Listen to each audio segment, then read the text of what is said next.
Mm-hmm. Hello, everyone. Sorry, I had to wait for everything to load because being a custom world, it takes a minute. But I am in Verdant Ascent's server today, RPG custom world. Amazing. It's been a very long time since I've been here. But we've also got Balrond Hello coming there. to say hi as well and join me on the tour. And we've got Con in chat. Hey, Con. Fire is also going to be in Discord with me in a minute as well. So yes, it's going to be a guided tour through everything that they want to show me. And it's been, as I said, months since I've been here, so much has changed. So I'm very curious to see if I can pick everything out. But so far, I'm very excited. So I'll drop the links in chat now. That way it's done and everyone can just type it in if they want it. So it's !info. So if anyone wants to come through and explore, it's all here, ready to go. Yeah, do it all from there. Yep, cons things linking out. Fantastic. All right, I'm going to go back to them talking and we will get started. Hello. Hello. Hello. Hello there. Yeah, hello there. Hello. So yeah, we've got some gear and everything like that up at spawn here. Ooh. Well, I brought my standard clothes because this is what I run around in. But if you've got something special for me, I will totally wear it. Do I need something? Am I going to get killed from cold? Oh, you may want to grab one of Balrond's capes. Ooh. One of these special Balrond capes, because yeah, you will get hurt from cold because of extended survival mechanics. All right, which box am I looking in? Let's see, this last one right here, I believe. I think this North Fur Warm and Fuzzy cape. Is it warm and fuzzy? It is. It's like a polar bear draped over your shoulders, right? Oh, how exciting! Okay, so hang on. I grab the North fur coat. Is that right? Yeah, this. Yeah, North fur coat. Just in case. Okay, let me make sure I've got the right one. Do I look the part? Yeah. Am I correct? Oh, you look phenomenal. Look at you. This also means I'm gonna fall from dying, correct? Because that's the thing. I walked into a catapult yesterday in the dark and popped like a balloon. So it's very possible I will die from fall damage. Possibility. That is true. My little safety net's no longer there.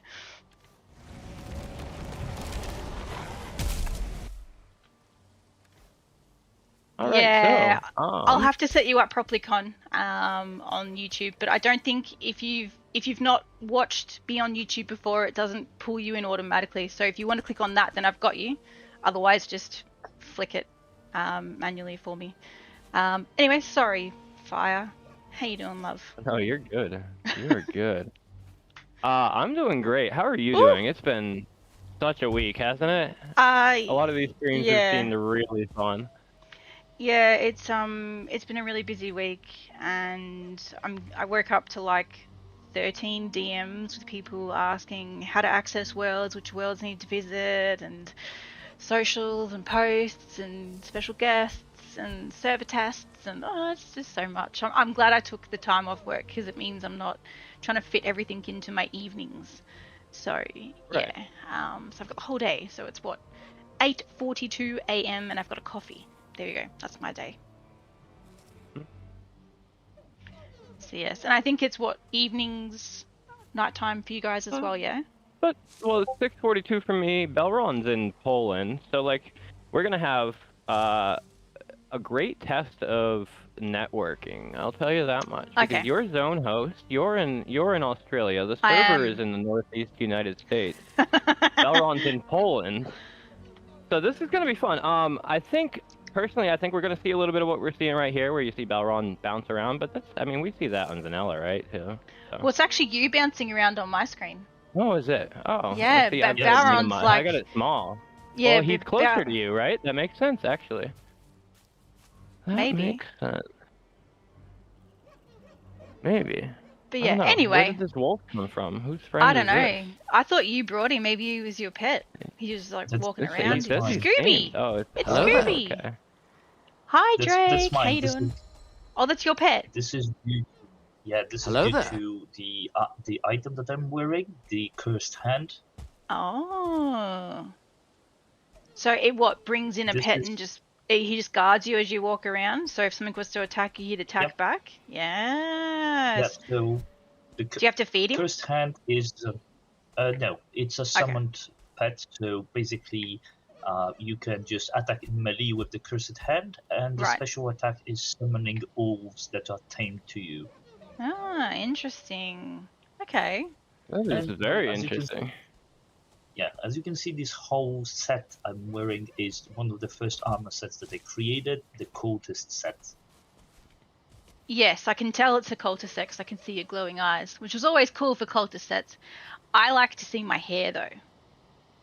Right. You should have seen my hair on the other game. It was absolutely wild. I picked the biggest, curliest hair you could possibly imagine. Anyway, that's another story. Big poof. Yeah, it was like just so many curls. It was ridiculous. Like the biggest hair style I could pick out of this character creation menu. Anyway, yeah, so. That is so fun. I love that. All right.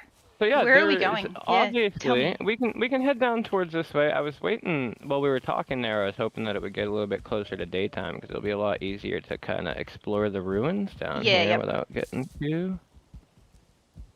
too hurt. But we can come down this way, follow the path down, and you can speak to a naked NPC. Ooh. I did do some naked NPC stuff yesterday, which is a surprise for the Concast. So yeah, we'll we'll see that over the weekend. But yes, do I have to speak to him? Am I talking to him?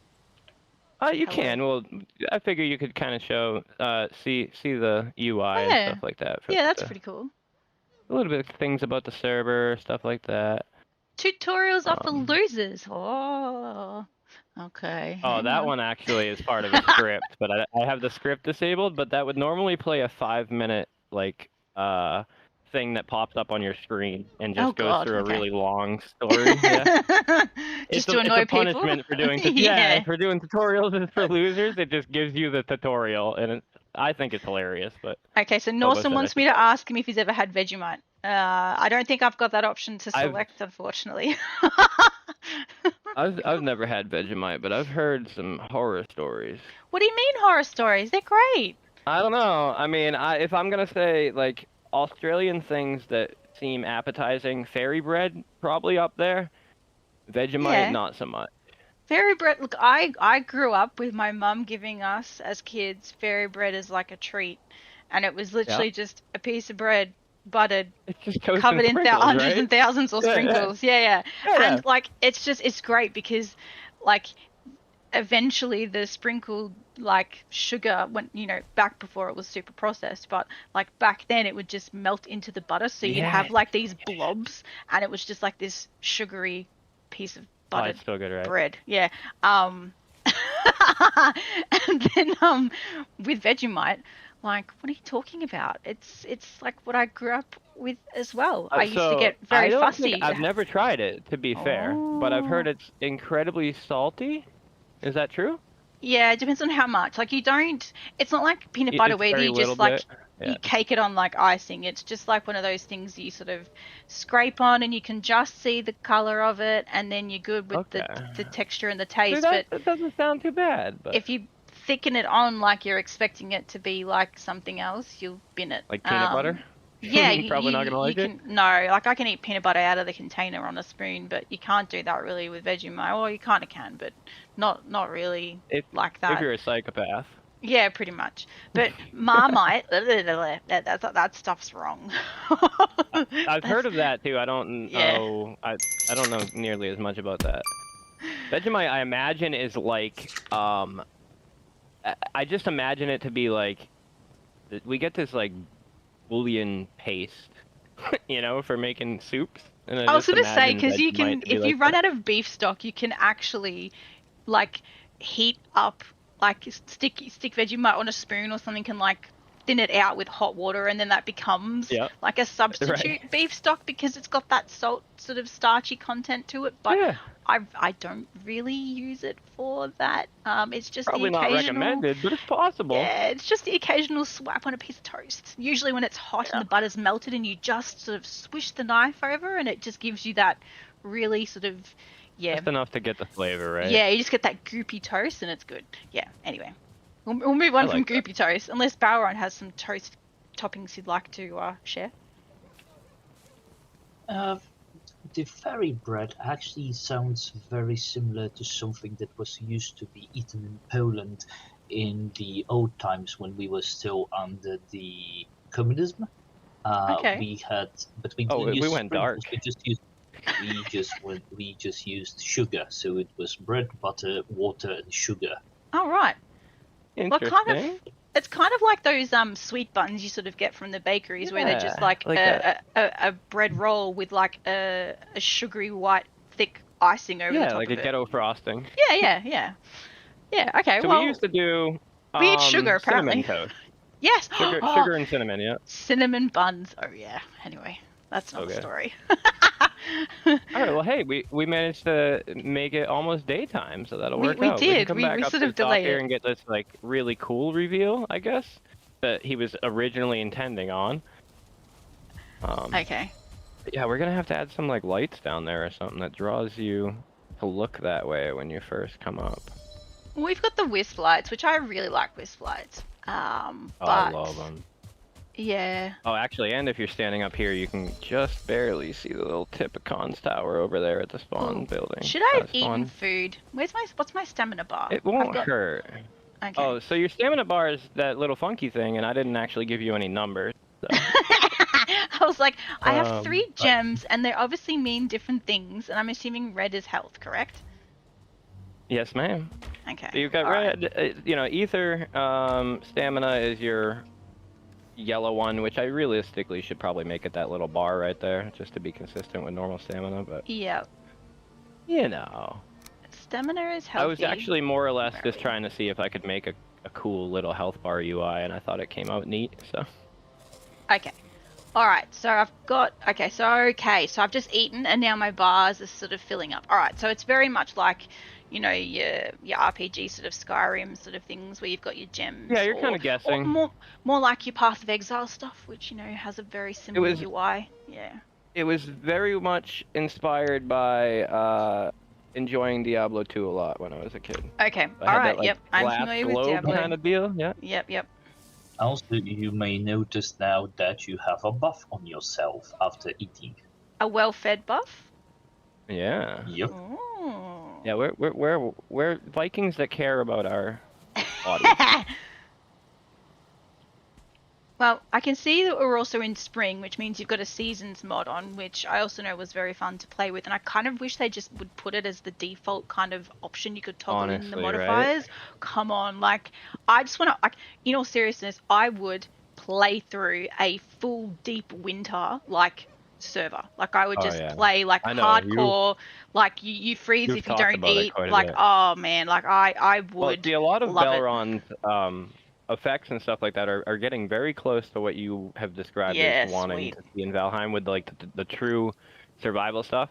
I actually I just ended up having to disable a couple of them just because with Hype Week coming up, I didn't want the effects killing people constantly. Yeah. So. Was basically what it was, but no, there's definitely some survival, really cool things, and then even more coming with Arsenal. So yeah, sweet. Well, it's still nighttime on my screen, so do we know how far away day is? It shouldn't be too far.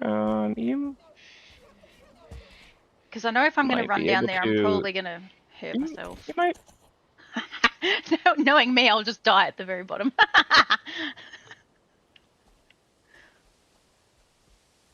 That's and yes, the time of day. Can you do that? Lewis on YouTube says spam is good, and I will agree. Old school spam. We used to grow up on that too. We used to get put into a sandwich with tomato sauce. That used to be a thing that we would get occasionally as kids as well. I don't use it very often now, but it's also so expensive. For just a tin of tin of meat. I think the last time I saw it was like $7 a tin or something, which is crazy. Really? Yep. That's wild. But Australia here at the moment, it's like insane for prices. Like everything's just gone absolutely crazy expensive. That is crazy. I mean, $7 for something posing as meat. Oh, yeah, yeah. All right, so the sky is getting lighter, which is great, because then I know day's coming. Yay! But I can see ruins must have, and stuff. Like higher gamma or something like that. Yeah, like, I was under the impression it was already getting morning. I apologize, everyone. No. It's just coming into it now. Besides, we were having wonderful conversation. Oh yeah, that's totally it. Talking about lunch. Yeah. Well, oh my god, we had I ended my stream yesterday, which was running around season time, which was MRT Potatoes server, and it got to 6 o'clock. I caught most of that. Yeah, that was so fun. It's so fun. We're going to go back, and she has confirmed it's staying open well after the con weekend as well. So she's gotten so much good feedback, of course. Yeah, right? So I can't wait to go back and try and finish that, because there's like 53 or 58 trophies, and we only got like 15 of them, and we spent like at least 20 minutes running around this little room trying to find one trophy. Anyway, so I confirmed with her that it's still going to be available, which is great. But I stopped streaming last night because I went to go and get our Chinese food, because we wanted to do it Tuesday, but they're closed on Tuesdays. Who closed Chinese on Tuesdays? But apparently they close. They close on weird days. They do that around us too. Yeah, so I was really disappointed that I didn't have it on Tuesday night, because I kind of wanted it. But anyway, we went and got it last night, and it was so good that I was just like in a food belly coma and just couldn't function afterwards. And I was meant to stream, and I was just so like messed up from it. I was like, nope, I'm just going to do other things, which I had to get done anyway. And then I went to bed. So I've had about 7 hours sleep, which is nice, because the last few nights has been like 3 or 4 hours. So yeah. Now, am I supposed to come down here or stand here? Well, we can walk right down this little hill here. Okay. I can do it without dying. This is how I always get down, because I mean, you should be able to. Yeah, here we go. You Yay! Gotta go slow. Gotta go slow. I don't know if I would jump down in any of the pits. Like, maybe not down in the very bottom of the... Not unless you want to clip me dying, like, all the way. Yeah. There are ways out. Okay, so what is this? But it's more jump puzzles, and I saw how much you loved those yesterday. When I'm not got a wet status, sure, I'll do jump puzzles. But do you know how hard it is when you don't have stamina regeneration to do jump puzzles? Like... Oh, I can imagine. It's so frustrating. And I did it perfect, and then I couldn't do it again, so I don't know. This is one of Arbby's creations, and he just kind of wanted to introduce everybody to, like, the idea of... like dig sites, like archaeological digs, artifacts and stuff like that. Yeah. So, our servers get the RPG theme, so... Oh, here we go. So we're definitely going for classic RPG elements of, like, find and explore and find powerful items and stuff like that. I promise I'm not going to fall down there. There's a corpse down there. I'm assuming that's to represent either something being dug up or someone falling and dying, correct? Oh, I should imagine. That looks like we're falling into references to some Nephilim down there, huh? Some giants. Yeah, some giants. Yeah, they're not normal sized, are they? No, it's massive. Okay. Yeah. Okay. Well, I will make sure I don't fall down there and add to the little bone pile. But yes, this is pretty cool. Add to the bone pile. Yeah. So yeah, not so yet, the idea anyway. is throughout the map we'll have areas like this. You obviously saw that we're in the early stages of putting the NPCs out, so we're going to be able to have quests and stuff like that. Yeah, I don't think naked NPCs will, no. be appropriate in all situations. Yeah. Yeah. No. Yeah. Exactly. So ignore this one too. This is pretty cool how you got all the rubble. Like, it makes it look very realistic, and it reminds me so much of like Elder Scrolls Online and Skyrim and all those sort of RPG worlds. I've spent hours and hours and hours in there, and it's just, it just makes it super hyper realistic, which is cool. Right, and that's kind of what we went for, was the... Hi, Bob. Elder Scrolls is one that really kind of stands out to me. I always loved Skyrim. I really liked Elder Scrolls for being able to play it online. Yep. So I always wanted to kind of be able to emulate that with our own little RPG world. Something fun to explore. Like, that's one of the things with Skyrim and stuff like that, is like, as you're wandering through it, you want to just keep exploring. Yeah, and the world always feels busy in those games, and you can sort of I just get so sidetracked when I'm playing, especially the online version, because if you add a few mods to it, you seriously just get like this complete collectionist obsession list. And I'm saying it's obsession list because it is, like, it tells you how many lore books in the zone, how many of this, how many of that, and you literally just go through and you find everything in it. You will spend hours, like hours and hours and hours, just looking for all this sort of stuff. So I love worlds that are like that complex and busy. 100%. And so, like, I'm a big, believer of fashion is endgame. Collectible stuff like that. Like, I love searching for things that are just like, it doesn't do me any good to have all of these little knicknacks and stuff like that I can put in my house, but hey, I've got them. I went there and I saw that thing and I collected that thing, So I'm a sucker for that kind of stuff, 100%. How do I get over there? Over here. Yeah, I'm looking at this big wheel that you've got here with the crane. Yeah, that's cool. Yeah, and it's sized correctly too. Like, that's what I was sort of saying when I was in the Star Home world. Like, everything is sort of scaled, and I think as long as you get the scale right to the character that's running around, it doesn't matter what you do, it's going to look amazing. And like the fact that you've got like these massive machines and the pits and all the ruins and everything, it looks right. It's really, really good. This is so detailed. So one of the most random things that I am just blown away by, and I always love every time I come over it, is this floor section right here. If you see how many different pieces he has meshed into each other and no Z fighting. Like, nothing's flickering. Let's have a look. Oh yeah, it's so smooth to walk over. I was looking at it before. Are these? Hang on. So are these like one solid block? Okay. Let's see. They are, stone floor 4x4s. Pillars. There's like a couple of different things all meshed together. So I know he's definitely raised the terrain to sort of clip over it, because I was playing with something similar in the mini village on the Val-Con showcase world, where I wanted it to look like cobblestones but covered in snow, essentially. So I was like hiding things and clipping them and angling them in certain ways. But yeah, raising terrain definitely helps, but he's done it so smoothly. Like, you don't get stuck, it's not clipping, it's not, because Valheim's relentless with layering and flickering. So I know some people don't like it. Away from the Z fighting, Yep. Where like it tries to show both graphics at once when something's too close together like that, and just the fact that you can walk over this whole thing and there's no pieces that are flickering like that was just blew me away, honestly. It's super realistic as well, because you've got all the different like color tones, and it's all layered. Yeah, it's awesome. What's up here?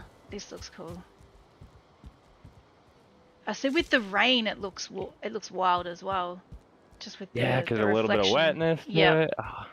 Valheim's such a good game. It really is. Because it's not inherently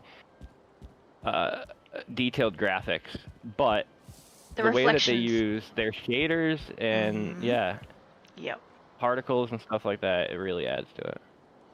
Yeah, it's super cool.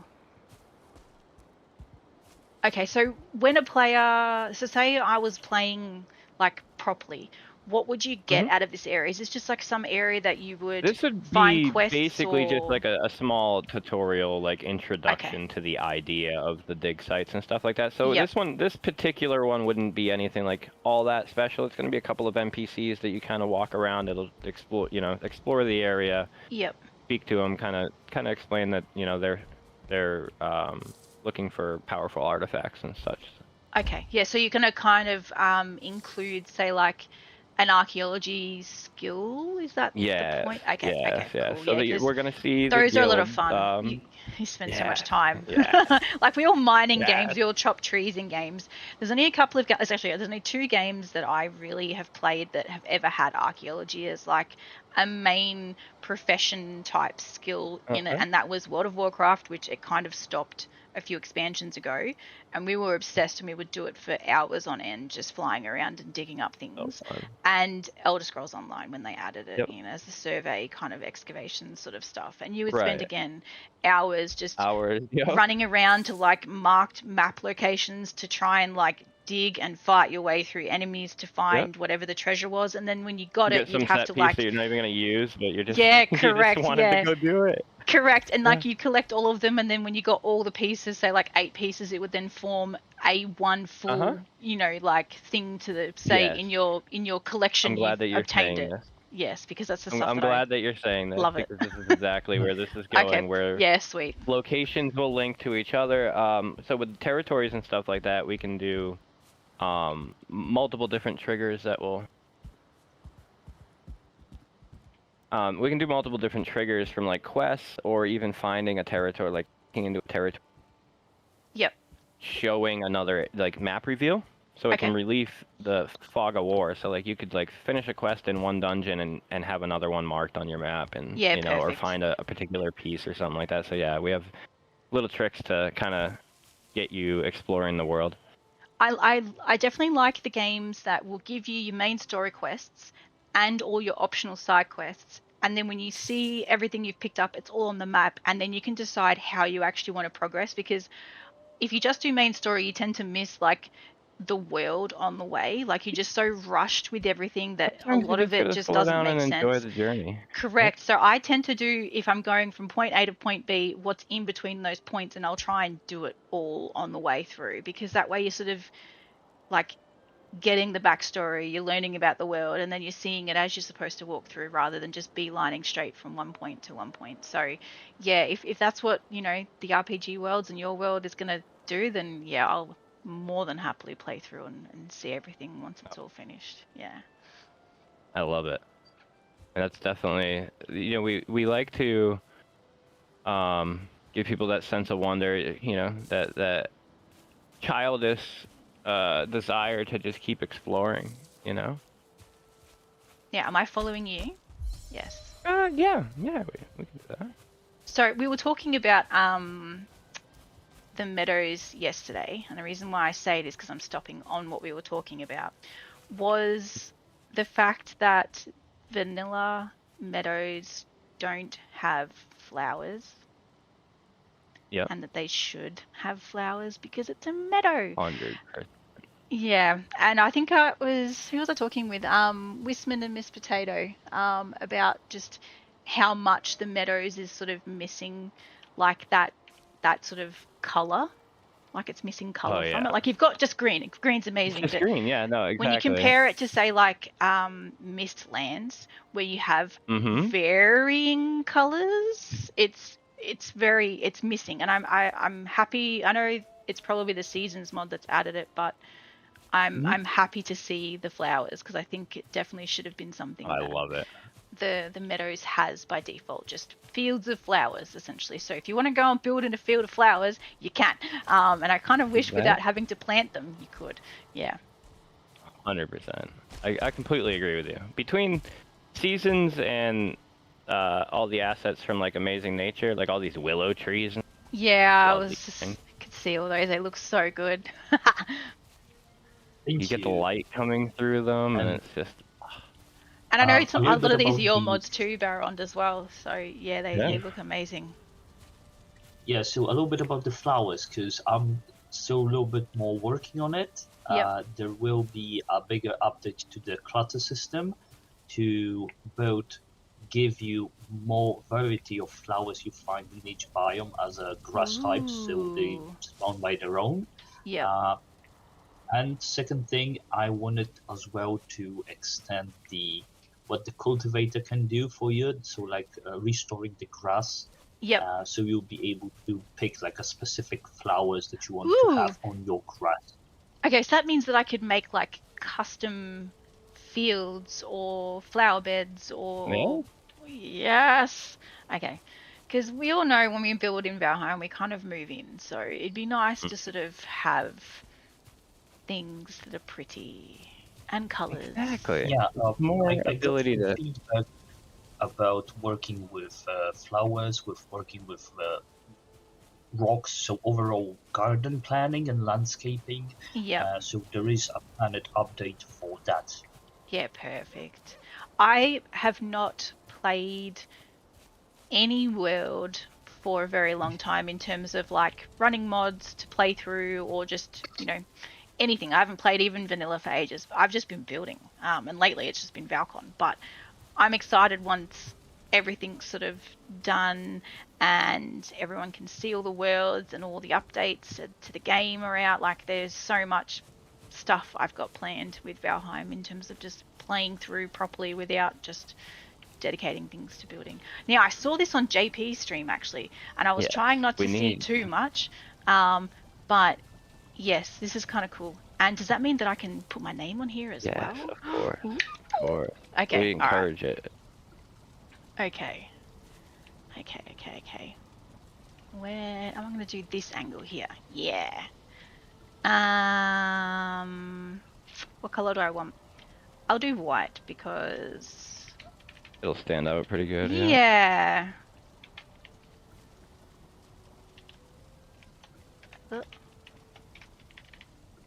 Now, what's today's date? For me, it's the 16th of the 4th, 26. I know it's backwards, but just deal with it, okay? What is a centigrade? Exactly. Yes. That's the true the true way to read a date. No, it's fine. I know everyone does it different, but the rest. Well, I don't know. Doesn't the rest of the world read it like that? I'm pretty sure only America. No. Well, most of the stuff I see is like month before day, and I think it's weird. So anyway. Well, so America does month before day, but I'm pretty sure like most of Europe. Valron, can you confirm? It's only 3 countries in the world that actually put the months first. The rest of the world is using day, month, year. Day is the way, okay? We need to know the day of the month of the year. That's how we see it. We don't talk. Yeah, okay. Yeah, that's the true way. This is true. Okay, cool. So this is a cool sign-in spot. Just like everybody else. Yeah. No, it's and the board does love us. Oh, they're cute hearties. Okay. I love this. Yeah, this is a Cooties edition. She just does the wagon trains and stuff like that. I think she's got a couple of different versions of these made now. It's just so awesome. Yeah, I was looking at wagons that they had on Emma's server yesterday, but they had portals in them. But these are actually I can go in. Ooh. Yeah. This is cool. Ooh, what's I love them so much. Oh, so it's a double sign-in. Okay, so it's making it. Yeah, perfect. Yeah. Yep. That's cool. And then obviously we can expand in multiple directions and stuff like that onto each side of the road if we want to. We can make this quite a large wagon camp as we grow. So. Yeah, neat. No, that's super cool. Because the idea is for, I don't know if I'll be able to pull it off, but I'm gonna try like heck to to pull off ever expanding world. So. Yep. Not an MMO because it's Valheim, but an MO. Yeah. So what's the ideal player group size for people coming into experience? What would you recommend? Currently I'd probably say, your standard group of 4 will probably be where the sweet spot will be. Yep. As we make improvements to my networking mod and stuff like that, that may change. But given just the fact that it is a heavy mod pack and a lot going on, so. Well, it didn't take as much time as what I expected to load, but I know there was a lot of file prep for it, which I did last night. And at one point it was like sitting and not moving, and I was like, uh-oh, and then it just spun through straight away. Yeah, so there's a couple of different spots where you think it might like freeze, and it's because I'm just it's so video game theory, right? You know how they hide like load screens? The load screens, kind of what you're getting right there is you're pre-baking this giant mesh for the tower that I placed down at town just to play around. So that's what happens when you load in, is like you pre-bake these. I have distant objects where certain prefabs that I've made can be rendered from so just /Neil work, because No, we have the scripts disabled right now. Okay, so it does. Cool. I wanted to see like Super Saiyan power get awarded. Woo! But yeah, it's fine. you would have gotten bunny sprint from that one. Ooh. Okay. All right. Yes. So yeah, all of the shrines give like all of the different status effects that we got, and then Balrog has a bunch of cool status effects, and then we basically just stripped through every single mod that we had installed and got a list of all the status effects and made all of the different shrines kind of give nothing too OP, but give you something neat. And it's not like they last super long. It's not gonna like make your adventure too easy. It's just if you find it, it gives you a little bonus. That's cool. I was just admiring the little pond fencing that you've got going on there. I love these fences. They're so good. Balrog, your claws are showing the pink. Yeah, they are. You swap. Broken.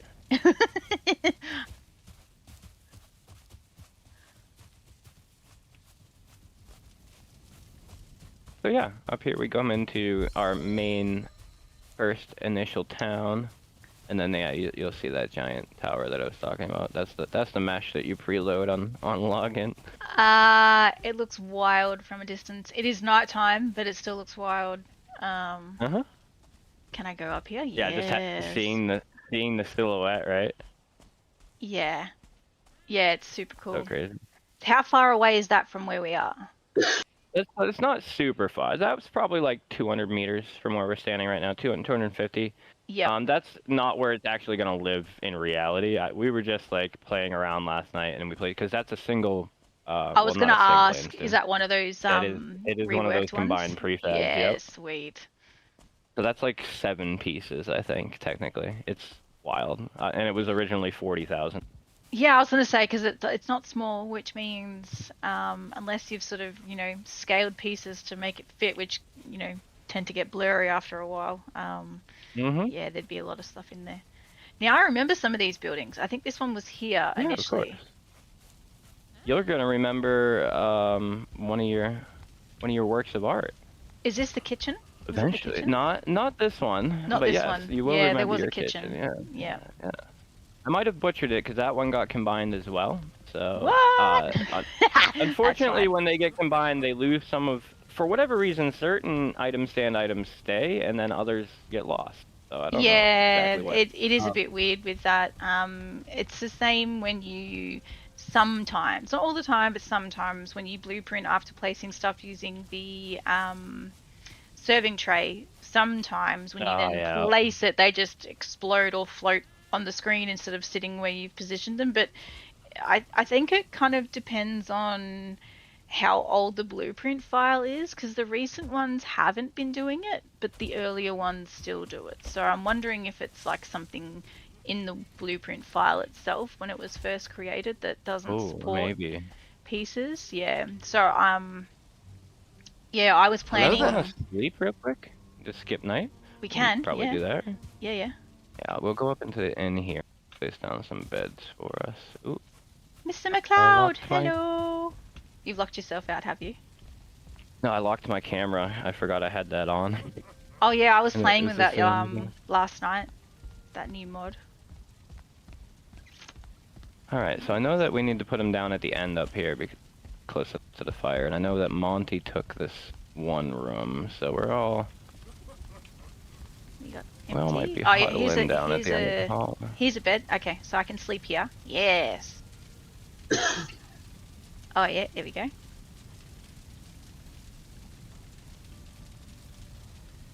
Are you... You might have to wake yourself up. I'm not 100% sure. It'll take a little bit for the sleeping on this one, I think. Yeah, but I was just gonna say, it's still spinning. Yeah, trust me, it'll be another one of those situations. Did I just freeze? Yeah. But I promise, you will wake up. Okay, good. I haven't quite worked out exactly what's doing that. I think it has to do with the, so because I didn't actually have to lay down for you to sleep, but it's like making me sleep. It's acting like I'm sleeping, so I think something to do with that admin bypassing sleep thing. Okay. But I promise we'll wake up. I saw Monty do this yesterday. Exactly. It's one of those things where you kind of like, when you're in some games, when you do a certain function, it just gives you like a 3-minute cinematic, and you sort of sit there and then like you're out of it eventually. Cutscene. That's what I should put here, you know? Yeah. Clearly, we can do something here. We got a loading indicator, so. Okay, so while we're waiting, I'm awake. I'm awake. There we go. Yeah, same. Go on, Valron. You can now see that you have a new status effect on yourself as well. We're well slept. Yeah. Yes, I extended the mechanic for sleeping to give you the additional boost around your house whenever you slept. You have those 4 extra minutes of extra stamina regeneration. To speed things up, you have movement increased. Those little extra things as well. Yep. Well slept clears the effect of being tired or sleepy, because your resting in the game now matters.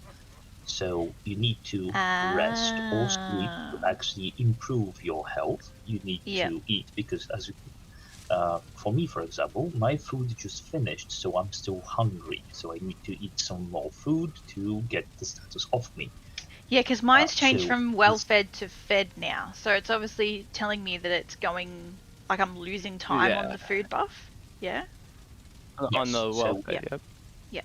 Yeah, so you get few statuses. Whenever you eat, you get just ate, you get fed, and you have well-fed. Depends on how many active food items you have.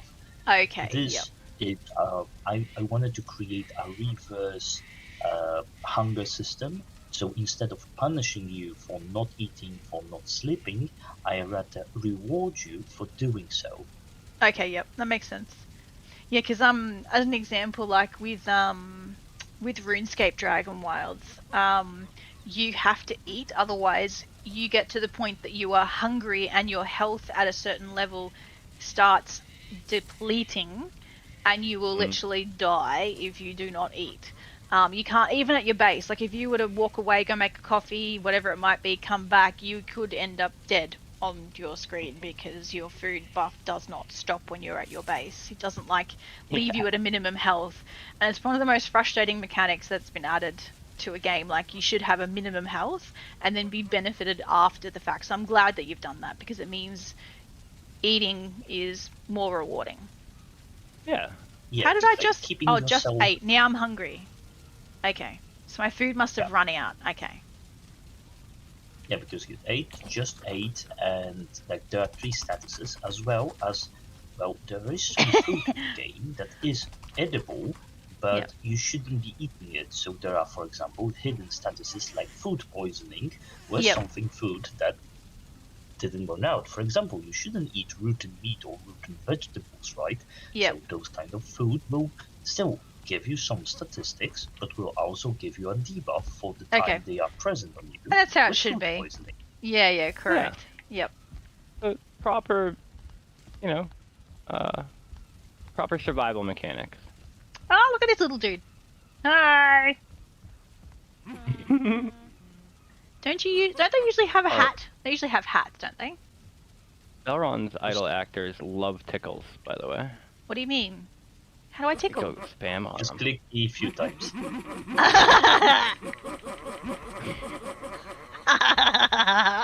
Okay. I can't resist. Every time I go by him, I have to give him a couple quick tickles. I first showed it to him. He's like, I think I might have to patch that. And I was like, patch that? That's not a glitch. That's a feature.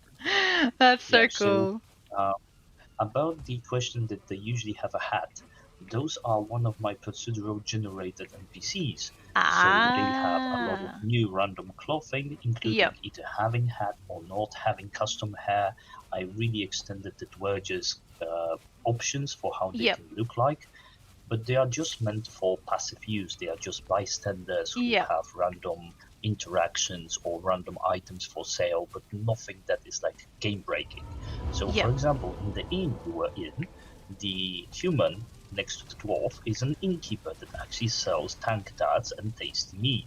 Okay. Does it mean you can... Okay, so now I'm thinking, like, does it let you... Do you have... Okay, so with some games, they have like with the innkeepers specifically, which is why I'm mentioning it. When you talk to an innkeeper, you can choose to set your respawn point to the innkeeper instead of like a bed, I guess. Yeah. And that lets you, if you want to fast recall, or if you die, you sort of end up back at the last point that you set to. But I guess a bed kind of like replaces that function. But yeah, the innkeepers, in some games act as that function instead, which is also a neat way of doing things too. But yeah, beds are obviously beds. So 100%. So with the innkeeper, like I said again, I haven't had time to update all of our EWP scripts for the new versions of EWP, but I did have an entirely like working renting, like room renting system. So I don't know if like you noticed Skyrim. when you're upstairs, those is occupied signs actually will change because of the script depending on what's going on. So. I did notice it, and I wasn't sure if it was based on someone interacting with the bed or whether it was a different thing. So that's kind of cool because in Skyrim you literally either buy a house or you rent a room essentially, and then you choose where you recall back to. And then we were talking about a couple of other like options for it because I mean obviously with RPG maps you can't just let people like build anywhere they want. No, correct. So, but with territories, we can do, purchasable land plots, similar to like what ESO does. You know? So you can, buy a plot of land somewhere, and I think that would be kind of cool. Upgradable land plots, and then I thought about for the early game, having a campsite. Something that like basically you could just. Almost like a prefab that you can place down, but it gives you a little place to sleep and some place that you can do some basic crafting or something like that, some place to rest out in the wild.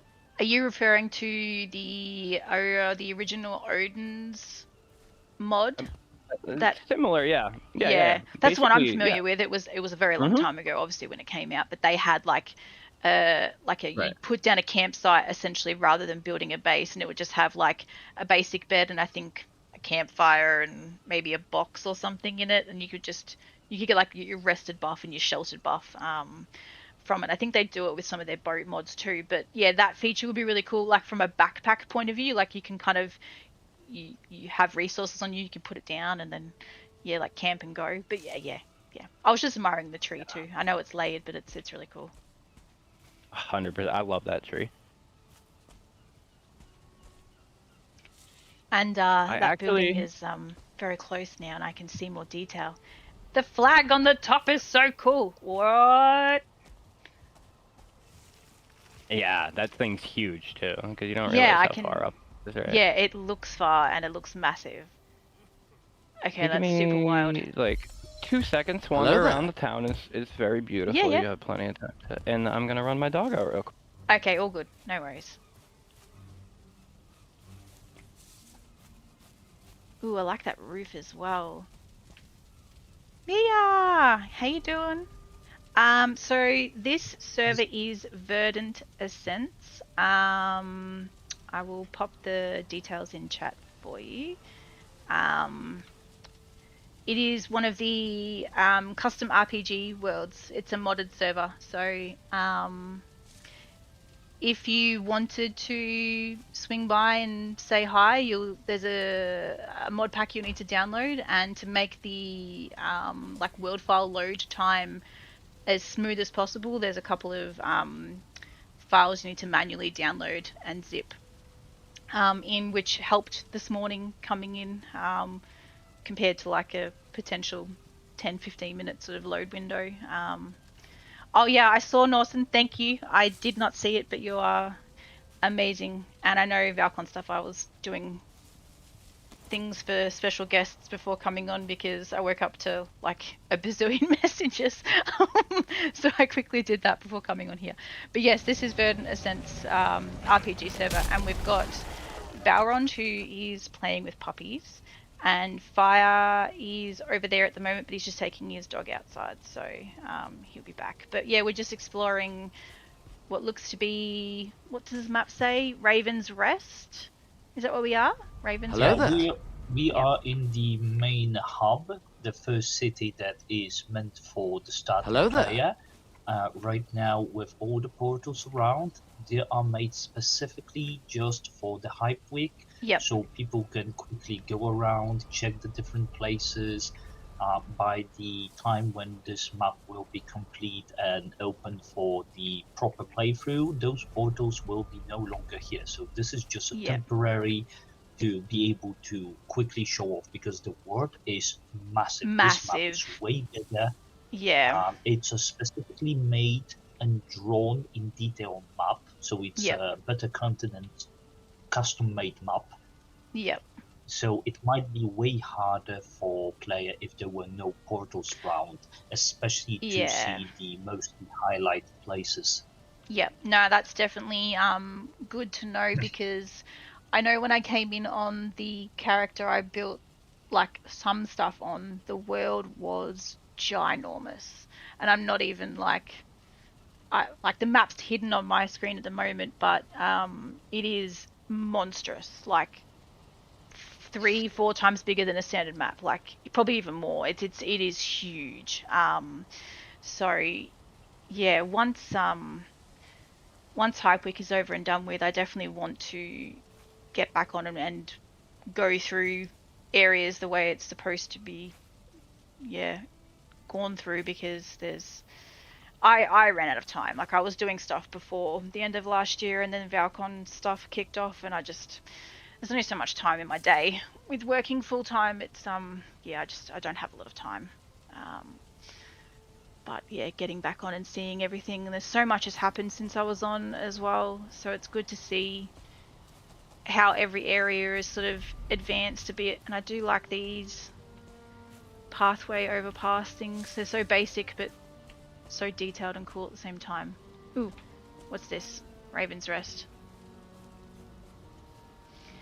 Oh, you're interested in coming on, Mia? Yeah, 100%. Join the Discord server, and there's like a channel dedicated to getting yourself set up and accessing. So mod pack link, zip file download, instructions, as well as the IP and password details, and any sort of like do's and don'ts and all that fun stuff. So yeah, definitely have a look. It's worth coming in. The guys have done such amazing, crazy, absolutely insane stuff.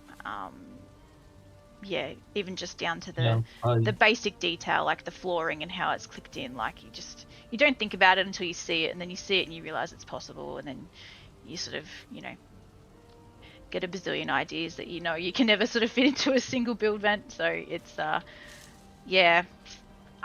like this tower. The tower's wild. Yeah, thanks to comparing the advancements through the last half a year since I started teaching Fire how to make mods and how to optimize some of build pieces, as well as giving him part of the tools that he improved over time and was able to utilize absolutely marvelous way.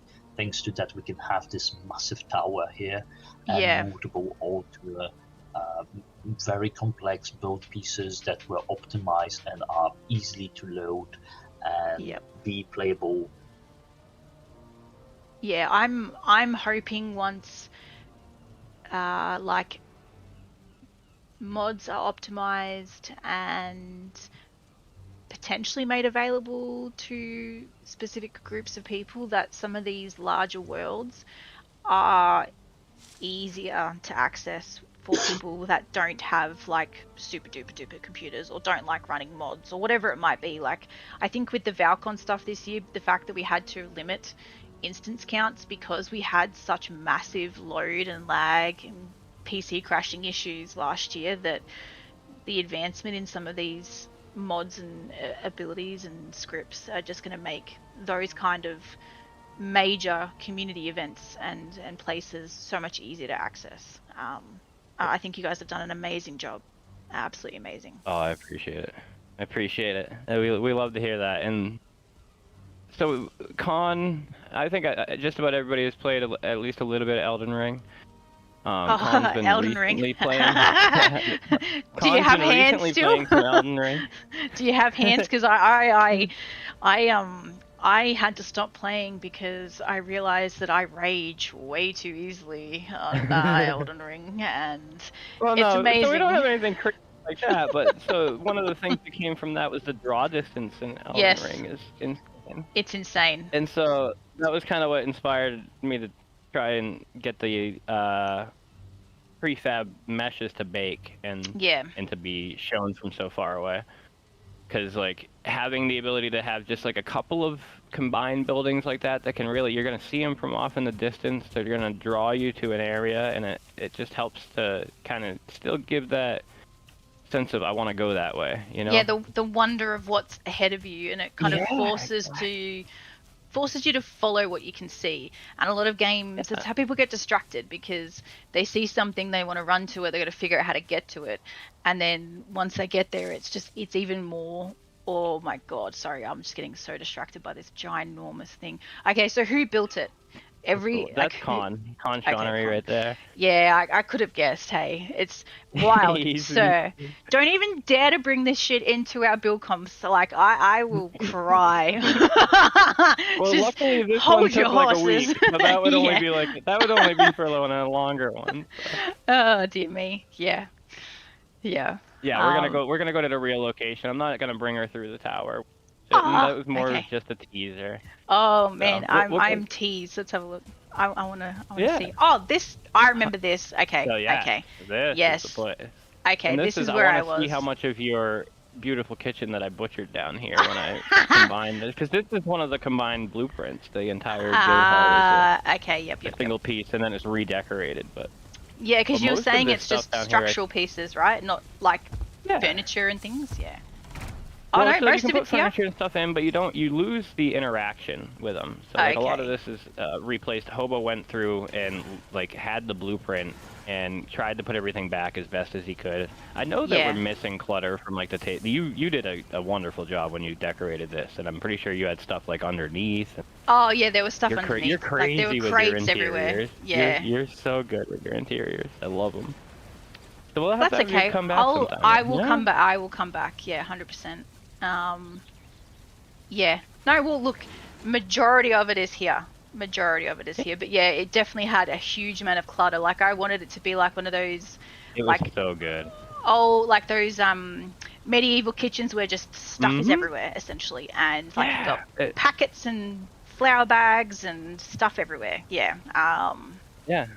And that's exactly how it felt. It was wonderful. I loved that. So. Yeah, neat. Yeah, because I know I ended up like taking the walls out and all that sort of stuff as well to make it bigger, because the space wasn't huge when I came down here. But yeah, that's awesome. Yep. Yeah, you had to bump that back wall back further. Yep, stuff, I did, so. and I was like, archers, and then I had the issue with the rotation button not working, and I was like, why is it not doing this? And it kept copying pieces. But yeah, I remember. Oh my god, yeah, the problem with the what was it, the bind YAML or something like that, right? Yeah, it was something to do with Gizmo and Infinity Hammer, like overlapping with a button. Which I've had I had a similar thing on one profile I was on with the Val-Con server, and it kept turning things off rather than pushing things away on my screen. So I was like, what is going on? Anyway, yeah, that was a keybind where you get the little eye twitch going. Yeah, it was. Full eye. But yeah, no, I specifically remember that day. I'm pretty sure it was Raka that ended up figuring it out. Yeah, because I was like, what is this? Yeah. What is going on? Yeah, I was getting so mad, hey? Yeah, as soon as you start messing with a builder's, preferred binds, everything goes wonky. Yep. What is this giant orb? Is it just... What is it? It is a giant corrupted ether? No, not corrupted ether. Giant... It's ether, so maybe. Bright. Yeah, so it's just a scaled... It's the normal ether. The corrupted ether is the red one, yep. Okay. If you ever find yellow ether, it is enriched ether. And what does that give you? Does it give you a buff or something, or? Valorant? No, I mean, this orb here is... No, the enriched one. The enriched one. The enriched ether is an addition I made for the late game in Ashlands and Deep North. So with Arsenal and Amazing Nature, there is a Partium implementation and preparation for upcoming Deep North, allowing for better weapons, and I needed something that is stronger than E tier, so I came up with the enriched E tier that is, well, a little bit more deadly, it's craftable, and, well, it's not really easy to get in the end, so it's a resource that you just need just a little bit to craft your endgame weapons. Okay, cool. I was just looking at this, is it a cross on the... This is the church, yeah? Yeah. Or so bell tower? This is another combined... Yeah, yep. Bell tower with it. It's a church. It's a church, the front there is... They're stone arches, but when I combined the blueprint, I was like, I wonder what it would look like if I swapped those with black marble texture. So if you notice, there's still some stone arches in the front windows that are also the black marble, because it did it with every piece. Yeah, yep. But yeah, so that's Super Heidi! Hi! How you doing, lovely?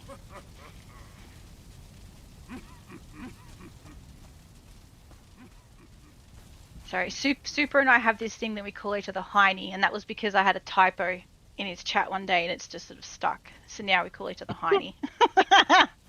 Yeah. That's wonderful. It's a thing. It's a thing. Yeah. I love these, like the ginormous trees and the willows and just how green it is. Yeah, yep. Loving it. The whole verdant part of the Ascent, you know?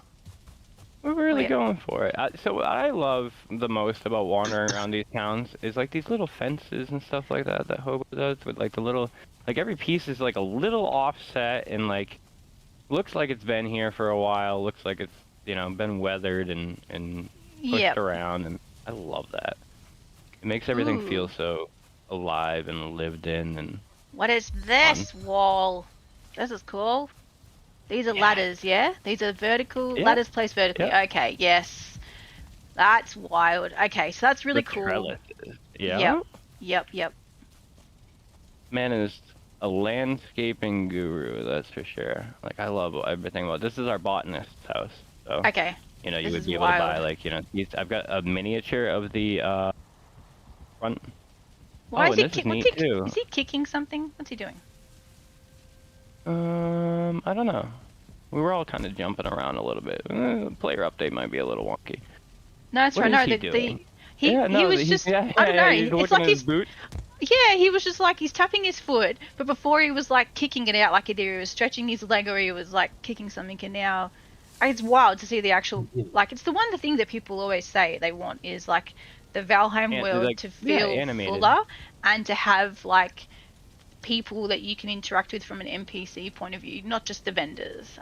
Like it'd be wild to sort of see those like villages that aren't going to kill you when you walk in, but like just random things dotted around the place that make the world make it feel alive. Yeah, like it makes you want to explore everything in the world, because right now, like when you play Valheim, you sort of target specific locations, but you don't explore everything. And I think a lot of that is a missed opportunity, because it's just the same thing repeating over and over, but there's nothing unique to sort of go to unless you found all the vendors, or you know, like if you're hunting those Hilda quest locations, there's only so many of them, and they're in set locations, but there's nothing different about them. They're just the same thing repeating. So, yeah, it's good to see more variety. 100%. Yeah. And that's the thing, like, is, you know, Valheim is a huge. I think it's like 35 times the size of Skyrim. Yep. But you never. How often are you ever going to explore that much of the world? Because you don't. Once you've seen the plains, you know what the plains are. You know what the generation's going to be like. We might as well point out the little Easter egg in here, the little microwave. You see that? Yeah, I was. Can I microwave some popcorn? No, but what's in there? There's food in there. Hang on. What is he? Did he burn it? I think that's why he was kicking it. Oh, I see. He's blaming the microwave for overcooking his food. Yeah. I think they're burned potatoes. Oh no, Hobo would know. If Hobo's in chat, he'd be able to tell you exactly. His buddy PJ built that. Ah, nice. Scooby's getting in the way there. Yeah. Absolutely massive version of it, and they just scaled it down with structure tweaks to. Oh, that's cool. With information about like why the NPC was kicking in, etc. This is again one of my idle actors, and they have over 100 custom animations for when they're standing around, depending on the type, because those have, as I said, those are procedural generated. They have a subtype that determines their behavior, but they only stand in one place. But everyone has the custom lines of text. You can talk with each of them, and they have like predefined set of lines that they will repeat. They have the 100 animation to go around. They respond if you try to damage it. They respond if you damage anything in area around them, like call for the guards, etc. Okay, this reminds me of you trying to steal a piece of bread from Skyrim and getting your ass handed to you by a guard at the door because they shout you out that you've stolen something. Yeah. How dare you! Pretty much. This is the laziest teleport we could have ever done. This is literally across the river. God! If we had turned right, if we had turned right from the bridge, this is exactly where we are. But I figure we'll start with the beginning. You know, this is the farm right across the river from Raven's Rest, right at the beginning of everything that you start, and I love this. This is another Hobo creation, and the water tank's cool. I love that. It's like a little storage area up there too. He's communal storage up in the top, but it's nighttime again too. Wow! I know. About to go steal this farmer's bed. Yeah, that's cool. It's so realistic looking. Is there anything in it? So it's like a communal storage, like chests and stuff like that. It's pretty neat in there. Yeah. It was a neat way of doing like the community storage thing. Yep. Oh, yep. Okay. Here, do you have a circlet? Do you want a circlet? Or a torch? Or a lantern? Oh, a lantern. I always walk around with lanterns, and I probably should have brought it. Yeah. A lantern would be awesome. I can give you something of new items that is quite interesting as well. The torch that I was using. Oh, right. I throw it to... oh, hang on. There's a lantern here. Oh, I love the lanterns. They're so, like, ominous. I think it's like... wizard 100%. Ooh, what's this? Ooh. Oh, that's fancy. That is quite fancy. Cool. Super, look at this. This would go with your unicorn things. Ah! Yeah, it's all of them in one. Is that right, Balrond? This is an eternal torch, so this was something you'll be able to craft in Ashlands, an improved version of a torch that never breaks. It doesn't really do much damage, but it gives you that red-purple light. And it's super cool. It's cool. Yeah, it doesn't break. That's the best part. I have pretty trails. Okay, I'm excited just from the pretty trails. Look at it. Okay, sorry, slightly distracted there. I love it. Anytime you can give me some emission and some colors and stuff like that, I absolutely love it. Are these I love these little water windmills. pipes? Forge coolers. Wait, what? Forge cooler. What was the forge cooler used for? Was it stretched? I believe so. I think it's stretched. Yeah, it's stretched and then squished. So like, because we have structure tweaks, you can you can do all your scaling with your X, Y, and Z axes. Yeah. Yep. Yeah, we were doing that on some nature objects for the Val-Con server. You will see that in our snowdrifts and frost area. There's some very specific things we did to make something that you can't get in the game there, and you'll see it if you do explore or look at the video that I've done. Yeah, it's pretty cool. It's so awesome. Yeah, Hal does a lot of really cool things with stretching all the vanilla pieces that can be stretched. So. Yep.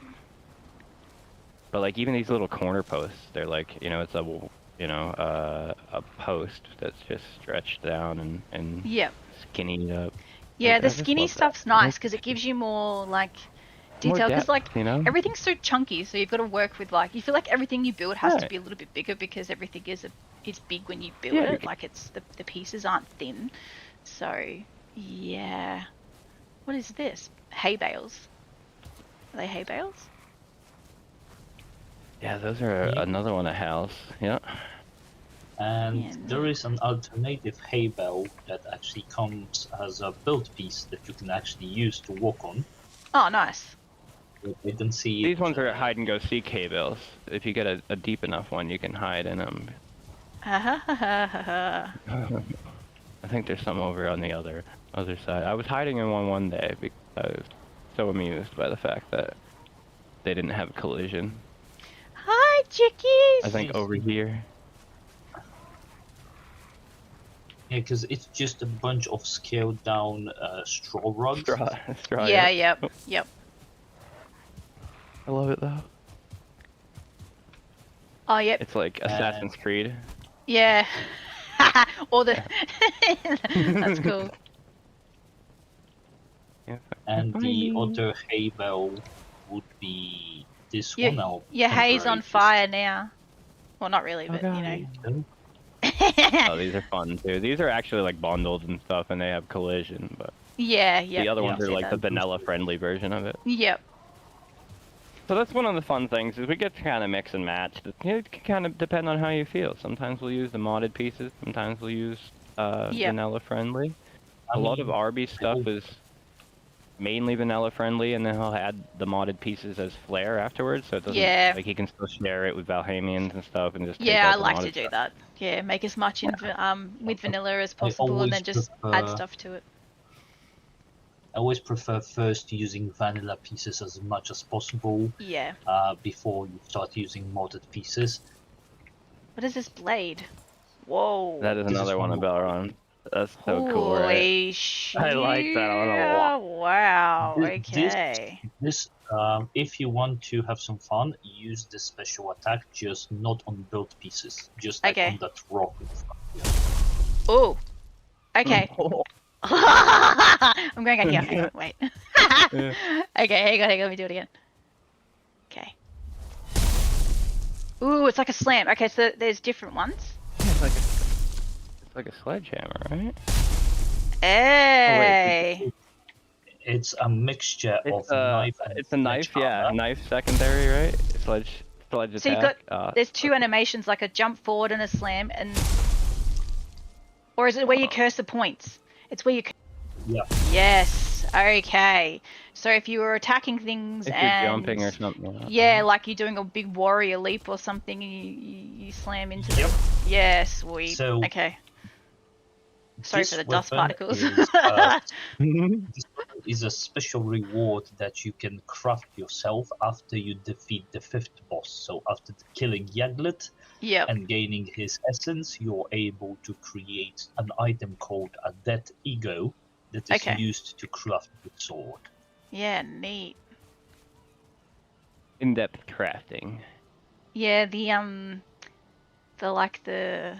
center bit where it's got the aura coming out of it, like the orb. Yeah, I love it. That's like the Yagluth trophy, right? It reminds me very much of, say, like the Death Knight swords that you see. Obviously they're blue when you get them, but they have that like ripped center where you've got some sort of magical essence like stuck inside the sword. Yeah, no, that's cool. So, and also the boss weapons were made as special reason for player to go and try to kill boss again, because you need the boss drop first to start, for example, the Wisp Tower, right? The Wisp Stones, right? So you used your essence, so now if you want the sword, you need to go kill boss again. So this gives you the reason to repeat some actions and have a reason to. No, that's cool. So they're more like a legendary weapon you get from you know, progressing, and it's like an achievement for yourself. Yeah, cool. Yes, and pretty much every boss that I design and redoing slowly, step by step, because this is still part of our prototype, has few weapons you'll be able to choose from whenever you be killing the boss again. You can decide how you want to use it. You want to craft a two-handed sword, or maybe you want to craft yourself a magical wand, or maybe something else. Alright, well, since it's daytime, let's go check out something magical here. This is Arbby's island that he was playing with, which Belron's gonna fall into everything like a trap because Ooh. For you, but for you, you should see all of the land and everything. Okay, wait, I'm gonna wait for it to load because I just saw something and it's amazing, but I'm gonna zoom in so I don't spoil it. Wait. Okay. Yeah, I want it to all load in. Oh, there's a storm! Okay, alright. Super. Fantastic. Had a great time on New World. Oh, New World's the Tolkien universe server, correct? Yeah. I'm pretty sure. Yep. The New World was the Amazon's custom world they made, right? Yeah. No. Yeah, the Mr. Holmes. Mr. Holmes, yeah, he's done a New World where it's got stuff. Lord of the Rings. Like Middle Earth and Tolkien sort of inspired stuff, which so cool. Again, like there was a few people that wanted to go to it as well. So I'm glad Super you went and saw it because it's definitely on my list of places to go to as well. I just really hope some people leave their servers up like after the weekend because there is just not enough time to see everything without either having a guided tour, which takes time for the hosts to do, or spending hours, you know, and yeah, it's wild. Ooh, this is so pretty. Okay. I'll let you wander around. It's just a small island, but this is Arbby's work. He's insane. Twinkles! Okay. It's like fairy dust. I do apologize for the storm. It's fine. It adds. Cleared that out. It's orange. It's wild. Okay. It's super cool. Yeah. And the giant. I'm gonna leave you guys for a moment. I'll be back in a few minutes. Of course. Oh, good. No worries. This is cool. Ooh. Slightly obsessed with ceiling lights. That's a good one too, right? That's a good one, yeah.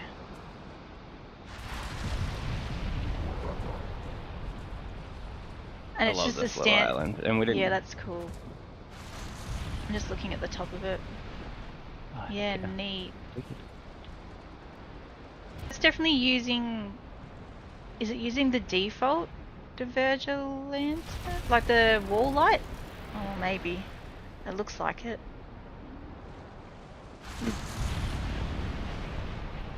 Yeah, I think it might be. Diverger wall lantern. Yeah, I think it's just the wall lantern with the wall piece on the ceiling instead. Because most of the time, when you don't have your rotation mod, you can only really do it like facing in or facing out. So when you've got your rotation available, you can twist it to be like in the ceiling or hanging down. That pattern it makes up top. Up top, so yeah. Insane. That's so super insane. cool. Yeah. You don't realize until you layer stuff. Yeah.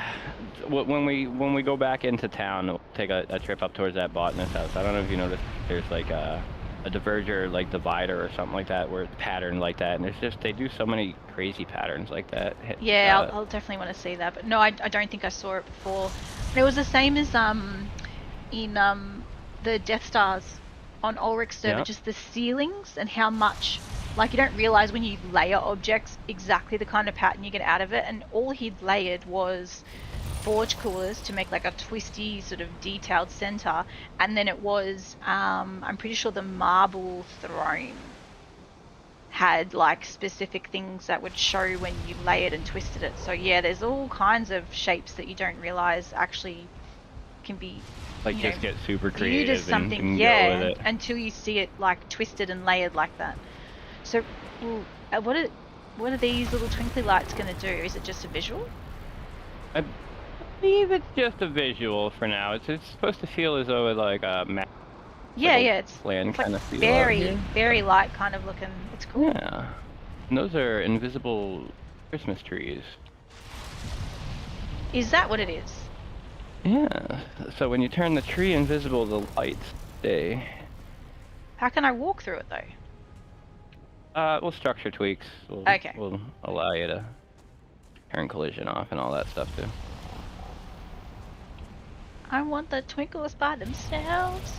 I know there's a VFX option we can add. Actually, to one of the mods that allows you to pull in the thistle fairy blue twinkly sort of things, and you can place them as just like a VFX, because we added the VFX file to the Val-Con server, which none of us had ever seen before, and I think it was Helloa that added it for us, or gave us the option to add it essentially, and it let us put like lightning, wet, frost, cold, fire, a few other sort of visual animations to objects. You can scale them to be certain sizes as well, and yeah, one of them was the blue twinklies you see with the thistle and the stuff in the black forest. But cool. It would have been cool to have this color though. That's wild. All right. So don't quote me on that. That might not be. It might actually be can be field edited to be that way. I'm not 100. Arbby would know better. I know that. Yeah, it's so twinkly. This place is cool as. What's down here? A dock?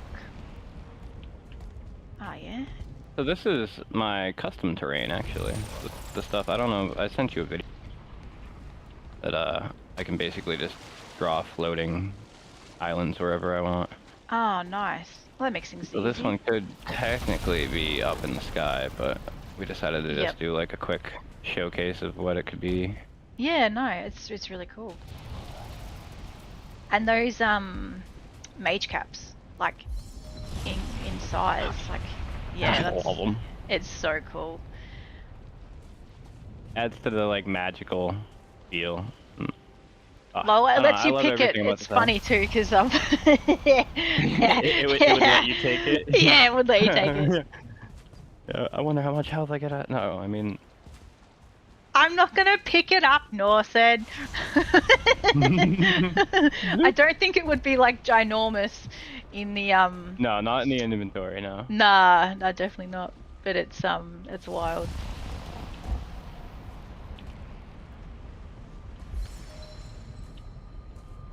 Yeah. This is supposed to link. We'll show off the Mysla Grove afterwards, but like the idea is to link the end of the Mysla Grove will bring you out here, and it'll be like a special trader. Yep. It would be instant regret, especially if it actually kept its size and it like rolled across the screen in like a gigantic form. But I'm pretty sure it just goes back to baby form when you pick stuff that's oversized like that. Yeah, it does, 100%. So we can go to the spire and actually see this. Yeah. Do enough with seeing it every time we come through town. This one may be a longer load time. Might be actually preloaded that mesh, technically. Ooh. So that actually might have solved my problems, just having it at spawn. Yeah.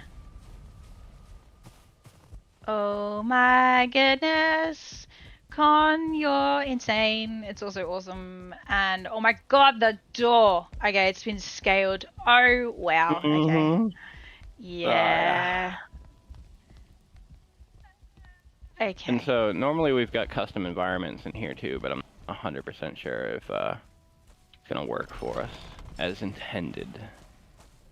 It's wild. It's huge. Oh my goodness. Okay. Oh, I saw the environment change. Maybe you will. It's the okay, so I've got like frosty, like frosty inside, like you were on the mountain. Well, there is a little bit of frosty inside, that's for sure. I've somehow it doesn't realize dark? that there's a roof. Yes, that's the dark one's what you're supposed to see. Yeah, somehow it's not registering as a roof. Belron might be able to shed some on that, but it's not. Okay, the cultists creep me out because I always squeal when I see them when I'm in frost caves because they shoot me with fire and I usually end up dying. So it's weird seeing them walk around. Yeah. So all right. Full disclosure: everything in here is friendly for now. Oh, I get that. I assume it probably wouldn't be when the world is live, but holy, they definitely, I don't know, give me the eepies because they usually want to burn you. Am I supposed to fall through the floor here? Oh! Oh no! Yeah, well, I mean... Oh, okay. Well, that was almost death on a trap because I landed just to the left of it. Oh, thanks. Thanks for that. Oh, okay. Yeah, well, you would have got me even better. You push me into it. Don't you dare. Well, as you can see, Monty wasn't so lucky. Oh, yeah, I saw that. How do I escape from this horror? Okay, here we go. Oh my god. Okay. About the cultists and everything. You don't sit on another man's throne, you know? I mean, I fit right in with my current armor set. Oh, yeah, you do. Maybe that's why they're friendly. So this is a really long walk up, and it's supposed to be like a battle tower kind of deal. You'll see that there's going to be a landing about halfway up where we want to put like a little fight. Nothing major. This is kind of, you know, you don't want to be getting hung up on everything. But the lighting changed again. Oh yeah, so we might like come in and out of the environment box. I might have to up a tiny bit. So as we come around the outer edges of the tower. Yeah, it tells me the environment, but yeah, so it's 5 meters by 2 meters by 5 meters. Yeah, twilight clear, blah blah blah. Yeah, it's pretty cool. So normally that would be like hidden for admins, but it's just like kind of to show off what's going on and how we can adjust those things and stuff like that. So. Okay, so I can see the chains that we use. These are those ones from. I assume it's the one I can see in like more vanilla build prefabs, the giant hook, perhaps, unless it's something else. The Verger chain or whatever. Yeah, maybe. Yeah, it's like there's ones that are on poles, and then you can see it separate as well. I tried to skewer a giant tuna on one for one of the builds. Except tuna doesn't like to stay put because it's pickable, so I had to put it on an item stand, then try and mash the item stand into the hook itself. It took a minute, but it did work. Yeah, the stairs are cool too. There is an alternative version made by me in the furniture mod that allows you to have this hook as an item stand, so you can directly just put it as a build piece and hang something on the hook. Yeah, nice. Yeah, But yeah, those probably are the original from the Dwerge Harbor that you can find in Mistlands. Yep. Yeah, it's cool. The chain chandelier is epic. I love it. It's so good. And the fact that the chains look like the stairs are sort of suspended and just hanging by it. So does that mean, okay, so it's probably not the intended, but because this is going to be full of enemies and you're going to be in combat, does that mean as you walk up the tower, you're constantly fighting your way to the top? Is that the plan? Yeah, kind of. I mean, the idea is it's, you know, going to take you a little bit. It's you kind of clear it out. Maybe how I would personally fight something. Could pull aggro, obviously. Pull aggro, bring them down to a safe area. Use your landings to your advantage, but yeah, that's the idea. We don't want it to be like punishing, but no. Because obviously, like, you don't want things to, unless, like, depending on what people are using, like, most build pieces get easily damaged. So I'm assuming a lot of this stuff would be set to. It's all invincible. Yeah. Mhm. Yeah, yep. Sweet. Yeah, none of it has any wear and tear or anything like that. That's part of what helps to like reduce the weight that it has on the server. You know, that's part of combining the blueprint and making getting rid of some of that data, basically. This is cool because either someone was really unhappy with their meal or was there a massive fight in here. So. Yeah. And then this is where we would have like a spawner for a mini boss and. Yep. Right here, you know. Oh, because everyone likes fighting bosses and getting stuck on things. Yeah, it's great. Exactly. Yeah, they're gonna love it. It's gotta be realistic. Yeah. And then especially when it takes so long to run up that set of stairs. We'll just have to make sure that the respawn times are generous. The last thing you want to do is make it halfway up, die, and then have them all respawn when you come back. Well, I'm glad all these things are friendly because, yeah, they're usually a bit of a squeal fest. That would be brutal. Yeah. So another full disclosure too, like we have our companions and stuff, like the companion NPCs. So like a lot of your average things that are really tough are not going to be as tough. So. Wow, there's so many chandeliers. Holy dooly. Okay. Okay, that's wild. It's all... Yeah, okay. Okay! Okay. I love the chandeliers. It's epic. This thing's so big. So how tall is it exactly? Do we know? Quick. Oh. Yeah, we're not even close to the top. We're That's like wild. You're probably a little over half. Okay. It's 479 meters to the top of the flag, but tallest travelable spot will be, let's see, 308 meters. Yeah, that's crazy.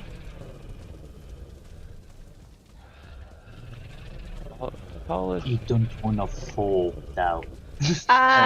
No, not without a cape to slow my yeah. It's Imagine so tall. if your enemies learn to kick and could push you down. Oh, don't even. Don't I'm do sure that. I'm sure they will. Like, just give me a really good shield, okay? Make sure I can block something that'll it. stop me from getting Sparta kicked down the Correct. 308 meter tower. Yeah. I done both things. The enemies can kick you down and push you, but you also have upgraded shields that protect you against stagger and being pushed away. Okay. Okay. As long as there's a way to fight it, yeah, that's fine by me. Like I have no issues using a shield as long as the shield will block it. Yeah. But can I? Okay, so question then: if they can kick me, can I kick them further than what we can kick now? Yeah. Yeah. See, we better get a trade-off. I want to be able to Sparta kick. If I can like jump slam with a big warrior sword, I should be able to like rush them and like shoulder punch them off wherever they are, or like, you know, kick them really with my heavy boot. Yeah. Yeah. So one of the things that Fire mentioned about Arsenal that is still in works and testing, the new Arsenal gives you way more options to customize your gear, and pretty much if someone knows, for example, Albion Online, the rule is what you wear, that is your class pretty much. So you don't really choose a class or anything, you just choose your gear, and by having that, those extra statistics help you out and determine what you're good with. For example, with Arsenal 2.0, you will have armor types: heavy, medium, and light. Heavy for more tanky characters, mediums for more agile, and light armor for casters. And each provides some specific power-ups. For example, with heavy armor, you will be way more sturdy, so way less prone to being kicked and pushed away, so you'll be able to absorb more. While with medium armor, you're way more prone to doing dodges and being very agile with how you move, because heavy armor slows you down a little bit. And what you said about kicking and pushing away, this comes with water abilities that comes with weapon statistics. For example, increased stagger damage means your higher chance to push enemy away and make them stunned. So if you time that good with your position, you can actually push enemies down the hill. Thank you for the follow. So you can't get to the top, is that right? It sort of stops where we stopped. Not to the tippity top. It does stop where we stopped, and then ideally there would be, you know, special loot there, a reward for making it up that far. Yeah. At least it's not like those towers you see where all you're doing is like speed running and you're turning your mouse constantly and you get dizzy because you're spiraling all the way up. So at least it's not like that. At least it's something great to look at. It's beautiful. And hopefully, you know, ideally we make it to where it's fun. Not, like I said, we don't want to punish people on their way up, but we want it to be a challenge. You know, you want to feel that bit of fear that, hey, maybe I want to run back down these stairs. Maybe we need to regroup and think about this a second, you know? Yeah, that's cool. Hello there. If, you know what, I probably should have, and I've got a feather cape. So let me go back to the top and I will jump all the way down, because I had the urge. I had the urge to do it. And then I realized I was just walking down because I forgot you had the feather cape. Yeah, but I came with it and then I changed it, and then because I didn't see it on my character, I was just like, oh yeah, I can't do that without dying. And I think dying would be funny, but I also would prefer not to die while we're touring. Yeah.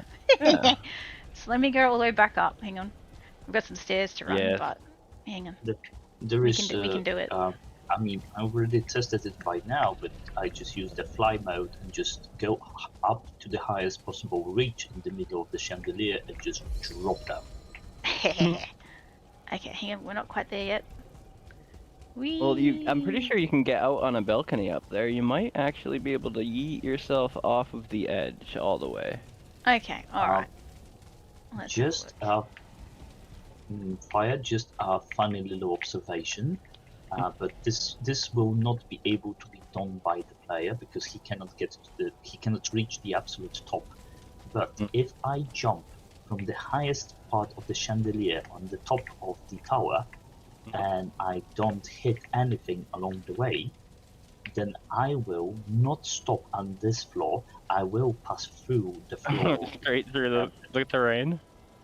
Yes. Yeah. Because the velocity of the player falling is actually greater than the render distance. So I will fall through before the ground renders, and I'll be on the actual bottom of the tower. Okay, so it's so wild to see that the chandeliers continue up. So at that point where you can't go any further, how many meters up the tower are we? Are we like 200 meters, 100 meters? Like, I want to know how much we can't actually get to. I know that the very top floor you can get onto, I think is what he was saying, is 308 meters. Yeah, but without stairs or a portal, that's not something that I can get to at the moment, because no fly. No, right here. Right here is... Oh, where is it? Stairs, top of the stairs. Yeah, I'm on this level here, yeah. Then we have to go up here. The highest point of the highest chandelier where player cannot really go anymore into. Yeah, 315. Okay. Yeah. And then, like I said, I'm almost positive there's a doorway outside here. We could jump off of the outside edge. I could be wrong. Okay, so I should be able to fall like right down the middle of this. Yeah. Whee! Without crashing into things. Okay, I'll just... Here we go. Last one to the bottom. Hey, that's cool. Oh god. Yeah, that's really cool. Very well done, Con. Very well done.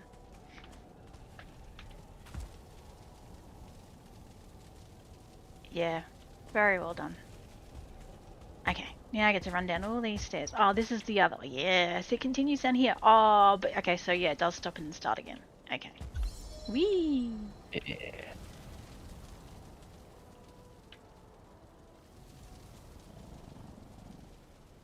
Yeah, that's cool. With the stairs. And the giant eggs hanging off the things. Yes.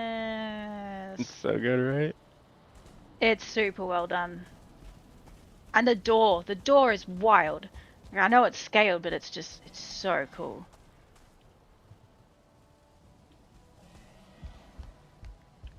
Yeah, I was gonna say you would have struggled to see if your mouse was moving, I'm sure.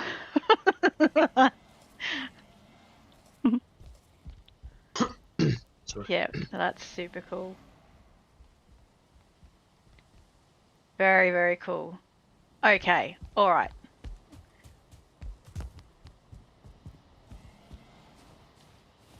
Where's the portal go to? Or is that to here? That was to here, wasn't it? Yeah. Yes. Yep, no. Yeah. Super cool. I love this place. And like one of the cooler, like I said, one of the coolest things about it is how far you can see from, so it really draws you towards the area. Yep. And then, so, I guess we ought to go to Mysel Grove next, because that's kind of directly, not directly linked, but it's very close to where we... And this is This is super cool. This is supposed to be like a magical kind of. It's supposed to feel different. You'll see. You'll see when you come in. Okay, well, it's all loading at the moment, so I'll give it a sec and I'll sip my now cold coffee. Delicious. Really nothing like a cold coffee. Oh, yeah, that's totally it. I always make them and forget. It hits the spot. Alright, cool. This archway thing is awesome as well.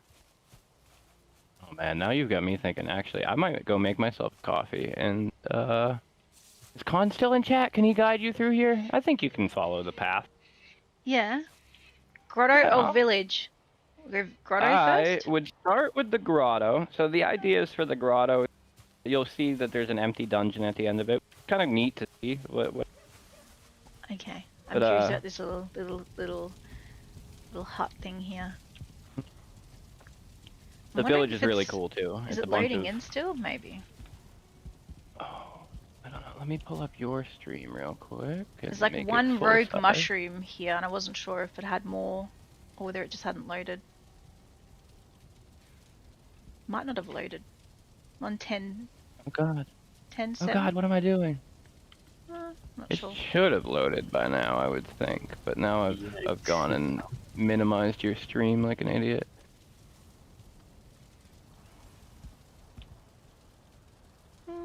It's not going up anymore, so maybe it has loaded. Okay.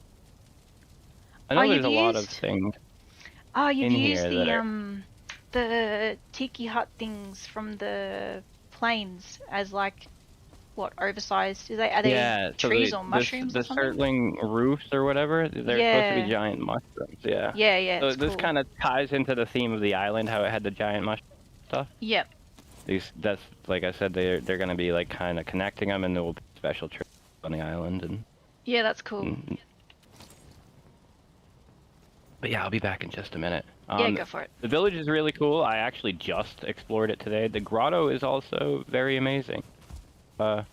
See a bit of the custom water where, we're obviously well above water right now and going uphill. Summer is approaching. Okay. Flax. Oh, well, that's interesting to see at that size, isn't it? Upside down trees. Is that right? Yes. Ooh, what is this? A medium green pot. What? Oh, it's an oversized pot. Okay, what's the edge? Seeker meat. Oh my goodness, that is so clever. Okay. Very clever. Yeah, so it's like giant mushrooms. Yeah, there's a lot of amazing ways of how they build those mushrooms.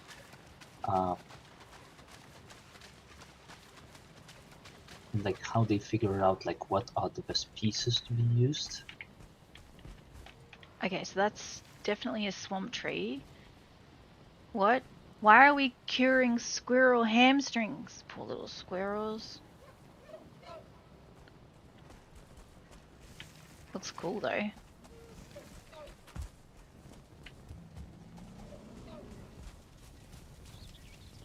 I hear something growling like a troll or something.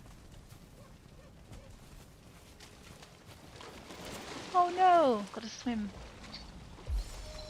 Yeah, every now and then a part is sunken. Can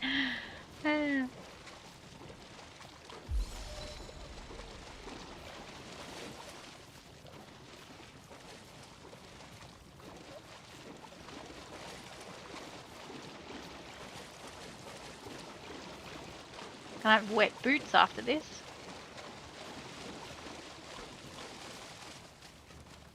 Yep. Okay, that's cool that you've added water into it. Like the terrain's not deep enough for the water to be there, so it's been placed specifically, I'm guessing.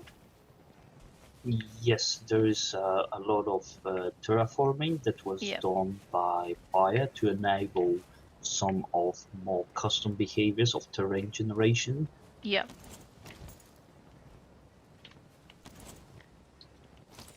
And well, other than that, as Fire mentioned, we are very high. I mean, maybe not that high, but we are above water levels, so there needed to be an alternative way to get the water here. Yeah, I was gonna say, because it's definitely not. We're not low enough to have it come in automatically. Oh, you can paint water anywhere. Like, that's the one thing that we've all been asking for. Let us place water wherever you want.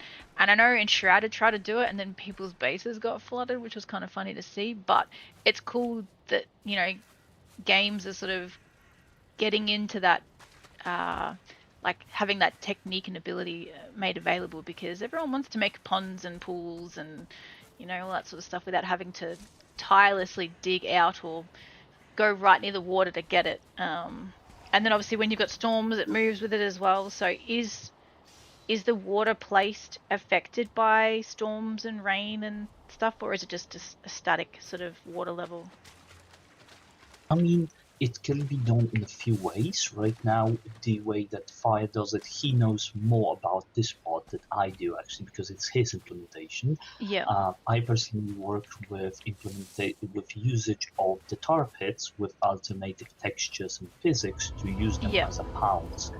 But the problem with basic implementation for it is that this type of a water does not allow for swimming. So you basically just dive in, just jump into that water. You're not swimming in it for difference. So we both are trying to figure out like how to make buildable water sources and both piece covered around it, as well as some terrain tools that allow more modification. Yeah, neat. Everything's so big. It's kind of cool. It makes you feel tiny, even though you're not tiny, but it just gives you that perspective. Yeah. Yeah, it was one of the gimmicks of this zone, of this dungeon, pretty much, because it's in the long run it's a dungeon. Yeah. Was to make you feel more like in the game, like what it calls grounded, right? Where you are in the insect world recently. Yeah. Yep. Yeah, no, yeah, Fire said it was empty.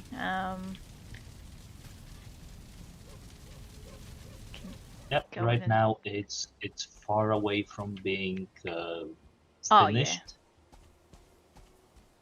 So it pretty much has just a cave here, nothing more. Yep. But the fact that the guys are able to place with those massive spaces, I've seen some of the other dungeons. The work they put into it, it feels like those big things, big dungeons that you see in the MMORPGs like World of Warcraft, Guild Wars 2. Yeah. Yep. Well, World of Warcraft actually added in what is this little dude? Alright, this fella is one of Gem Seeker. It just came up to say I'm being followed. I'm like, am I going to be killed by something? But now this little dude spawns. This is something that reloaded pretty much.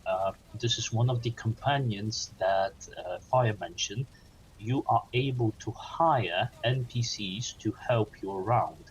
So even if you decide to play by yourself, you don't really have any friends online, and you want to go do some dungeons, you can spend some extra gold to hire some NPCs to help you around and follow you around as your companions. They are fully functional for combat. They have additional mechanics to go around, do some, let's say, idle actions. So this is the in-work system that Fire designed. Yeah, neat. Yeah, so it kind of reminds me of the companions that they added for Elder Scrolls Online, and that they run around with you and interact with you, and you can give them your inventory and stuff. And then I think it was like 1 or 2 expansions ago for World of Warcraft, they added another sort of like feature to their world. Instead of just having dungeons and raids, they added a feature called Delves, which is like a thing you can either go in as a party of 4 or by yourself. And when you're going by yourself, obviously you can take a little companion in and he'll either, you know, do DPS or heal you or whatever. But same deal, they sort of spawn when you go into those locations and you have them only when you're doing that. But it's neat because I wasn't sure what it meant by me being followed, but he's like a little page boy. How long does he follow me for? Yeah. Or is he just standing there? The companion, or? Yeah, this little dude here. Oh, bye. Where are you going?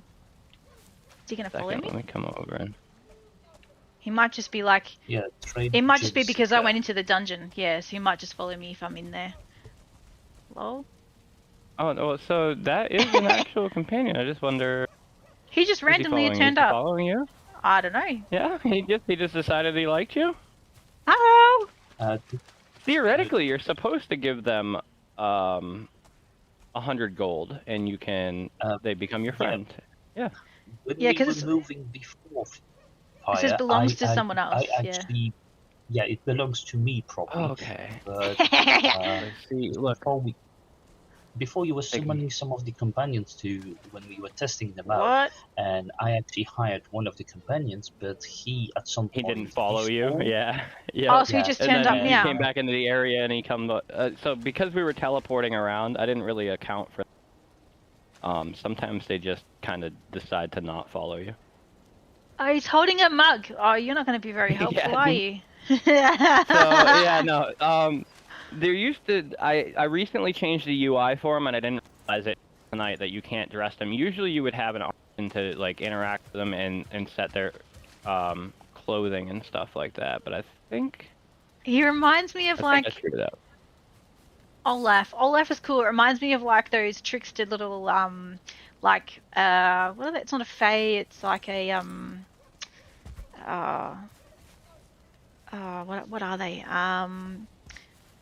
I can't think what they're called, but it's like those trickster ones. They're like yeah. Oh, no, what are they? Like a little it's on the tip of my tongue.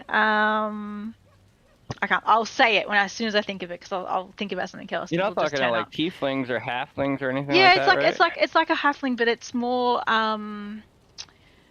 what are they? Like magical? Like you sort of see them in that sort of fae sort of yeah, I think I know what you're talking about. I can't think of the name of it. So the deal is, the companions can spawn, and somebody had told me that maybe I'm going a little too small with them, but they can spawn anywhere from 50% to 130% player size. Right. And depending on what they spawn, very similar to Belron's idle actors, the companions have random loadouts. They can spawn with any item in the... Actually have Belron's like custom modded clothing and stuff that they can spawn with. Depending on the biome, will be depending on... they have random rolls for like how many items they'll actually have when they spawn and stuff like that. And their stats and stuff. And then... It's a bummer that you can't see the inventory screen and stuff, because like the screens are pretty good. They track all of their stats. They have...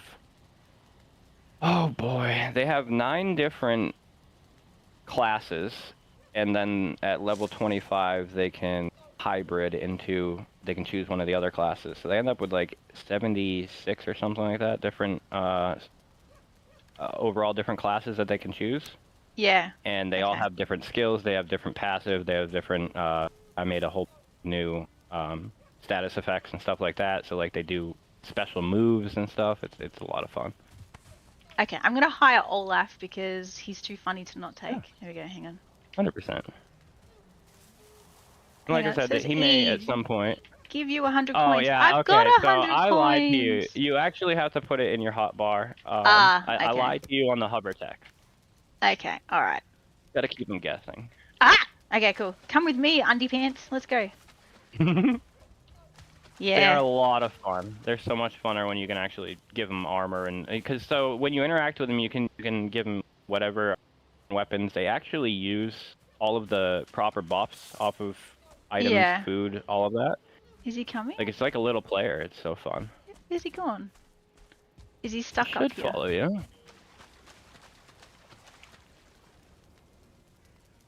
So fire system actually very well complements the role of an active companion NPC, while my NPCs are meant more for decorations for the bystanders that you have in your cities when you just move around, so they give a sense of life to the cities and places.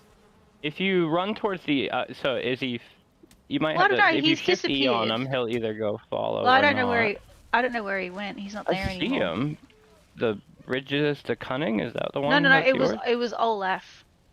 Olaf. Oh yeah. Okay. Yeah, he was holding a mug and he had only should. undies on him and a shield. It was funny. Oh yeah, no. Okay. But he should. He's not going to be useful at all, but yeah. Without teleporting, he should theoretically teleport to you. Okay, yeah, because it says I'm like 40 meters away from him and he's got a health bar, but he's just not showing up on my screen. So that's right. But that's cool. That's a neat little system that you've added.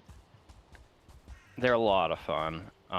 Like I said, it's a bummer that the UIs aren't working the way they are. I was kind of like pushing to get a bunch of updates and stuff before Hype Week, and I didn't realize that I may or may not have, you know, caused a couple of slight. But like any good developer, you push an update and you break something that was working just fine. There's always something. You know?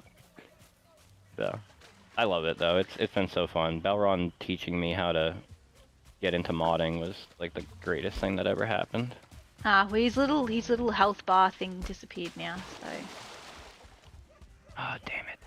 Alright, so what we can do, you can hire another one, and you can actually recall your original one.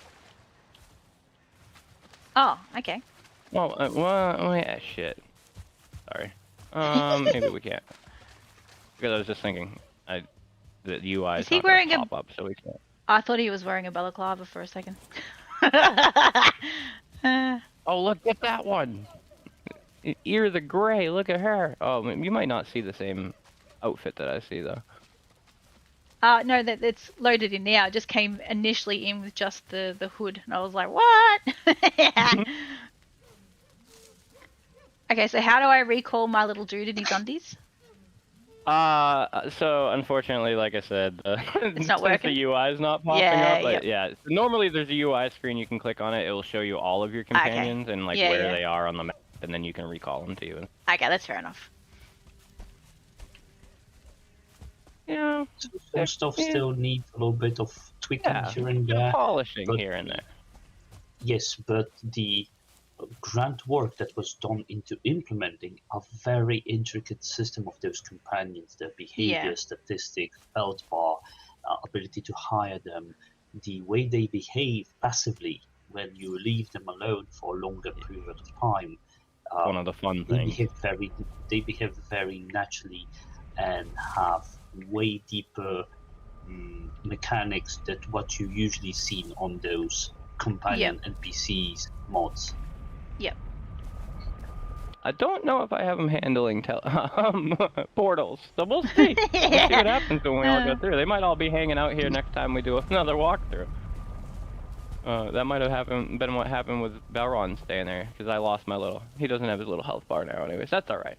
Yeah, he just sort of turned up when we were inside the dungeon, and I was like, what? That's funny. They are a ton of fun. And what Valron was getting at is you can actually set them to idle wander when they're like at base. Okay, yep. And they have like, I've got 13 different unique sub-behaviors that they can do. They can gather wood for you, they can tend the smelters and the kilns, they can gather resources, like if, you know, we can place a mine rock, you know, like... Yeah. So they're useful around the base, because there's a few games that added that companion system in with, instead of just following you when you could assign them to, say, like a bench or a task, and then when they're at your base, they'll just automatically go and do that when you're within that radius. I think like Nightingale added that in way after it was released. And then I mean, there's a couple of different games that kind of do stuff like that. And I'm trying to think of the other ones. Yeah, it's neat that they do more than just one feature or function. That way they're a bit more... You can sort of... You kind of get invested with them when they do more than just something. Okay, so here's the thing, right? I had one, and I even remember her name. It was Ansi the Delver, and she was a little midget, but she had chosen... It was when my UIs were working, you could actually click... So cool. But she had chosen... She was a rogue, and then she chose a archer class. Okay. And so she had this she had this one move where she would like go invisible. And it's just so fun. Like Belron says, I still need to work on it. I probably still need to work on it a little bit, but it basically swaps out the texture for a ghost texture, and like it gives you that effect of invisibility. Yeah. So she went stealth. Yeah. Yeah. And I lost her. Like I don't know. I'm I'm still working. She's still in the world somewhere, just invisibly walking around. Somewhere. Saying, and I'm fire like, abandoned me. She would be like starving somewhere. I had leveled her up. She was starting to get like all kinds of, because like I said, I've got 78 different unique classes, and they all have probably a dozen different passives and skills that they can unlock and stuff like that. So like she was starting to get some of her really cool moves, stuff like that, and I was just like so devastated when I lost her. You'll eventually find her, and she would have learned the Matrix. She's completely built her own area. She'll have her own little she's running her own. She's got her own companion. Correct. You'll go in there and she'll be like sentient. Like she'll greet you as like the long lost companion that she had when she was a little scout, and was like you'll find her. She'll be somewhere. When I had genuine feelings for my little AI companion, I knew that I was on something pretty good. I was like, these are going to be a lot of fun when I, fully polished and ready to go. It's going to be so much fun. It's always fun when you can invest a little bit more into something. Yes. Could turn on you if they get ditched. Look, in all seriousness, Con, if you haven't played Elder Scrolls Online, have a look, because the companions that they added in there, I think there's like 8 now you can pick from. If you do something that they don't agree with, they will tell you, call you out. You will lose like your reputation with them, because if you do things that they like some of them like stealing, some of them don't like stealing. So if you have the one out that doesn't like you stealing, and you walk into a tavern and just start pilfering everything, they will cuss you out, and they will get mad. They will start depleting on their friend bar, and you'll get them to the point that they're in such a negative state towards you, they refuse to do anything for you. They refuse to be summoned. They refuse to follow you. They refuse to let you use their inventory. Like, they will scold you and cuss you out. It's great. I think that whole depth thing for companions is fantastic, and it really makes you get involved with that. Belron had mentioned, and Hobo had mentioned this as what the heck is it called? Fable had it. The reputation, whatever the reputation system's called. I'm thinking of a specific They're a little name, bit different. Yeah, well, I'm excited for Fable. Basically the same kind of idea. Oh, that's another one for sure. Oh, I can't wait. Yeah. I just want to go kick some chickens. Yeah. Alright, what's a good nighttime one?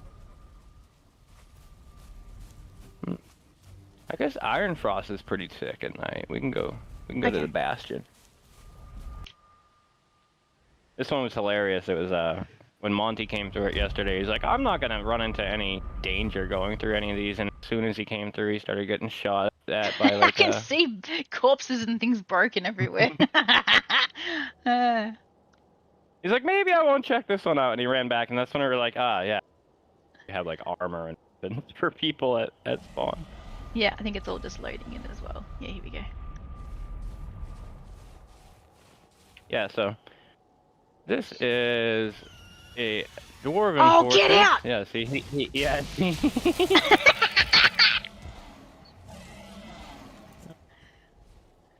Are they just attacking him? I think so. They must have aggroed on him. They're attacking me as well. Yeah, you're Drake. Oh, he's not friendly. Is he friendly? No, he's not. Definitely not. Okay, so I guess there's a spawner there. We probably put this in a terrible spot. Oh no, I'm poisoned. Oh no. Let me eat. Oh no. That's 2 stars. Run, free.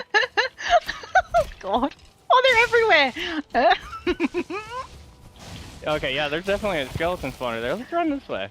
Let's go into the building. Is this the building we can get into? Eventually. You got them, Belron. I have faith.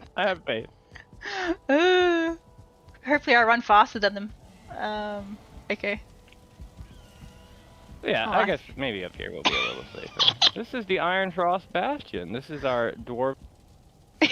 Drag with you. I'll take care of that. Oh, how funny. This is one of Hobo's builds. It's very cool. It's not completed yet. It was one of those things where every now and then when you're building something and you just kind of like get builder block and you're like, there's this other thing that I really want to work on. Yep. That's what this turned out to be. It's like, I knew he knew that he wanted something in the mountain, a large fortress for. Yep. Yeah, sometimes it's you just need to give yourself a break when you're building, especially when you're building like really big sort of like areas, because if you don't like split apart what you're doing, like you do Valheim one day or do something a different day, you don't get that inspiration like rush that you need to just put out your best work. Otherwise you're sort of forcing yourself to build, and it just doesn't have that same sort of like feel to it at the end of it. You're an amazing builder yourself. You know exactly what we're talking about. Like, you get that builder's block, and it's just and then like I said, sometimes you'll be in the middle of one project and got this other project in the back of your mind, and you're like, I need to spend a night to just lay that out, because like I've got this idea, I really want to see where I can take it, and stuff like that. Yeah. And I've always told the guys, don't feel bad about jumping around. Like, don't feel bad about getting a build to 25% and doing something else because that's what you want to do, because there's plenty of work. You just get builder's block, and you have to change what you're doing. Braemar, yes. I am off work yesterday, today, and tomorrow because it's hype week for Val-Con, and Val-Con is from Friday your time to Sunday, but for me it's Saturday to Monday, so I took an extra few days off because I wanted to visit all the hype week worlds that I could, and then like give myself extra time to help the team get everything ready. So yeah, I'm streaming at all different times at the moment, but welcome in, dude. And what I will do is I'll actually quickly post this back in chat. That way it's there. So we're at Verdant's Ascent RPG world. So there's 4 guys, Fire, Con, Hobo, and Arbby, that have done so much work. It's absolutely insane. And Balron's here as well with Fire. And did someone else join voice chat before as well? I didn't actually notice.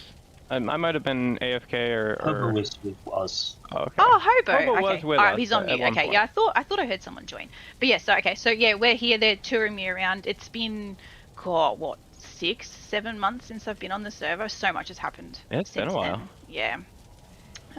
Hobo is here. Look at that. Yeah, perfect. Yeah, and once Val-Con is done and I've had a break and my brain's reset and I've got my schedule back up to where I want it to be, I want to come in and actually work on stuff. So yeah, love that. I have so much more time. I want this tree. Incredibly awesome to show you. I want it. That's a Balron one, right? That's I want it. That's you, right? I want it. Did you notice your statue at the beginning, Balron? Nice. When we first came in, the big giant furniture reborn statue. Yeah. I want this tree. It's so good. I want it. So some of the things in here are like, you'll see that there's like floating stuff, because Hobo lays out his like color palettes and stuff like that when he's in the middle of building, and it's really neat. I think that's smart, but yeah. This tree is wild. Yeah, I'm excited. Like, it's been like, I got distracted with the build comps last year, and that was like, in fairness though, like Val-Con in February last year was the first time I logged back into Valheim in probably a year, and that's because I was really unwell after COVID, and I'd had surgery and I hadn't recovered very well from it, and then we moved house, and there was just so much that happened to me like after COVID and before Val-Con, and I will forever be in debt to Gaming with Christy, because she reached out and was like, I need your help. We're doing this and I need your help. Like, come and help me. So awesome. And she got me back into the Valheim community and everything, because I I just couldn't. I was so unwell. I I've could heard barely plenty of walk. stories like that, you Yeah. know? And like just the people that have come back to the community, I love it. Yeah. So like since then, Me, obviously, like coming back in, reconnecting with her, the admin team, like joining the Planeswalker guys, like if it wasn't for Good Toth reaching out like a couple of months after the con, I don't know where I would be right now in terms of like the Valheim community and how much I've participated in. And it wasn't until Val-Con coming back, reconnecting with people, and deciding it was the right time for me to pull all my old world files, which had corrupted when Mistlands update came out, and try and get them working again and restore all of my builds and then create all my blueprints. I've got like over 300 blueprints now. Like to get all of that, it gave me the confidence to actually start doing stuff again with people and servers, because I had such a bad experience like when Ashlands came out and when Mistlands came out with the community I was in at that time, that plus COVID and then getting sick, like it kind of just was just too much, and I stepped away. I couldn't even, I hardly was working as well. I was so unwell. So the fact that I'm able to sort of be where I am now and have the opportunity to join all the servers and like, yeah, it's amazing. Yeah, you're all good. You're all good, Fire. Yeah, so I'm excited to get back into everything again. Everything's been super distracting, and I've thrown myself into Val-Con probably a lot more than what I should have. Okay, I saw a picture of this. I wish it was animated, but yes, it's so cute.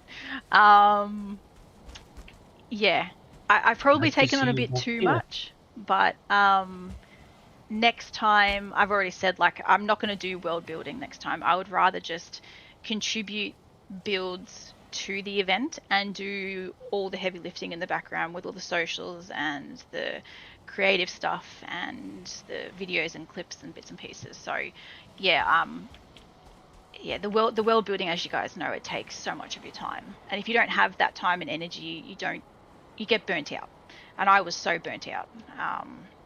Yeah, and then unfortunately I had to have surgery in February as well, so you know it's just been a vicious little cycle. But yeah, it's Valheim for me is the game. Like I barely play any other games, and every game I do play, I'm always comparing it to Valheim, and a lot of games don't come close. Like Valheim is my like gold standard on games now if I'm going to play something, and if it doesn't give me the feel that Valheim does, it doesn't last very long.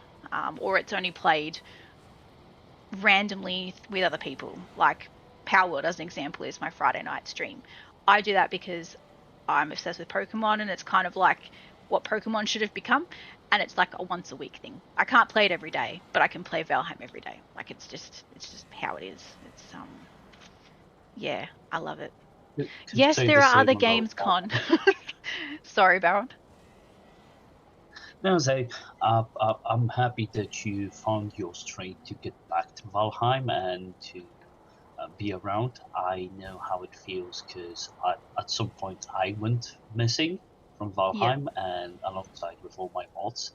And it also took some people to get me back here. And I'm happy I returned and was able to push way more creations of mine and meet so many new people as well. So one of those Yeah. people around were actually Fire and his group. Yeah. So a lot of good things happen. Yeah. No, I'm so grateful for the community. I've done so much work to try and have this year's con include those that stream. Because like the con last year was just sort of focused really on those that do mods and build, and that was pretty much sort of the window of involvement or create content for say like YouTube or something, right? But most of the world at the moment, it is watching people play. Either they don't have the time or the time zones are different, and a lot of people who love the game don't either have the community to play with or the time to play it, so they watch people playing it. And that community now, with how the world is and how technology is, and people have got more confidence and they've got access to doing it. So there's so many more people that are streaming gameplay these days that having that community also involved with the con this year, it's just so much easier to spread the word when people are live, because they can talk about it. You know, you can have active conversations about it rather than just, you know, posts that may not get replied to online. The fact that we've got like over 30 people who have put their hand up to say that they want to get involved with the con in some form while they're streaming is huge. And I think we've got way more people in that respect than what we did last year from a content submission point of view this time. So yeah, it's wild. I think the community will be way bigger online after this weekend's event than what it was like prior to it, and all the communities coming together and everything. Like it's wild. I'm so excited that we've been able to do it. Yeah, I can't wait what the Val-Con brings this year. As much as for starters, it already will be double the size that it was last year. Yeah. It comes even to most of it, so.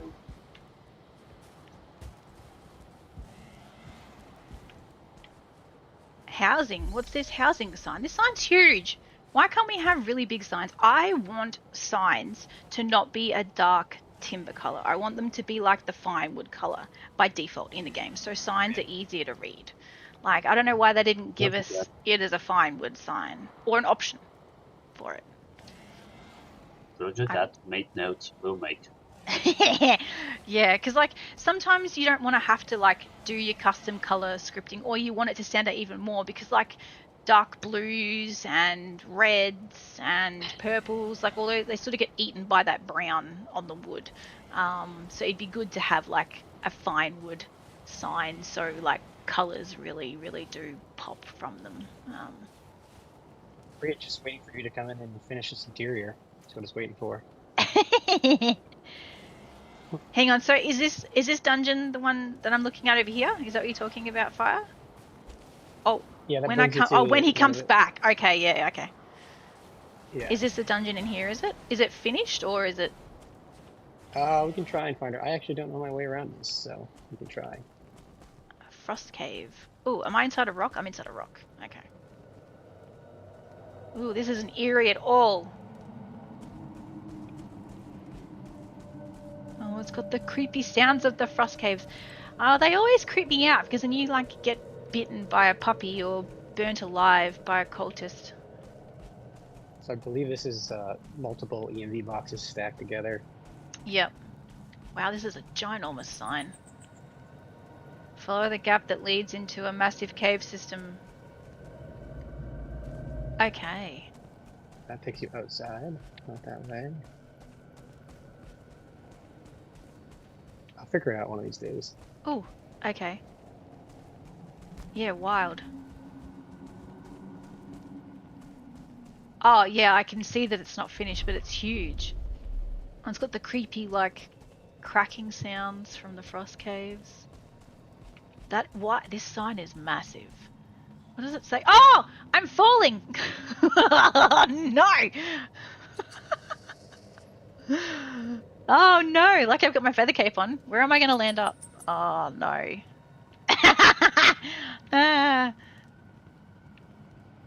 You should have admin rights, so you should be able to fly. Okay, yes. Okay, thank you for telling me that, because I didn't realize. That means I could have flown to the top of the tower. Oh, I'll have to go back. Okay. Yeah, I kind of didn't want to break it to you because you were so engaged into running. Yeah, I was so engaged in running. Okay. How do I get out of here? All right. Are we in a skybox? Yes, we're in a skybox. Okay.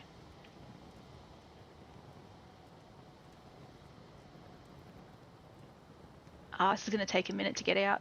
Actually, can I find the entrance? Yes, here we go. That might be quicker. Can I go through here? Exit. Nope. Hang on. Wait. Where am I? I'm inside a cave. If you found the Okay, exit, I catapulted out of the ground. Here we go. Okay. That was Okay, I'm back outside. All right, I'm safe now. Okay. Well, unless the dudes want to attack me again. Right. Okay. It seems something was unfinished there, or maybe bugged. Yeah, that's all right. It was pretty funny though. Yeah. Oh yeah, I was definitely going for the authentic experience, but it would have taken me a very long time to fall from 5,000 meters.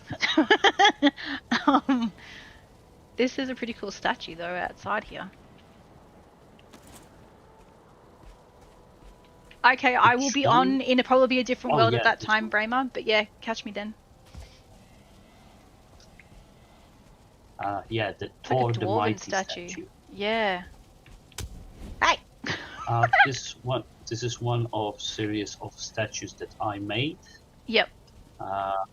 So we have Odin, we have Thor, we have the ravens, we have wolves, and a few other majestic ones. Yeah, neat. They actually are made because I didn't make the model itself. This is a bought asset from a very talented artist called Dimitri Dryzik. Yep. Who designed some of really great assets that I'm using around in my mods. Yep. All right, where are we going to? Where's Motor? I can see the chat popping off. Are you trying to kill me? Like you can probably do that. Okay, over there. Let's go this way. I need to get back to the portal and look out for this skeleton spawner that will try to kill you. Yeah, that's pretty funny. But remember, you can fly, so you can quickly move around if you. Oh, yeah. Okay. All right.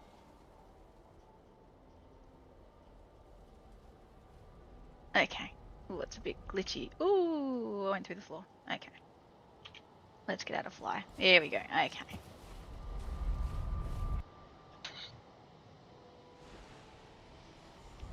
Yeah, we had a really good welcome party. Ooh, I think I just got pushed back through. Ah. Yeah, sorry about that. No, that's alright. This is what you get when multiple people use the portal at the same time. Yeah, that's right. We when we were on Emma's yesterday, there was an egg that was blocking the exit on a portal, so we were just going like back and forth between this portal until everyone could get out. It was pretty funny. All right, where are we going now? Follow Hobo. Okay. Motor. Okay. All right. Yeah, it literally was an exit, wasn't it, Norson?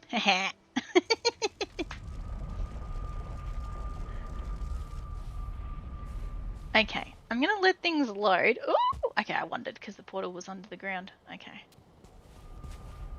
Ooh, do I need my... No, okay. Ooh. I have 10 eggs. Okay.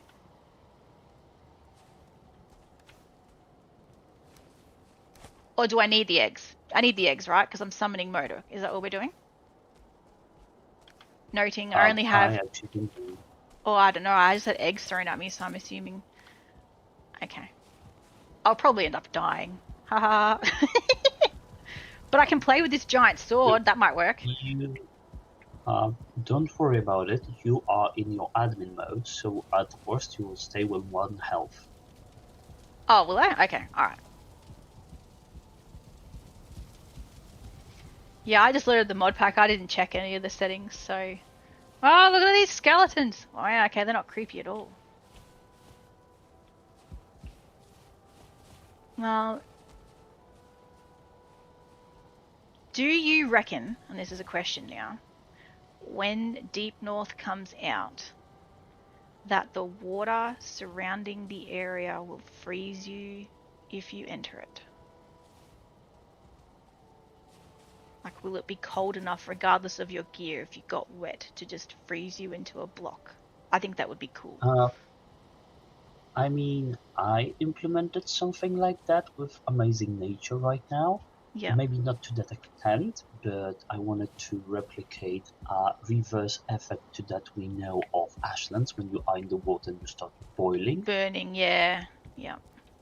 So I implemented a reverse effect that just applies freezing whenever you get closer, and the ocean nearby deep north changes and actually apply snowstorm, icebergs shows up in the water already. So it feels more in touch with like you are on your very cold waters. Yeah.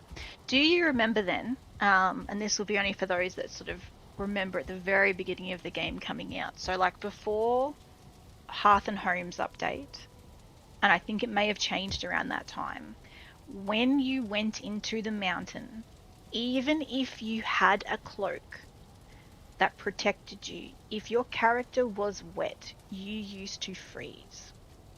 Do you remember that? Yes. I am annoyed that they took it out, because in any situation that you go into a cold environment and your character is wet, you should freeze. So I want them to bring it back as like base game default, because if I go from a black forest and I run straight into a mountain and I am wet, I should be freezing. But you don't at the moment. And I really wish that that was, still a thing.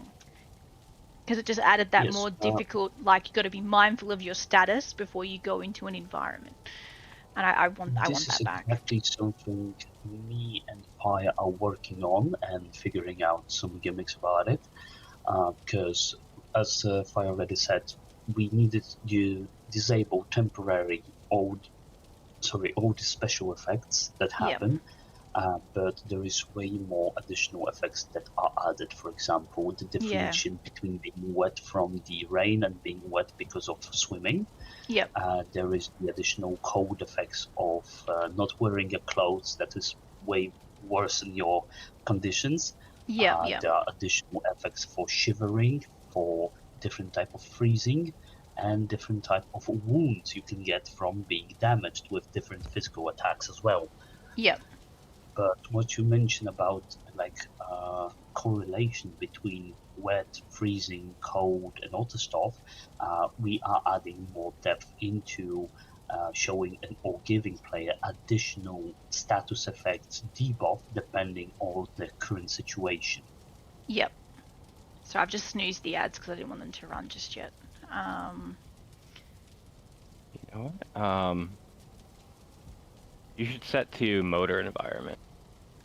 See what this place looks like with that. Okay. It is wild. It's ENV now. Is it? It is motor. Yeah. Okay. Cool. Here we go. Yeah. I love fader and motor. I think they're the most amazing things. 100%. I love motors so much. I put it on like a bunch of, because I've got like custom environment boxes that I can make and stuff too. Like I can scale the dungeon boxes now. That one that you guys were in and you fell out of it. But now I can actually scale those. That's a lot of fun. Yeah, this is cool. So did you happen to see around Halloween of last year, Koo's Halloween, what was it? Bone mass map that she did? No. Okay. I've seen like pictures, but not like I didn't actually get to see it, you know. So. Yeah, because I think I know Con and I put a couple of builds on there as well, but she had the fader effects boxed into certain areas, so you walked through and like a certain part of the map was just eerie, creepy, had like, you know, the heavy metal rage music going in the background if you had it playing, but it just made like the horror builds like really, really good.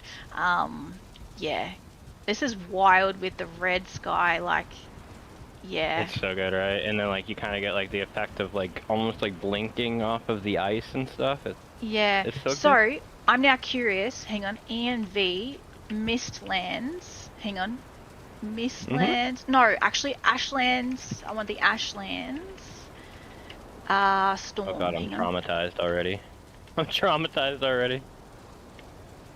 So for the longest time, up until today, I didn't realize how to get rid of Ashland Storm over the ocean, and it was Is it the? Is it? No, it's not Ashland. Ashland Storm. Here we go. Hang on. I want to see what, because the lightning is always like super wild and it makes that orange sort of effect. And yeah, when I was on Mistland Thunderstorm's pretty good too. Yeah, it is with the purple, but I just wanted to see. Yeah, with the red what it effect. does. Yeah. So good.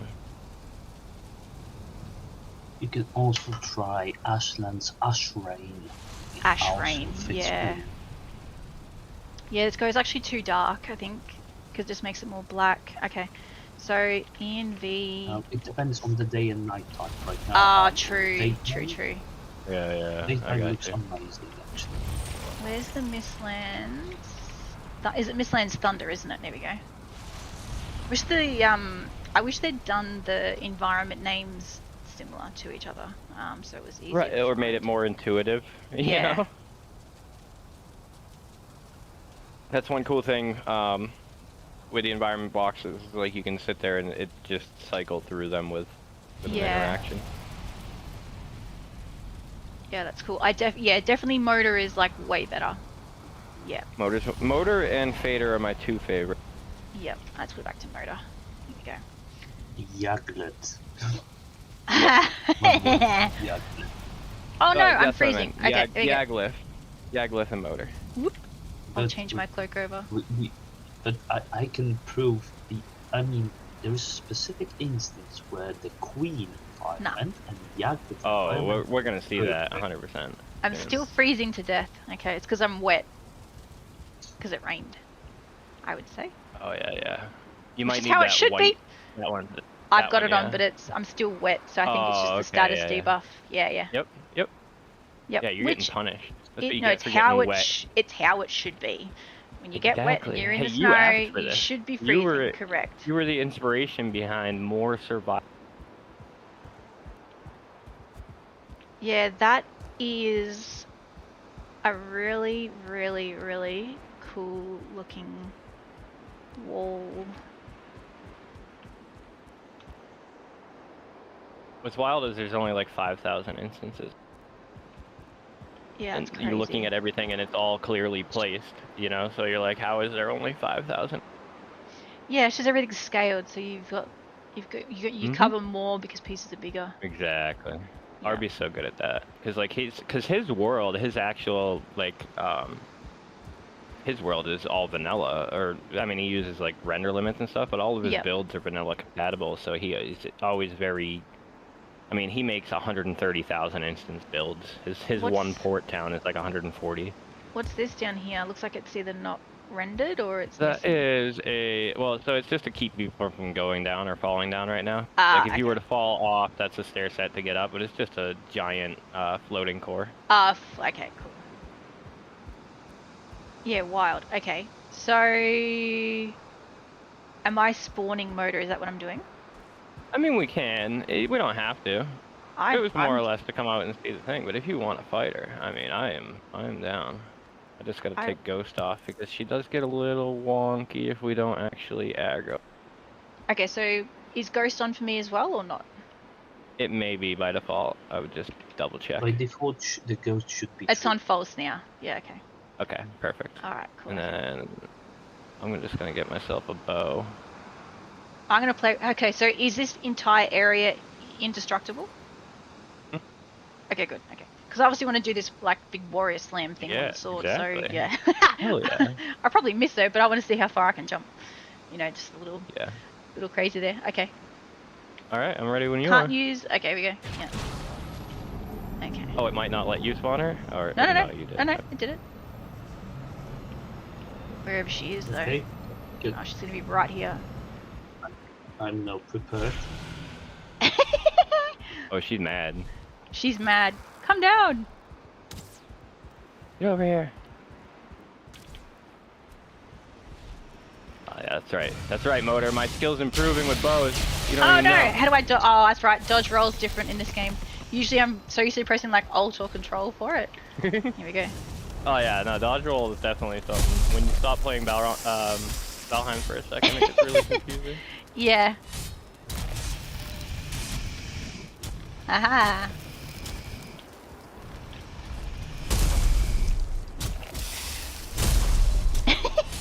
How funny. Odor, it's like you're not even trying.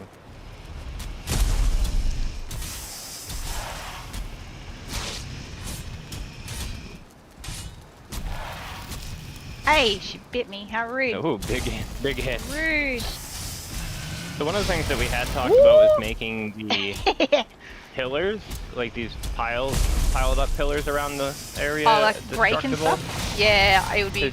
Because yeah, with EWP you can replace them after they break, which is really cool. We want to do a bunch of fun things with that. There's a bunch of really great ideas for dungeons that we haven't been able to really implement, but we've got some, like, all the classic RPG tropes is basically what we're going for. Oh, so you know, this thing that she spits out, if you get hit by it, you get like these big ice spikes stuck to your character, right? Yep. It was... It'd be cool to have for it. Yeah, so Haloa and JP actually helped me keep them without breaking. Persistent? Yeah, that's really cool. And then what we ended up doing was we used that and then we added different lighting and those visual effects to them to make them look different. So they actually have like persistent lighting and they're big giant orbs, and we've got them like as features around the place or stuck on the side of signs or whatever it might be. Yeah, like it's pretty cool. Well, there we go. Yeah, we battled her and we won. Not that we were cheating or anything, but you know. No, we weren't.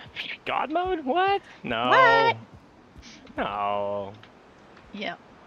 But no, that's cool. So, a little thing about this. So, for example, for defeating Mulder, this would be your reward later on that you craft. Here we go. Pick it up from the ground. Motor's bow. Motor's sorrow. Okay.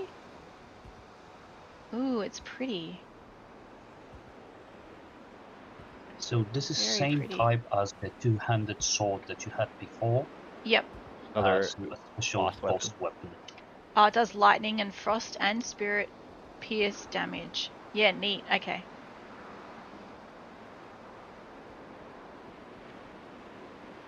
All right, lightning. I want to go show you my little dungeon because I want to see you do some jumping. Alright, can I give you your weapon back, Baron? No, you can keep it. I just wanted to show you like what type of things. What type of things? Yeah. Hello there. Yeah. The different, unique, like, you know, I mean, a lot of people are like afraid of mods, and I get it. They're kind of like scary and stuff like that. Bad mods can, you know, cause issues and this, that, and the other. But one of the things that's great about mods is that you can really add anything that you want to the game, and being able to have like more, you know. One of the things that's great about RPGs and stuff like that is just collecting all of the things I'm not even going to use. Looks cool. Oh yeah, you know? You just want to display them. That's the main thing. Like, it doesn't matter what game it is. If you can collect something and then put it on display, people do it just for. It's more the, you know, the gloating and the clout that comes from it. Really, like you just want to show off the fact that you were able to achieve it. Yeah. Yeah. It's just like titles so that's and a lot you know what everything we else do you sort of go for. Yeah. I wanted to take a page out of ESO's book with set items, and most of the set items aren't going to be craftable. They're actually farmed. Yep. I like that a lot. So mini bosses and stuff. This is a slippery ice I was talking about. Oh yeah. Slightly obsessed with this torch too. Oh, it's so good, right? Yeah. It's wild. Hey Helga, how you doing? Yeah, we like it. Okay.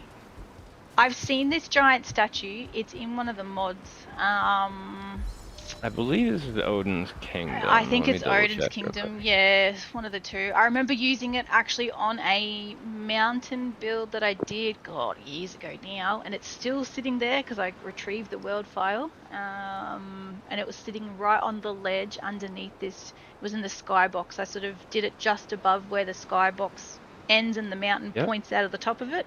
And I did this big cylindrical build on top of it. And the portal, when you come in, has this literally staring at you when you come out. But it's much smaller because it's been scaled. But yes. Yeah. That's actually from Clutter, which is wild because Clutter hasn't been updated in like 2.5 years. No. But because of the prefab mod, it doesn't really need it, you know? Yeah. Okay, I need to do a quick relog. Something popped up in the console and it's out of it. Alright, I'm sorry, let me know what you got. Yeah, sure, I'll keep the log posted on DMs in a moment. Yeah. An item prevents me from teleporting. Oh, the eggs. Okay, hang on a second. Yeah. I'll explain it. Okay.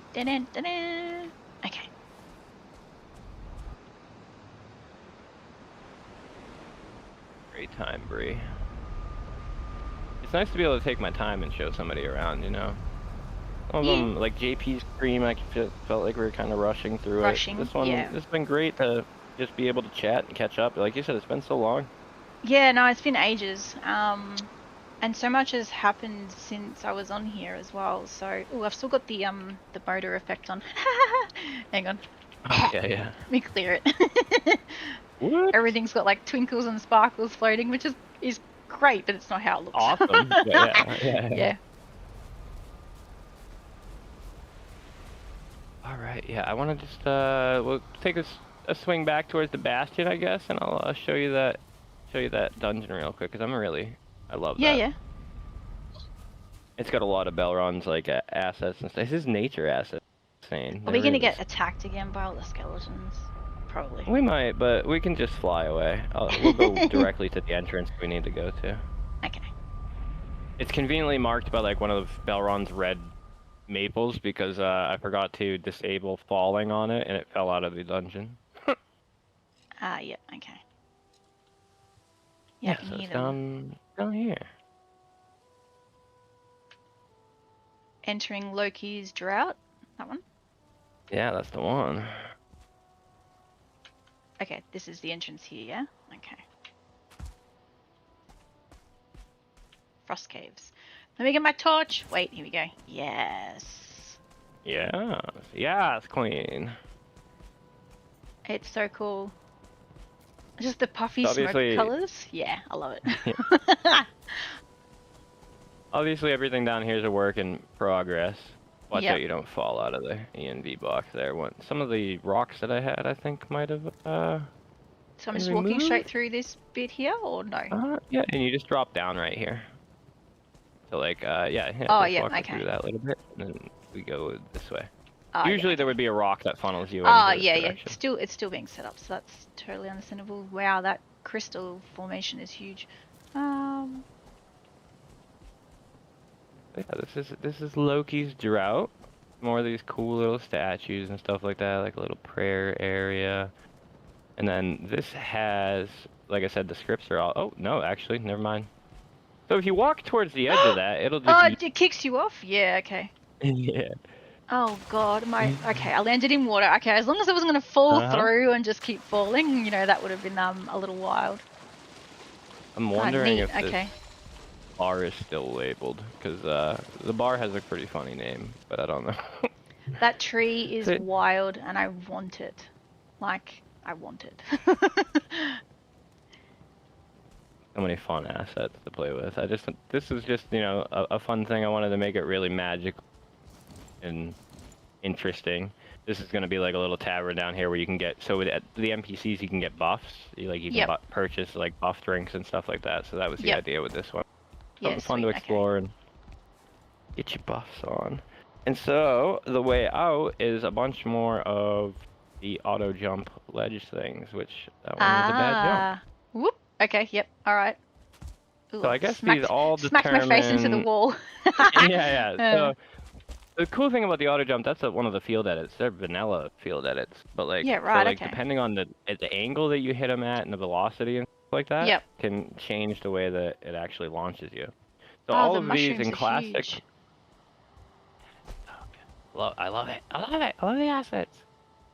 It's so cool. So I went with like a classic RPG experience kind of deal coming out of here, where I didn't give you any hints, but they're all marked with lighting. So as you look around and you kind of see, okay, well, there's something over here. You get yeeted up this way.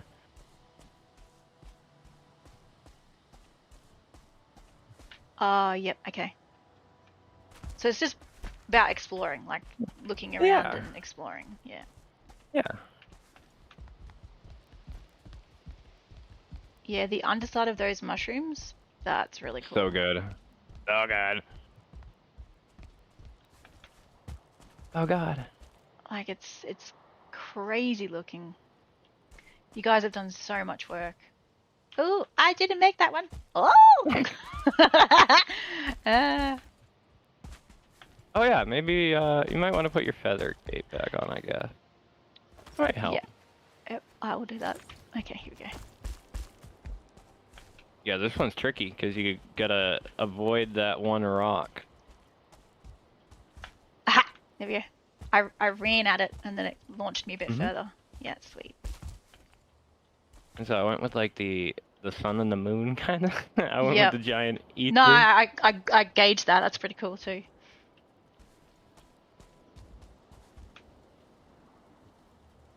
Oh, that red tree is cool as well with the lanterns in it.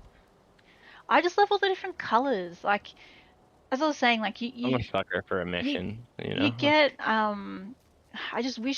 I wish there was like the seasons, just where everything would change and you would just get a different feel, or you could lock yourself into a season. And mods are fantastic, and I love that sort of stuff. But not everyone, not everyone wants to do it. You want it vanilla, you know? Yeah, you want to be able to give that. Just give us the toggle, modifiers. like. Yeah, 100%. Like at the start of, loading a world or creating a server, you've got all your buttons that you can turn on and off. Just add something in there for me for seasons. Thank you. Ta.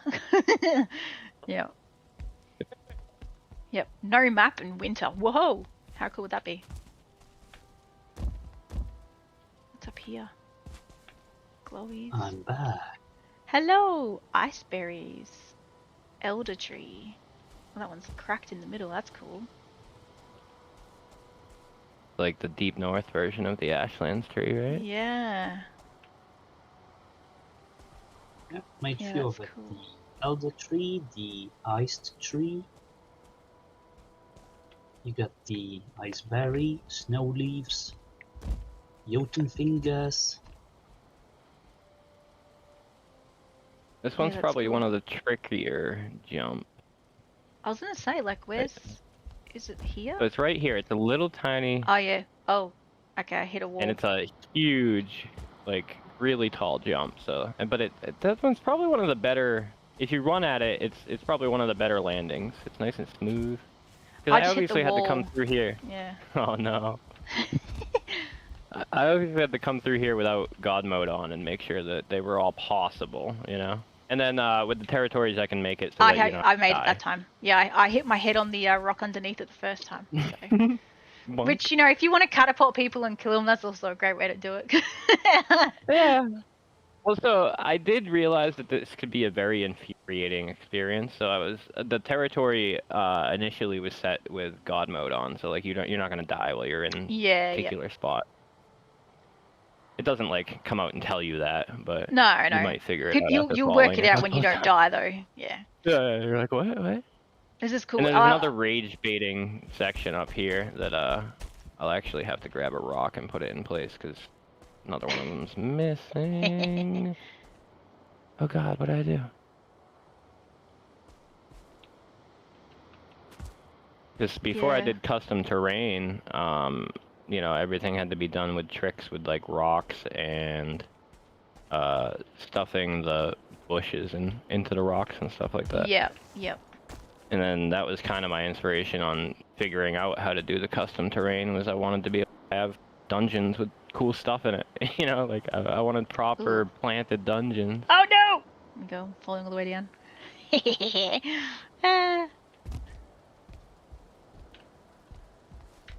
let's try that again. At least I gave you something beautiful to look at while you're... Yeah, it's super cool. Okay, how do I get this one to go? Ah, there we go. Run it. Okay. Run it.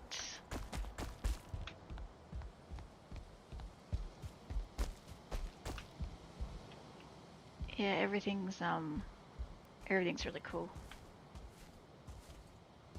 I had a lot of fun making this one for sure. It definitely it definitely feels like you're, you know, I made it. I feel like you cheated because this one you're not supposed to be able to make. Well, I made it and landed on the little crooked ledge at the bottom and then jumped up. So it was, see, like that, exactly. Yeah, there you go. Yeah. Well, see, I know how I did it. Tap Z real quick. I did it the real way then, and it works. I believe it. So that one was supposed to be very, very hard to make, and then after, you know, maybe you hit it once or twice, you realize bypass it by going around and up over the mushroom. Oh, yeah, makes sense. Yeah, it was supposed to be rage-inducing. Oh god. Yeah, this is cool.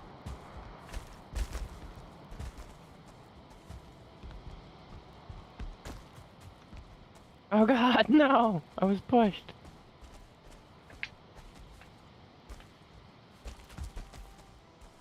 Very cool. Oh, this is brutal though. Where's the edge off? So you just kind of run towards Belrond off this one, and it should eat you right here by the. Oh, it was there. Okay, barrel. I wasn't sure. Yeah. Yep. Oh, I just made it. Okay, cool. There you go. Those are so fun. I love the auto jump ledge, and then there's no way up right now. Yeah. Yep. So how do we get out? Only. You just. Oh, you just walk through? Tap Z and yeah, you can tap Z and float right up. Oh, I'm in the sky now. Yeah, you're gonna have to use admin privileges to go through the Rocky.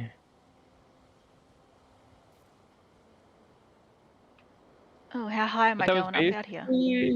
God, I don't know. You don't have to go that far.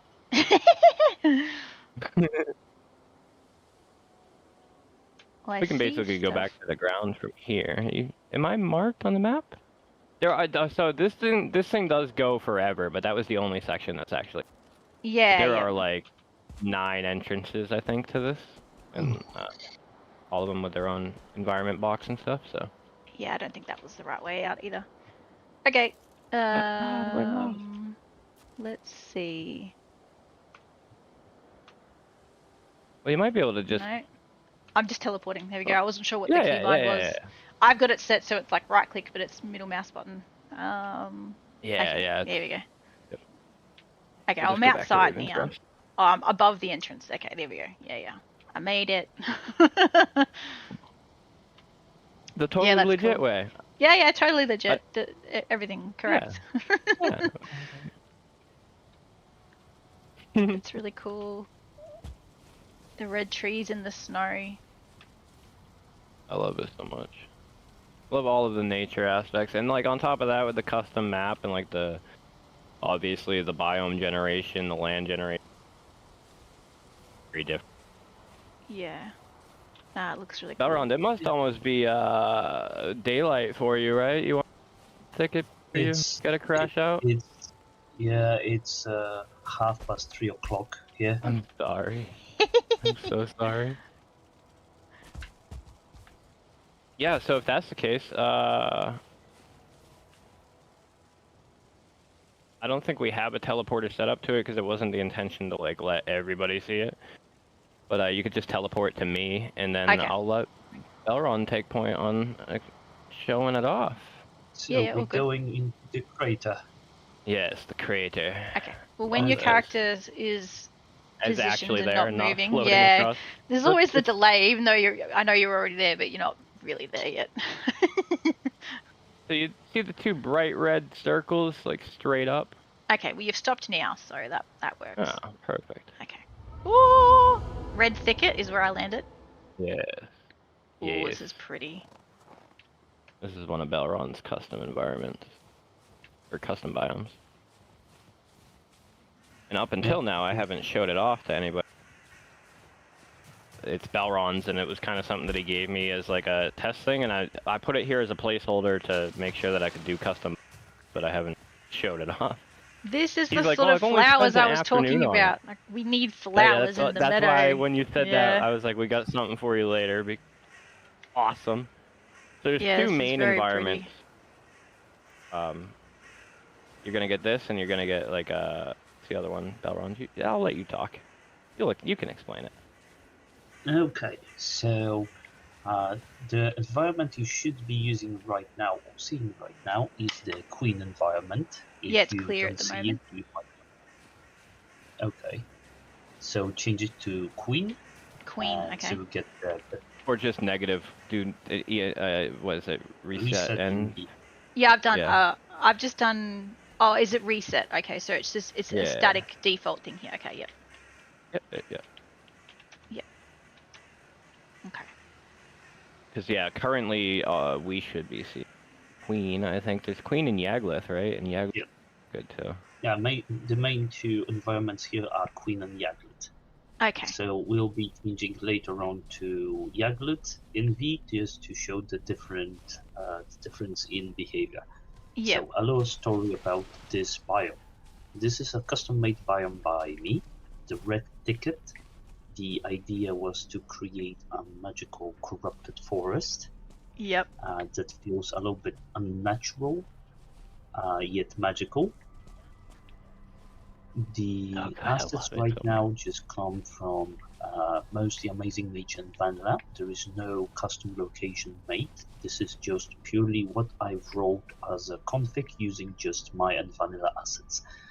And this was a quick prototype because I really wanted to create a custom biome and wanted to see like if my vision is even doable. So what you see is the creation of 24 hours of work. So this is a pure prototype. Yep. And biggest and most important thing is this is the place where you find the maple trees and the twisted redwood. So right now with the Queen environment, you should have a pretty thick fog. So it's red with yellow green sort of sky, and it's foggy and it's really eerie looking, but it's also a beautiful eerie, not just an eerie, not like your swamp eerie where you can't see anything. You've got of course, that like. Baron plans on filling it with horrors unmentioned. Oh, I'm sure. Yeah, because it's supposed to be. What is this? This is between Mistlands and Ashlands, right? Progression-wise, the first idea was to put it between Mistlands and Ashlands, but after consideration, I ended up creating it as the aftermath of Deep North. So this will be perfect. So it'll continue progression rather than get into the middle. When it comes to a more vanilla type map configuration, this will spawn on the left edge of the map. So same as Ashlands or Deep North, this will be like a massive island that takes the left side edge of the world. You get where this is going, right? Yeah, I get where it's going. Yep.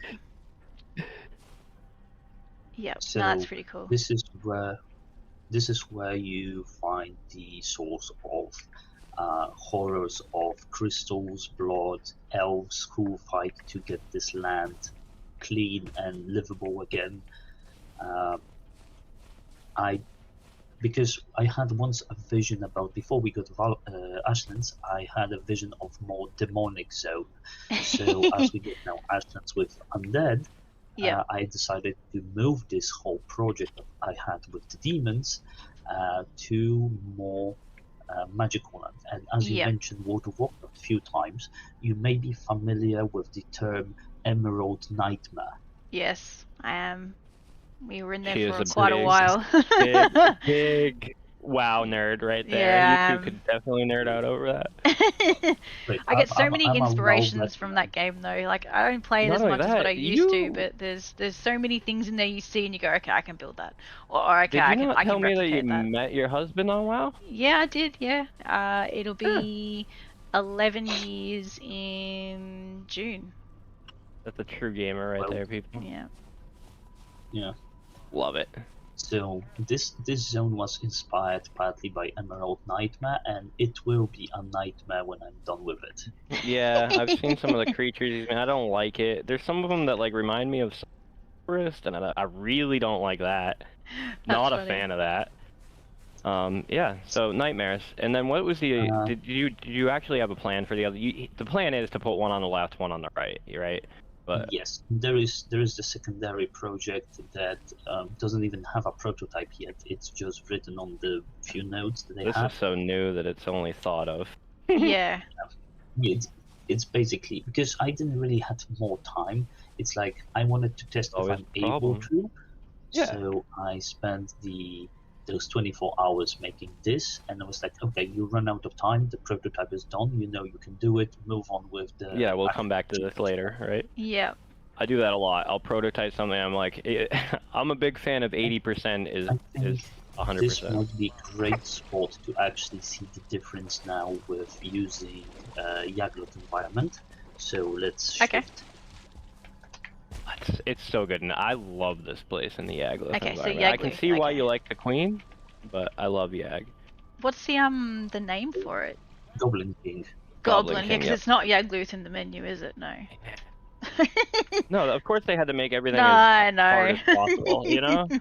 All the boss names, like you try and spawn a boss, you spawn a stone. Now you will understand more about the magical corruption of this place. Yeah, it's very pretty now. It's so good.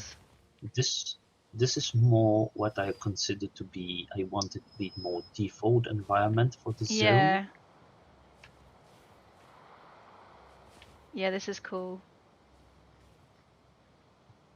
So you have two types of definition of the zone, because you have this thick forest full of red, full of flowers, while there are also like fields similar to meadows, but they are devoid of life, right? So there's that connection between the black forest, where you have the thick forest, and you have a lot of connection to the meadows with flat hills, but the flat hills here are dead fields, while the forest seems to be wicked.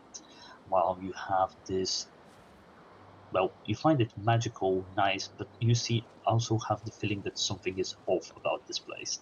It's so cool. Oh, yeah. Like I would build in here. I would get so inspired. 100%. That's what I said. I was like, I don't care how scary it is. You have no idea how many builders are gonna love building it.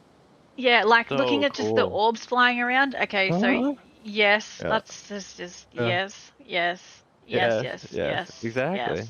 Yes. And my favorite environment, my favorite biome Zone so far. connects gimmicks of multiple biomes, because we will find spots where there is the mist from Mistlands. Yep. There's also the boiling water, so not sure if it's active actually, but the water here was supposed to behave like water in Ashlands, so the so it boils you. Spicy water. Yeah. Spicy noodle water. It connects a lot of gimmicks from multiple biomes and wisdom around creating something more original, I think, in the long run. So cool. Yeah. What I said earlier when it was just me and Balron running around and like we had come up here, I was like, what I love about this place is that I can take a screenshot at any point while I'm wandering around here, and it's gorgeous. And I haven't. I was just taking screenshots. I was like, you know? It's just, this is all just a generation, and like he said, it's all vanilla. Like you see a lot of Mistlands assets, you see a lot of assets from all throughout the game, and it's so beautiful. I love it so much. I love it so much. If you join me here a little bit closer, you will find now that there is a spot that is more divided of life. There is those skeletons from Mistlands. Oh yeah, I saw and that. You see how this goes to dirt instead of not as many flowers and stuff like that. I get what you're saying. Yeah. So we have some free space. And I didn't realize that you actually worked elevation into the generation. That's smart. That's so funny. This is mixed elevation from what did they mix here? I started with plains, moved to deep north elevation, but didn't like it much. I started to experiment with the data of elevation from Mistlands and Black Forest, and this is what came out of mixing all four together. It came out so good. I love it. It's so good. It's so good. So thanks to having this mixed elevation with sometimes like little rolling hills, and so you get like patches of different. It's so good. And also, thanks to the environment, you have this mist that gathers in those lower parts. So right. So it really adds to the magical feel of everything. This is what I was saying earlier too. Is like Valheim's not the most advanced graphical game. I mean, it's kind of like we're playing an N64 game, but what they do with the shaders and all of the graphic, like the particle effects, is so good. Yep.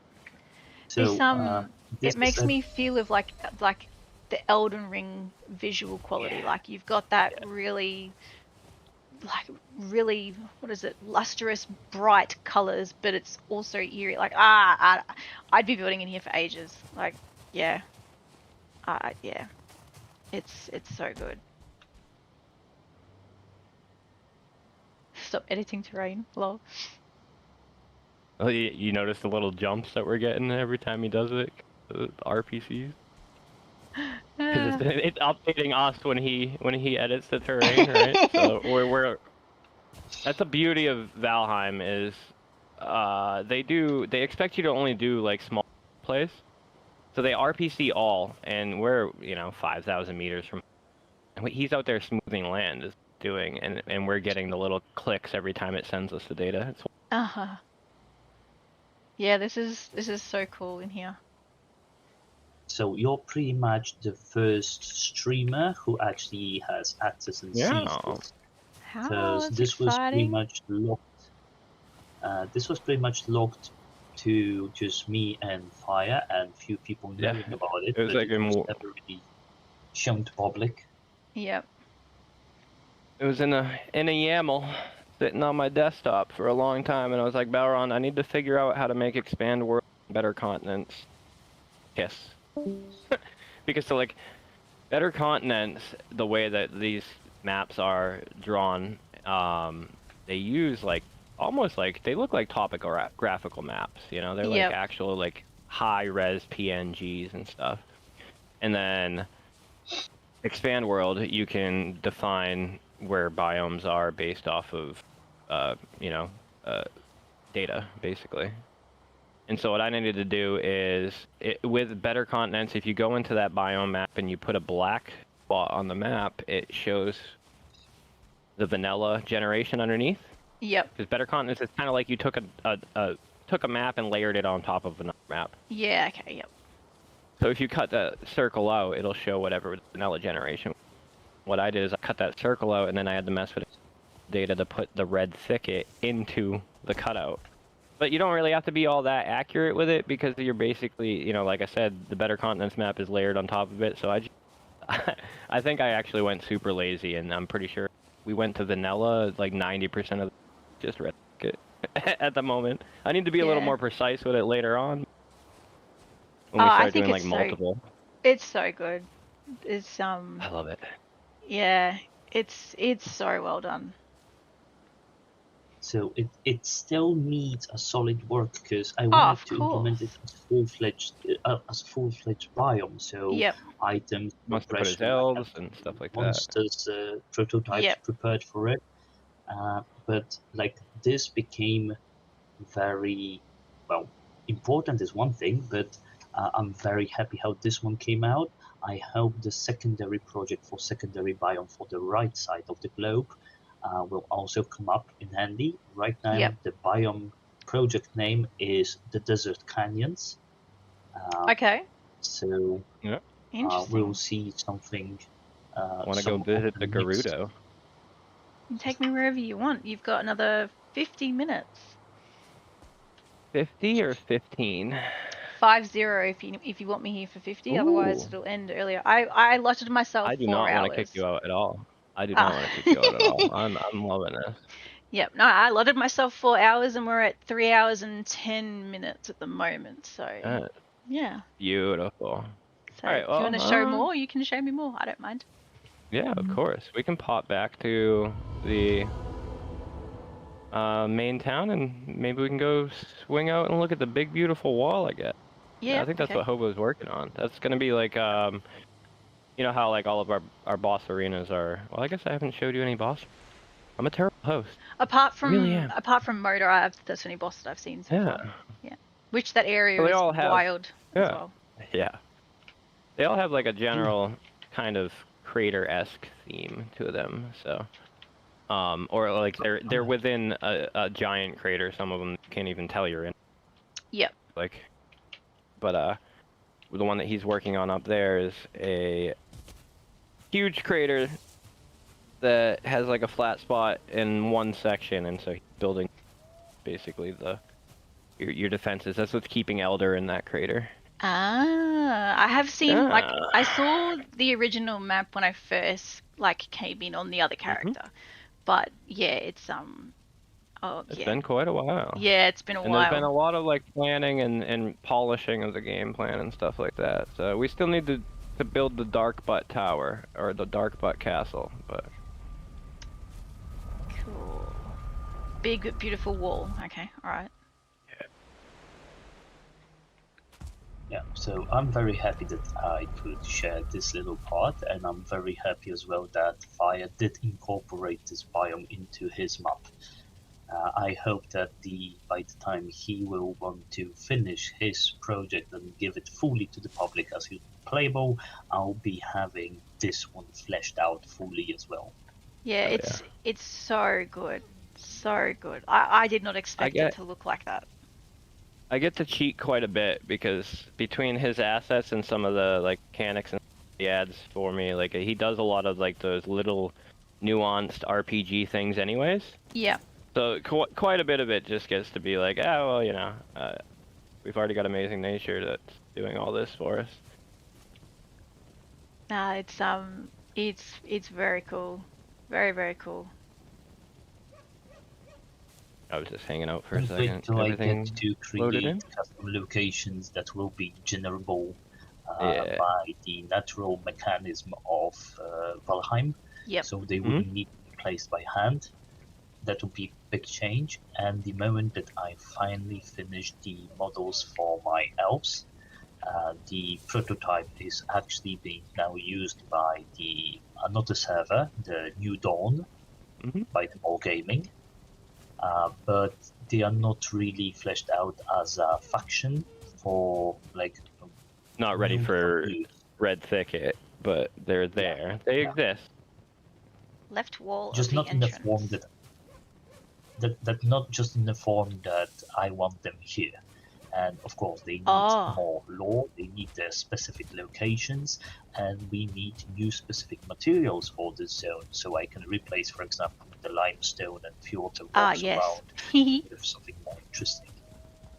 I already, with help of some people who actually know of minerals, chemistry, and herbalism, I got a lot of data of like what are potential items, minerals, ores that could be found here. Yeah, that's cool. Very, very cool. So this giant Ladies wall. and gentlemen, the Red Thicket.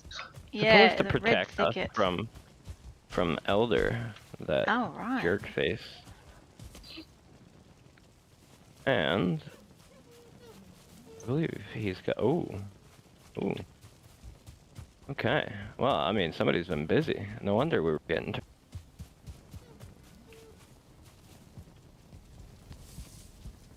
I love this. I love the details on this wall so much. It is layered so well. Yeah. Highly inspired by Versa details, I'm sure. Yeah. You know, it is cool. That's... Again, it's all about the scale. If you get the scale right, then everything. Yeah, everything flows, right? Yeah, everything looks right. Yeah. These guys are phenomenal. You know, we wander around and you're like, "What's this build piece?" I'm like, "I don't know. I'm not the builder, you know. I'm just the back end guy." I'm blessed to be able to make tools and have these guys around. Between Hobo and Arbby and Con, they're insane. Absolutely insane. Yeah, super cool. I like the use of the Surtling core. Pretty sure is what he's using. Yeah, there's Surtling cores positioned on stands in some sections. Yeah. Pretty sure it's that anyway. Looks like it. Feels that way. And then he set the environment out here. Kind of got the almost crypty feel. This might be crypts. Ooh, there's a trap there.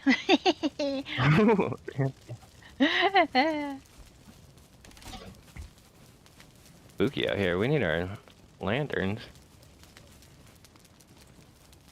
So Elder is He trapped in is. here, is he?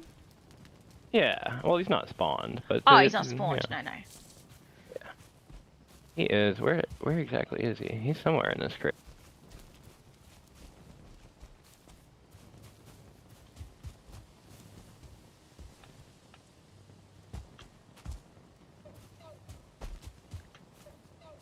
Yeah, so you have to wonder when you come in why the wall is so big.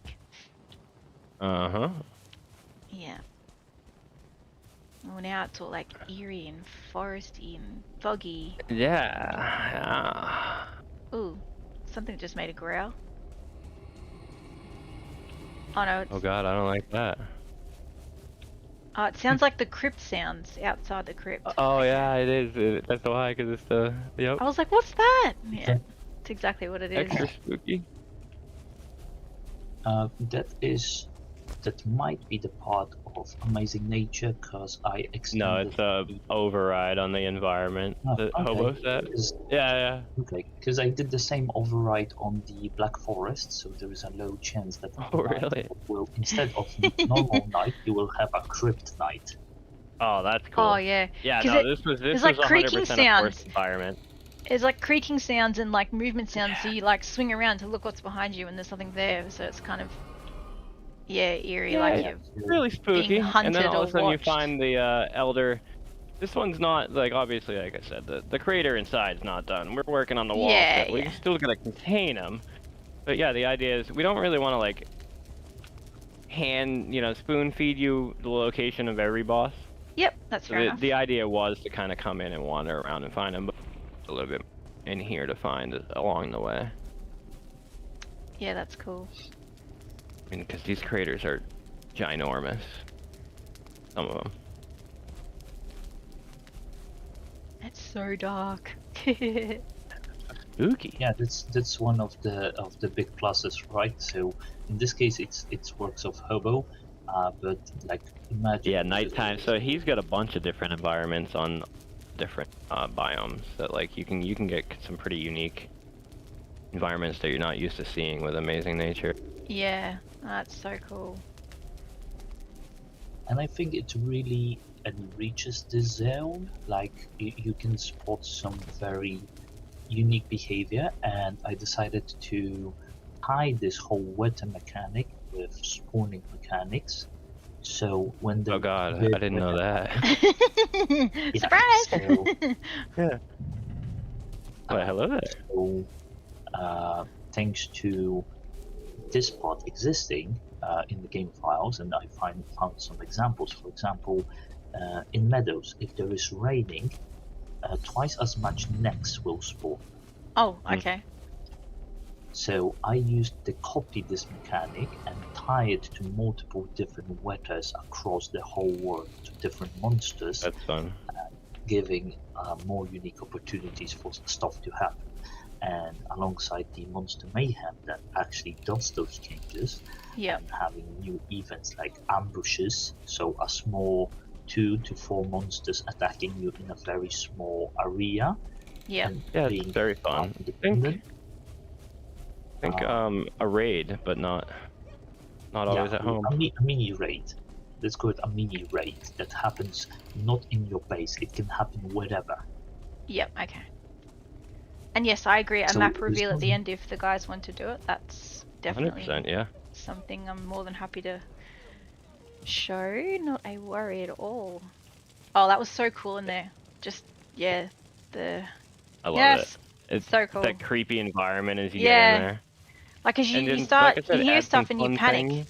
Like Yeah, I know you're there's like, no what mobs was in there, but that? I'm spinning around like looking for the sound, and especially when you're wearing headsets and you get that like surround I know. sound going. Like Well, just think of how exciting it's going to be when a bear spawns in there. You know? Oh yeah, totally exciting. Yeah, exactly. You run away from those things now. Like the last time I played, was New Year's Eve, 24-hour stream. We did a trophy hunt run. It was 10 of us, which included Norse and Vaso and a few others. And I got trapped inside one of those towers that you find in the Black Forest, and the bear was literally breaking the wall down to try and get me, and all I had was like a little bat and something else, and I was just trying to like bash it through the hole and then like move away, and it took forever to kill it, and I didn't get a trophy out of it either, so you know. Naturally, because it's supposed to be a 10% drop, and it's like a it was so hard to get the trophies to drop. Much lower than it says it is. Yeah. All right, that was cool. Let's do it. Let's do Brine Watch. Okay. I mean, if you've got a little bit more time, then we've probably got time to see most things. Yeah, you've got 40 minutes-ish, unless, as I said, unless, you know, you guys want to, like, bail early or whatever, I don't mind. Yeah, here. Go on, get. Yeah, actually, I'm gonna be going. Yeah, you go to bed. 4 o'clock in the morning, so yeah, that's fine. Not a problem. It was awesome, Balrond. Yeah, thank you very much for having me, for letting me add some additional comments and share some information. Well, I figured I was already showing you around, and I was like, well, you know, mind if Balrond joins? Yeah, no issues at all. He'll be able to add a little bit, you know? Ooh. Okay. We've got Ashland's weather now, yeah? Or a storm? I think. Yeah. It's cool. I like the orange. But yes, you'll have to show us when you get some more updates on the Red Thicket and all that, because that was wild. It looks so cool. I'm excited to see where that goes. Thank you. I'm also excited about it. Right now, there are a few other priorities to be done before I'll dive into it. Yeah. And well, expand for Red Ticket to exist, expand word is needed. So I think of this project as a side little mod that will be additional extension to Amazing Nature itself. Right, rather than actually requiring expand world. But although if I was going to rely on anybody for their mod, it'd be Jer. Yeah, exactly. You know, I do quite a few things in my RPG maker that they're soft dependencies. Like the feature works, you can do commands to make it work, but like I'm soft dependent on them for Infinity Hammer in quite a few spots. I really love that you can see the tower from here. That's gonna be so good. People. Yeah, because that's across an ocean, you know, like. Is that an airship far. or a tower over there with the propellers? This is Zeal's. There's probably a proper way down here, but I'm gonna go. This is Zeal's Windforge. It's supposed to be a steampunk inspired. Yeah. Forge. So like this whole area around here is gonna be a lot of steampunky kind of things. This is where I wanted. Remember, I was like, I would absolutely love to have some of your airships. Yeah, the airship and the giant hammer on the Val-Con server actually.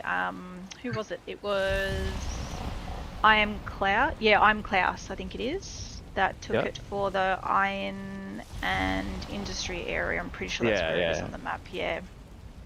But funnily, I actually put the airship on there and stripped a bunch of stuff out because obviously, like, that was built during a competition, so you just slap everything into it to try and get it working, right? So when I blueprinted it, I didn't even check what I'd done, and then when I went inside, I was like, oh my god, this is like madness. So I like cleaned out everything, and then because we've got the visual effects option with that particular pack for the server, I added like all the lighting and everything as like passive added, so it looks like the propellers are moving because it's got that animation coming out of them. Yeah, it looks so good now. So yeah, it's on the server, and there's lightning coming out of the hammer. Yeah. Have a good night, Valron. It was nice to have you around. Awesome to hang out. Get some sleep, man. Thank you. Thank you as well. Hear you soon. No worries. Alright, see ya. Yeah, this looks super cool. So yeah, this whole entire like village around this area is all gonna be kind of magical steampunky kind of theme. Yep. You can definitely have my stuff. Actually, I've got ideas for other ones. I've seen some wild images lately, and I'm like, as long as I'm not having to do it in survival, I can do it. Because it wouldn't work in survival. Right. Yeah, something I respect the crap out of all of you vanilla, mostly builders, because like I wouldn't do it. I've got almost 4,000 hours in Valheim, and I would have quit at 700 if I didn't start playing with mods, I swear. Yeah, look, I love building in vanilla. I love the fact that it kind of forces you to think about how to support things, but it does restrict you, obviously. So that's where that whole like invincibility, creative, free-floating sort of stuff comes in. Like I get that. Like I get that, and people pride themselves in their ability to do that, and that's fine. But you know what? There's too much competition with you people, so I'm just gonna continue to do crazy things with mods. Look, if all I needed was Infinity Hammer, Gizmo, and access to all the vanilla prefabs that more vanilla prefabs, then I am do so much, set. Right? I don't need anything else. I will take more, but I don't need it because I will just I would add go crazy with everything. Structure tweaks to that, I would add. Because with structure, the crazy thing about structure tweaks is you can really, really get crazy with like the creativity with pieces, just having that XYZ scalability. Yep. The only other one I would add. Yeah, but if you're trying to do it with just vanilla, then there's only like a limited number of pieces, like 70 to 80 pieces you can tweak to keep when you do it in vanilla. But outside of that, if you're going to be running the mod, then yeah, for sure, everything can be scaled. That was one of the things that was...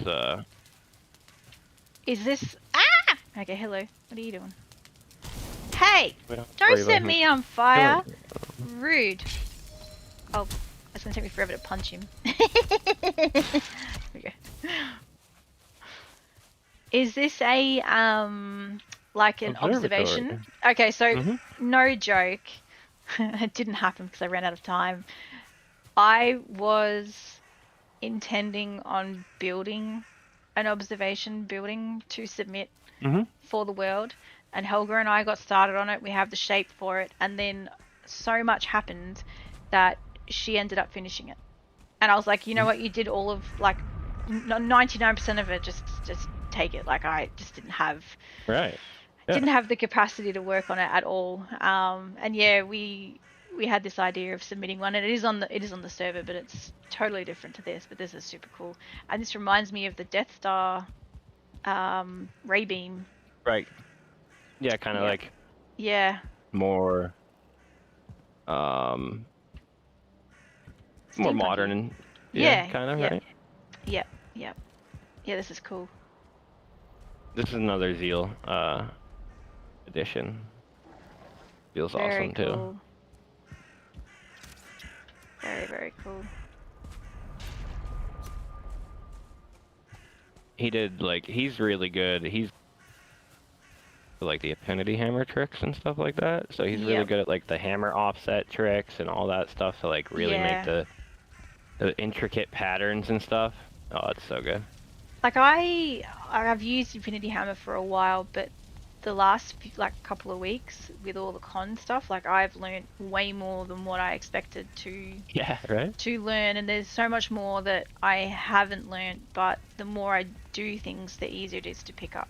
And yeah, you see stuff and you're like, oh, I know how you did that now. Before you would have been like, what? Before you were just blown away. Yeah. And you get blown away and then you go, okay, I know I can replicate that if I wanted to. So like that's I've cool seen to it, know so too. I know it's possible, right? Yeah. These are all floating islands, yeah? Yep.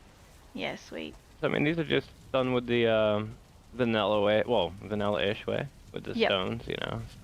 And then he's got the willow trees clipped into the stones for the roots. Clipped into them, yeah, for it to drape through. Yeah, that's cool.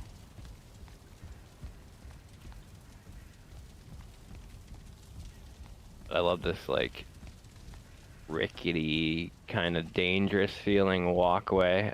Yep. Ooh, that's cool over there.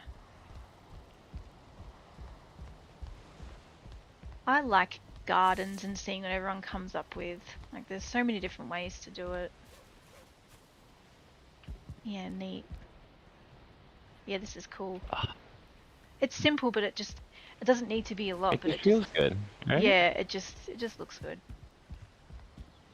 And the vines. I wish the vines would grow flat as well as vertically. Like, it would be so much better. Because then you could have like vines over the floor, like just, you know, without it breaking or disappearing or just dying on you. Oh, trust me. Yeah. I think the vines fight you quite a bit in the the build comps. Yeah. I think I've heard you fighting with vines quite a few times. I've fought with vines a lot. Yeah, it was the it was the last build comp. Yeah, it was the last build comp with Planeswalkers, and it was build a vineyard or a winery or whatever it was. Yeah. And I was like, the only reference I have, because I don't really go to those kinds of places, was, you know, hills of vines. So what did I spend hours doing? Growing vines.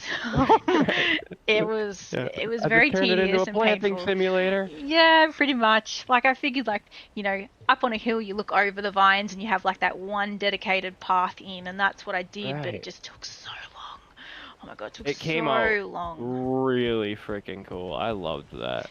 My plant skill went up. I was looking at it. Looking at it, and I was like, "There's no freaking way."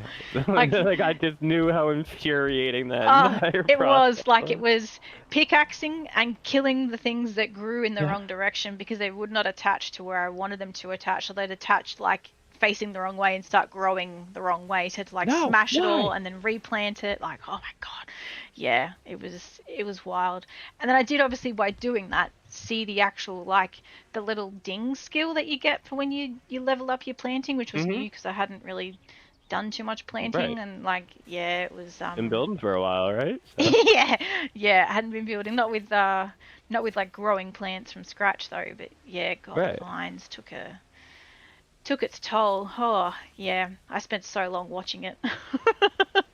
And then getting mad and having to run around and delete and regrow, and stuff takes so long. Why?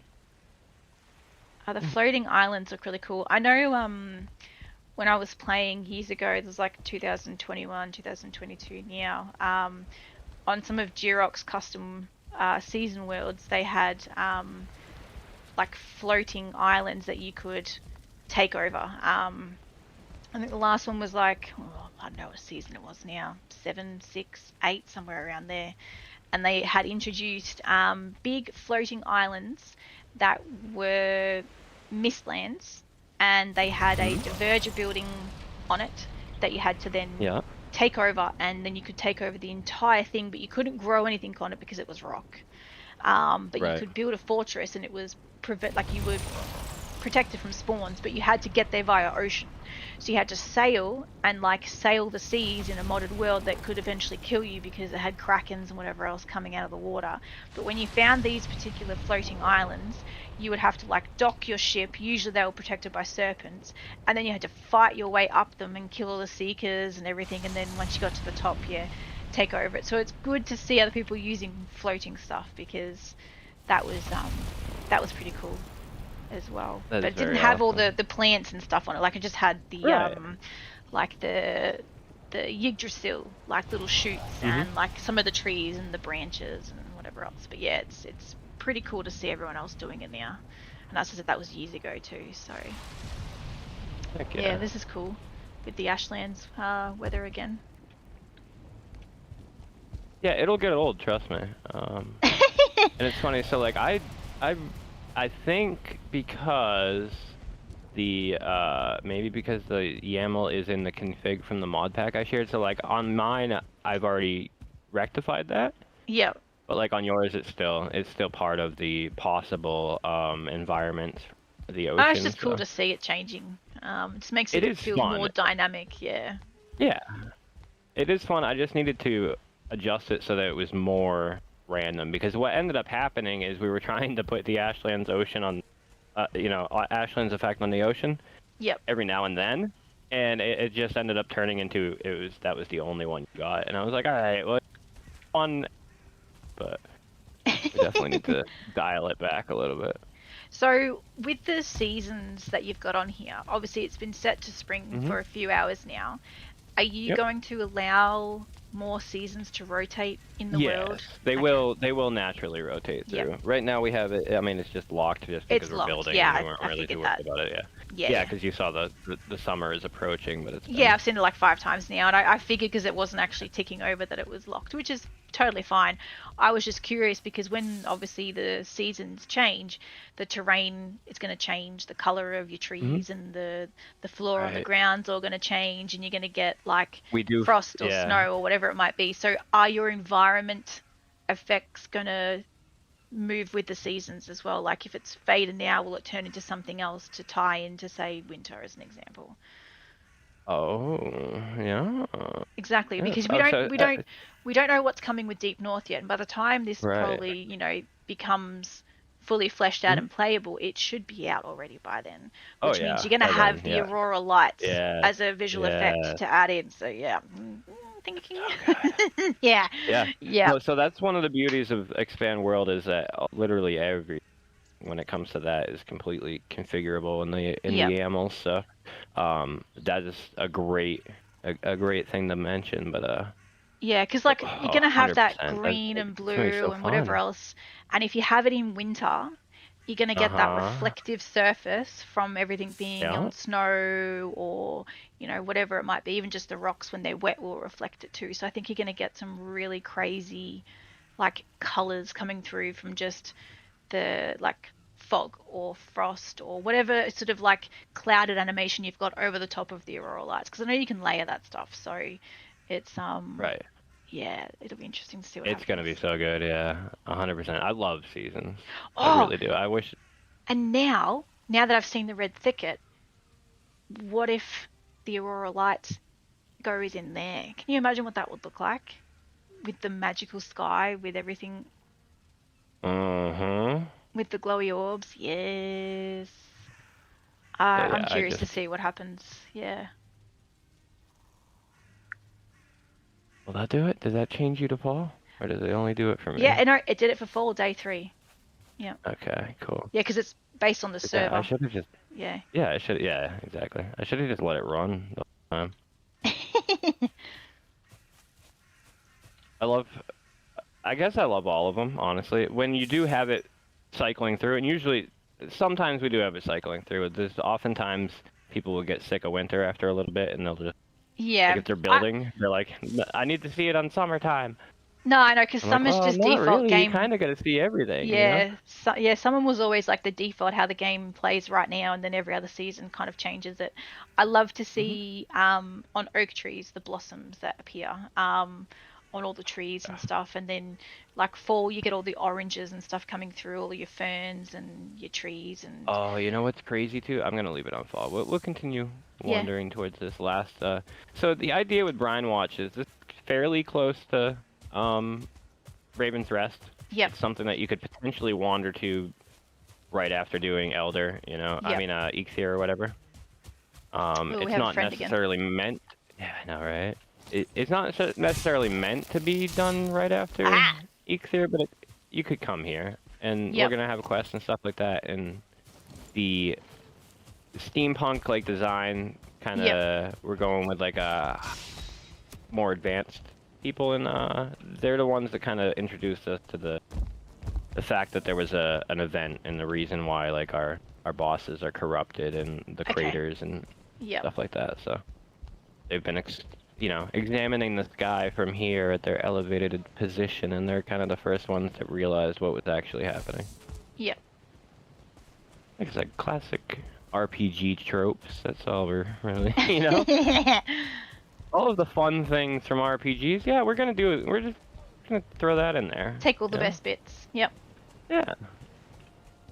So the idea is that you're going to be seeking out information from the map maker, and this is the map maker's house. He's a kind of an eccentric wizard kind of type. Yeah, cool.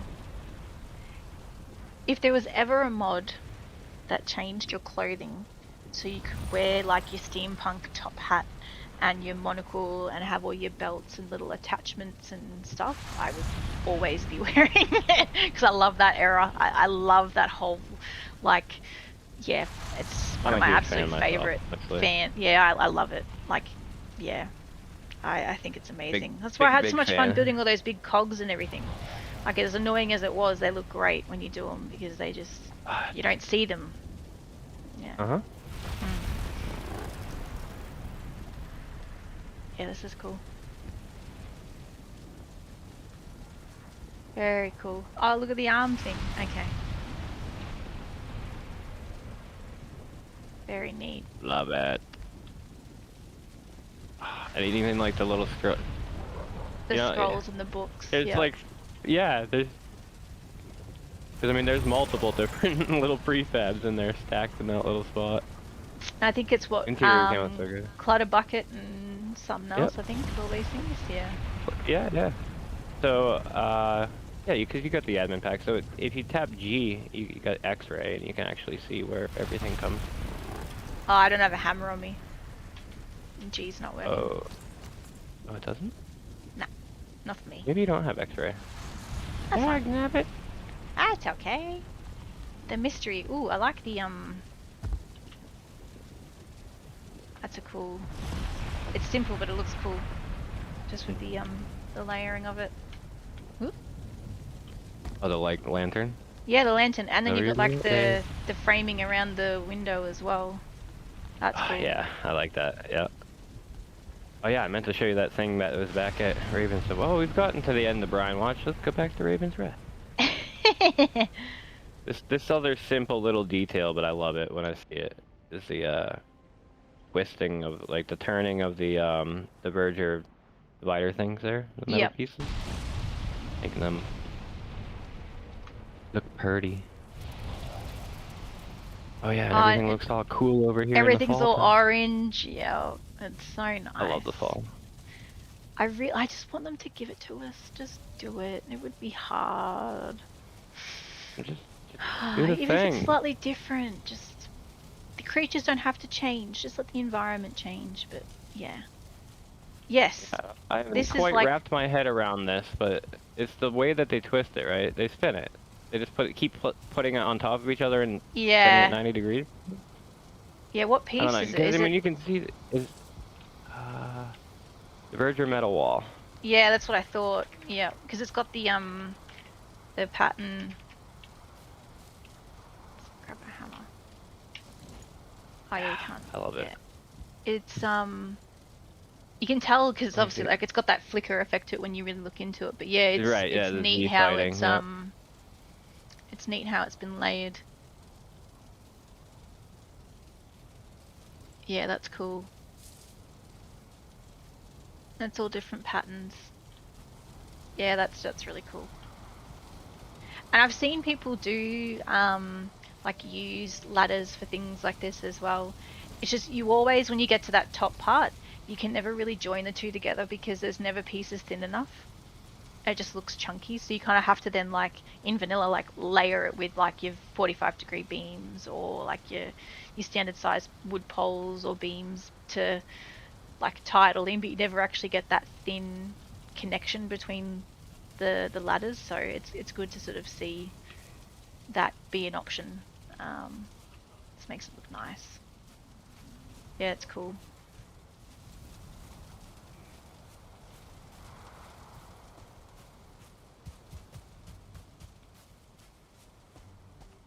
And even the tree up here looks different too, and the grass around it.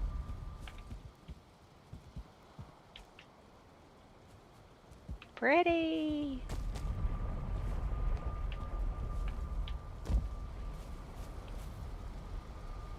Yeah, very cool. I'm so silly. I hit my deafen button and I was like, why isn't she I couldn't talking? hear you. No, you were dead silent. But then I did that yesterday on stream, and B was like, she had to type me in chat because I hadn't heard from her for ages, and it was because I turned auto pickup the off. Other person going quiet, right? Yeah, no, I had to turn auto pickup off because we were playing a little like throw the turnip game or whatever it was, and for some reason my deafen button on my keyboard is bound to the same button that I set no pickup, and I didn't realize. And because like when you stream, if you don't turn streamer mode in Discord off, it mutes all sounds of people joining chat and notifications. So it muted the fact that I'd muted myself, and then like it was like a solid couple of minutes. And I'm like, why is she not like talking to me? Did she like walk away or what? And then she's like in chat saying, I can't hear you. And I'm like, oh god, okay. Hello? Yeah. Yeah. So yeah, it's a thing. That is funny that we slept and everything earlier, but you had the I totally didn't blanked on the fact that it was possible. I thought we were just going for the authentic experience. 100%, yeah. I didn't realize. It wasn't until I was falling potentially to my death. That's fine. That Belron was like, yeah. You can fly, you know. I was like, oh, what? Fun spot. This is gonna be like a little ambush, like bandit ambush thing. Yeah, cool. It's eerie at night with the draping trees and the moon through everything, though. Oh, 100%. And I think this is a forest environment as well, so like even if it was nighttime, it's nighttime. It's labeled as the dark path, so I have to assume it's supposed to be dark and spooky.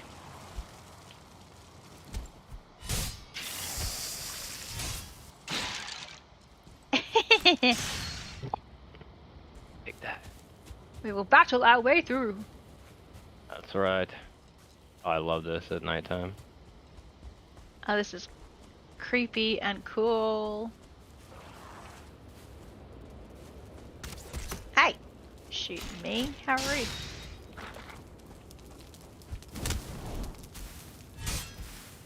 Ah. Nah. Still can't hit him because he's on the... No, he is not taking any damage. Probably like... it might be an infinity hammer. he might have been made with... Oh, why are these ones? Oh, he just disappeared. I have one block skill now, though. I've blocked him. Yep. Yeah, this is cool.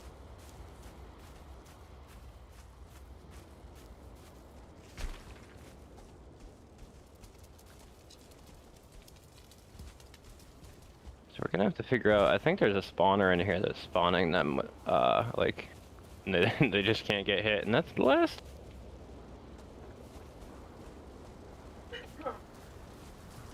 Might have,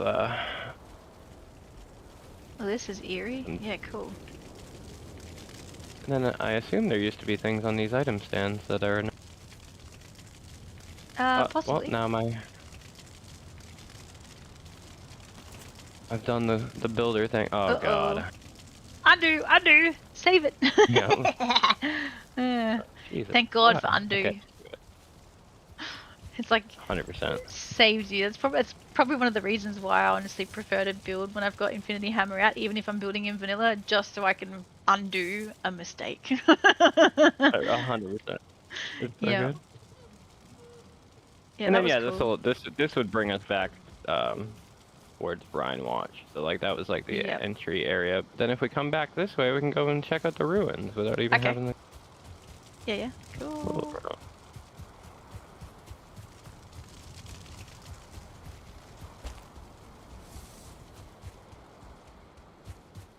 Get to see spooky dark path in reverse. Yep. And I already forget where do we come up from? Doesn't feel safe. Yeah, I made it. I don't think that was the intended way down, but I got there. Yeah, well, I followed you and it worked, so... Yeah, gravity always works. You're trying to go down. Gravity will get you there. Alright, straight to the portal? Yeah. I didn't intend to. I was gonna go around it and just run the path, but I ended up bouncing into it. So screw it. I meant to do that, 100%.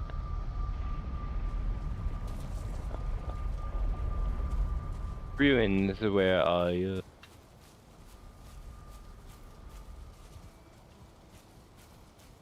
Eastward. Yeah, let me show you around my server where I don't know where anything. Right here. This is another Hobo classic.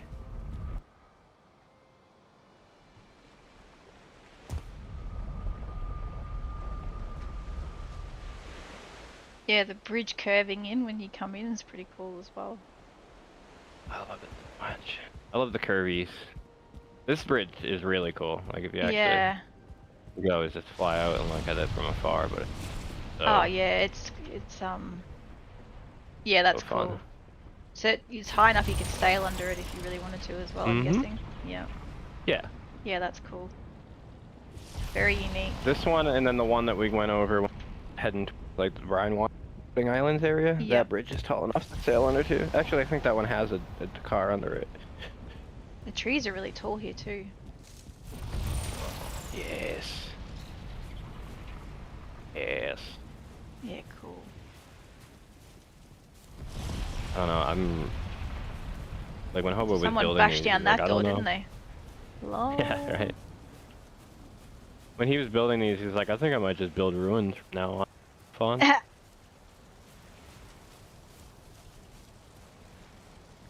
will be a lot of like ruin structures and stuff like that going along with the archaeological finds and powerful artifacts and stuff like that. I basically plan on reworking everything about what you would think Valheim is Valheim, you know? I want to do all the monsters and everything, because with the companions, obviously you want to just generically give everything more health and more damage. Yeah. It's like a cop-out way, so by default you're like, alright, well I guess we're redoing everything. Yeah, I'm alright with that. If you're gonna go modded and as heavily as we did use better continents and stuff like that, like, might as well just embrace it and go all out at that point and see what's really possible. Yeah, no, that makes a lot of sense. Yeah, this is cool. Ooh. We can showed up at the perfect time of day too, you know, it's just like... This wall is wild. Looks so good at a distance, just with the glass and the pattern. Yeah. And the lava lamps pulsing. Yep, pulsing. This is something just that an iron cage on the side. Yep. It's something that I saw on the Ulrich stream too. Him using the lava lamps in it. Yep. Yeah, and I was on Rovanian, I think that's how you say it, or Rovanon, yesterday's morning. They had to pronounce it, but yeah, they had the Lord of the Rings one, right? No, this was Elder Wisman. It's more, his world is more like your character that you join with, you create a backstory for it, and then you take ownership of an area. And it's more like you don't RP your character, but you RP what you build. So like what you build has a story. So he was saying that there was a player that ended up leaving the server, and they ended up, as a community, sieging that player's area and then converting it to something else. So it was more interactive for the group of people that have been building it up. But his has lots of ruins and stuff, and they're using like Ashland's assets and stuff for that as well. But yeah, everyone's sort of building something specific to like a lore or a backstory or a theme or something. That's cool. Yes, that was quite interesting yesterday to have a look around on that one as well. That's awesome, because yeah, you know, just giving a story to the build goes a long way.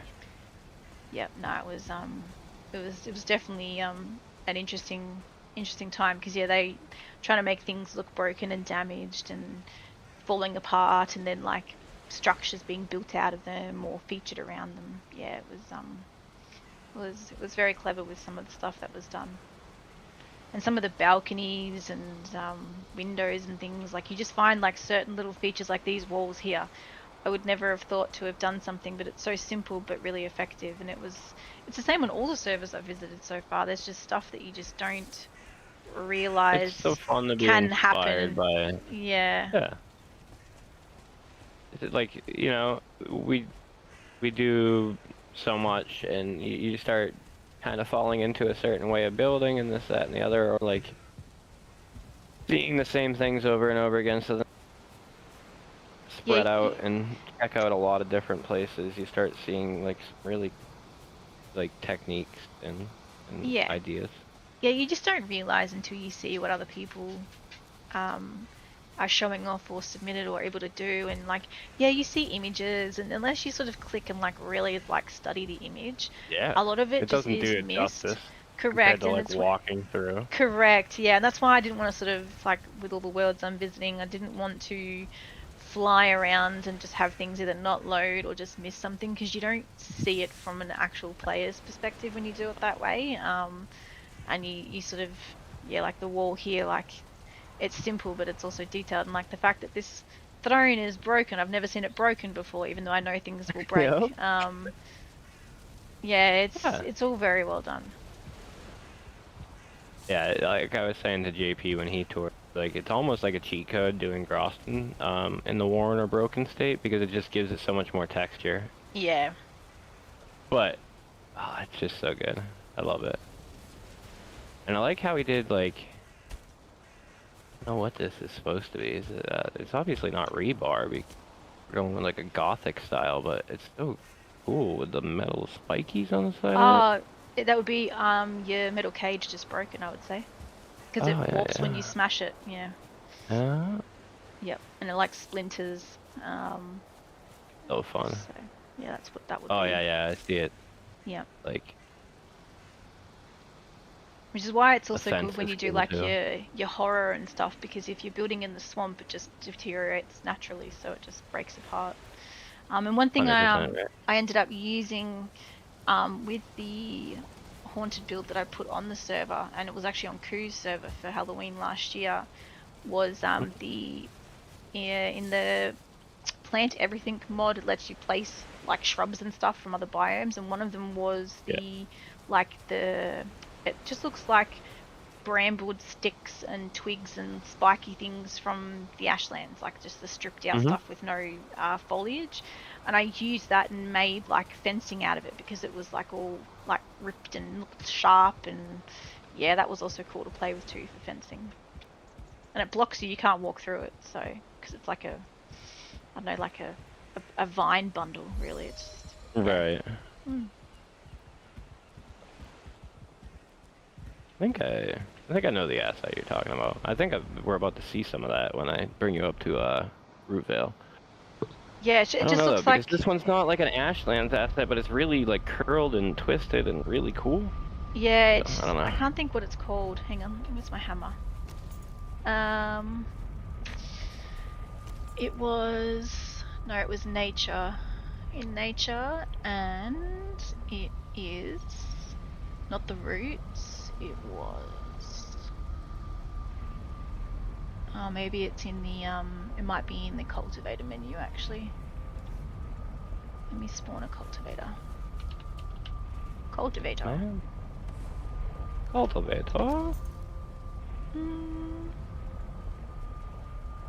Nope, not there either. Okay, so it must be in the hammer then. It was. I'm trying to think what it is now. Oh, here it is. Ashlands Bush. In the creator shop menu. What did you just call me? Ashlands Bush. Yeah. I'm uncomfy.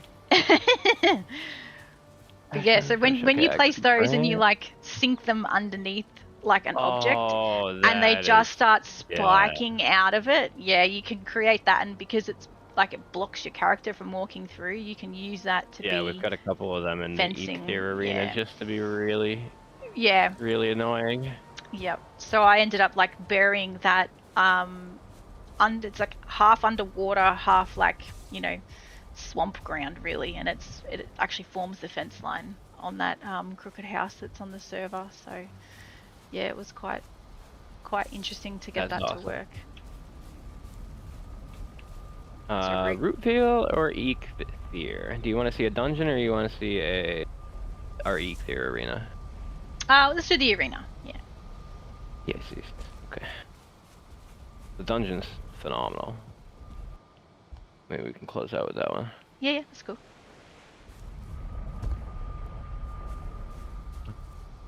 Oh, I was like, where are we? And I saw the very obvious cataclysmic event. This makes Eikthyr feel so much more badass than he is, but that's alright. I guess when you're first at the meadows, you don't really have much anyways, so it's fitting to how your first experience with Eikthyr might have went. Yep. 5 years ago. This is how we felt 5 years ago. Horrific, usually, because at that point in time you didn't know what you were doing and you were just getting headbutted around the room. Yeah. I think I started playing Valheim because of a Let's Game It Out video. Oh, really? Yeah. I don't know if you've ever seen any of his videos, but he just breaks games, but like he does like Satisfactory and like the big tornado. I was gonna say, did he do stuff with the Sims and like spawning a bunch of things in and trapping people? Because there's a lot of stuff with that as well. Yep. Yeah. He's hilarious, but yeah. But yeah, actually, right here. These ones, right? This is what those we were just playing with? Yeah, yes, those ones. Yep. And yeah, you rotate them and they just turn into like a really annoying fence you can't walk past. But it adds to that horror and creep. Yeah.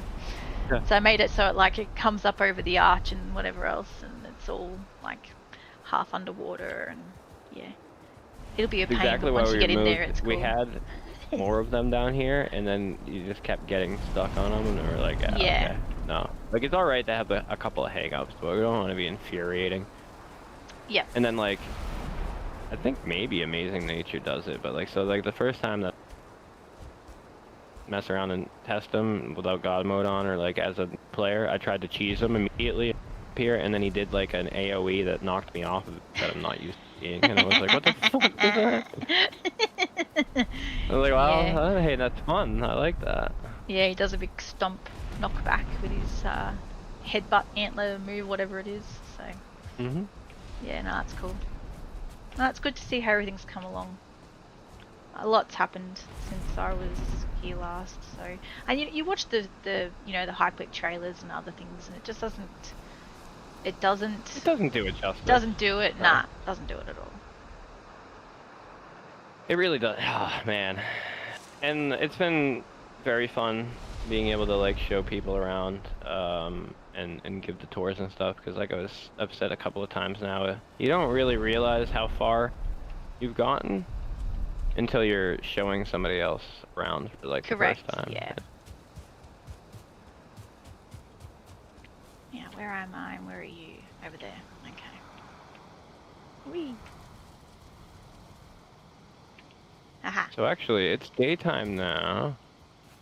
That's fine. I don't think we've really missed much. Yeah, okay. Actually, let's go this way. Sorry. Well, it's daytime. We'll go see Smuggler. Okay.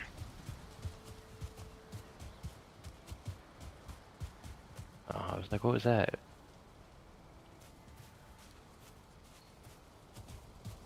Smugglers is a contribution from Cooties. Okay, sweet. She's awesome. It's just more of the fun like wagon camp stuff. I absolutely love that. Have you seen her world for Hype Week yet? I have not been able to visit yet, but I have seen a whole bunch of like screenshots and yeah, I really want to get over there and have a look at it as well. It's very good. Oh man, one of these says Smugglers. I wasn't actually. Yeah, I saw it before. Where was it? Here, right here. Yes, yeah.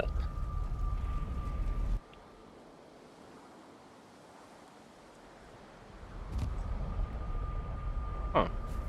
No, okay. I was like, is this the same bridge we were just at? But obviously not. Silly. Yeah, I love these like these giant trees, like, giant swamp trees. I love them. Yeah, it looks so cool. Anyway. So yeah, she's got a like the idea was we have a lot of wagons. Yeah, we have a lot of paths, and we're not gonna do portals really. Like we're gonna do like you were there when we discussed doing like the way shrines, like ESO or whatever. You got to discover it first. Hello there. You at least have to make the journey the first time. So you want to make walking the paths fun. So this is something that you can, like most games without like most of them have like some sort of load screen. So the fact that any load screens here at the moment are like dungeon entrances or portals, but like otherwise you can get anywhere without needing a load screen apart from a dungeon, I guess, which is good because not all games allow that. Exactly. Ali, hello.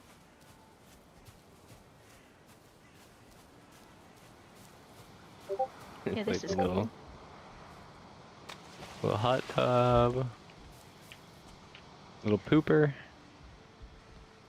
Yeah, this is Fire, and he's one of the hosts for Verdant's Ascent, which is one of the modded RPG worlds. So, yeah, we've seen a heap today, and it's absolutely amazing. We had Balrond with us for about 3.5 hours as well. So, yeah, probably kept him up way past his bedtime. Yeah, he'll sleep.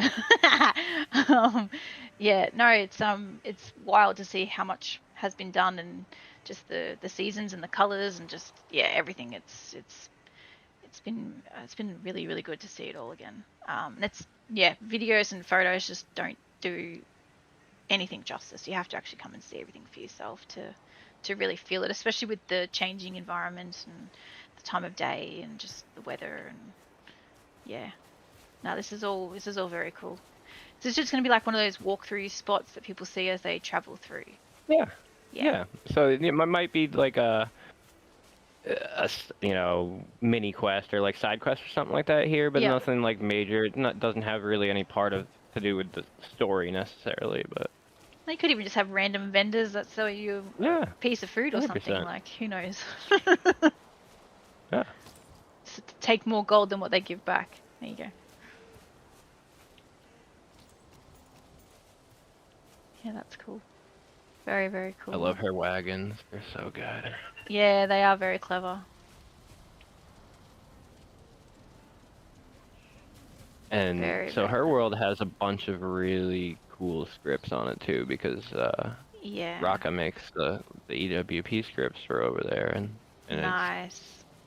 They have for a vanilla friendly world, their shop system is probably the craziest shop system you're gonna find on it. It's insane. Yeah. Like it feels good. It almost like you don't have a UI up. Like they use the emotes and like commands and stuff, but like the stuff pops up on your screen. It tells you how much everything costs and what you just spent, and it's so good. Yeah, nice. Yeah, so we'll go into Rootvale next because I knew. See, that was good timing. It was gonna start getting dark. Yeah, well, her world's called, is it the Trail of the Craftsman, I think? Yeah. Yeah. Yeah, no, from what I read in the summary that was posted was it has like factions or guilds or something as well. I'm pretty sure that's what I read. But yeah, I'm excited to see what's over there as well. I just want to try and get to as many of them as I can, and if they're up after the con, then that's even better, because you can give yourself a bit more time to explore and not feel rushed trying to do everything. So, and everyone deserves to sort of have everything seen and shown off and explored. So everyone's done so much work. I think it's been so awesome seeing everybody's stuff, and like this is Con's dungeon. Shocker, right? Yeah. You never would have guessed, especially when you start coming through it. And I kind of just want to just let you kind of explore this. I mean, it's a dungeon. You've played plenty of games. You know what you're doing. There's nothing dangerous in here at the moment. At the moment, yeah. There is one spot where you're gonna get to a staircase, and have to hop down it. You shouldn't take enough damage to die. Nah. That's part of the script being out, but figure I'll let you kind of explore and I'll follow. Yeah, this is cool. Just all the ruins and things. Okay. Okay, there's a hole there. Well, I made it down.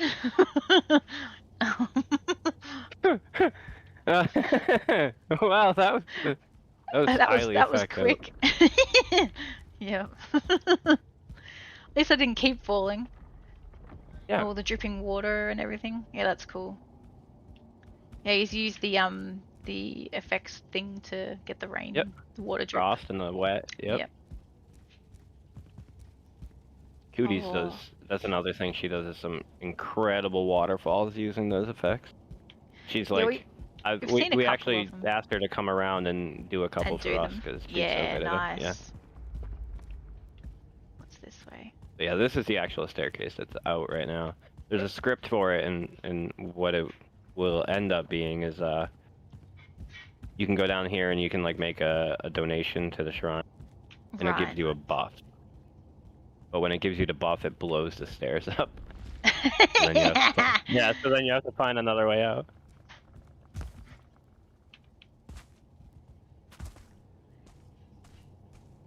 Oop. Bye, Ali. Have fun at workies. Yeah, this is cool. All the treasure. It's kind of like one of the, like, you know, almost like the culty things that you kind of find in, like, Skyrim. Yeah. Especially if you read that runestone, I think it feels very, very much like we're... Here asks Corvath, Wing of the Night. Spread your black wings above us, drive back the cursed, and bind our spirits to your eternal flight beyond the stars. Yeah, cool. Yeah, you sort of come across like all those little like treasure rooms and just bits and pieces in Skyrim as well. There's so many spots where it's like you can do the thing and you're like, you know, morally I should, but I'm playing a video game and this is funny. Yeah. And then like it rewards you for choosing the funny option too, though. Like. Yeah. Yeah, basically cool. Another classic video game kind of style. Stairs blow out if you kind of search around behind the waterfall. Yeah, it forces you to find a different way back. Yep. Being that it's so close to spawn and like one of the first dungeons that you're gonna see. First off, it sets the tone for, like, this is crazy, right? Yeah, it is.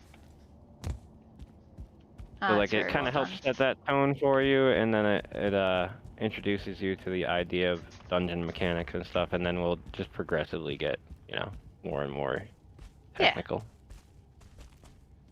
Like that jumping one, that was really cool as well. Like a lot of that stuff is I've never seen. That one's a lot of fun.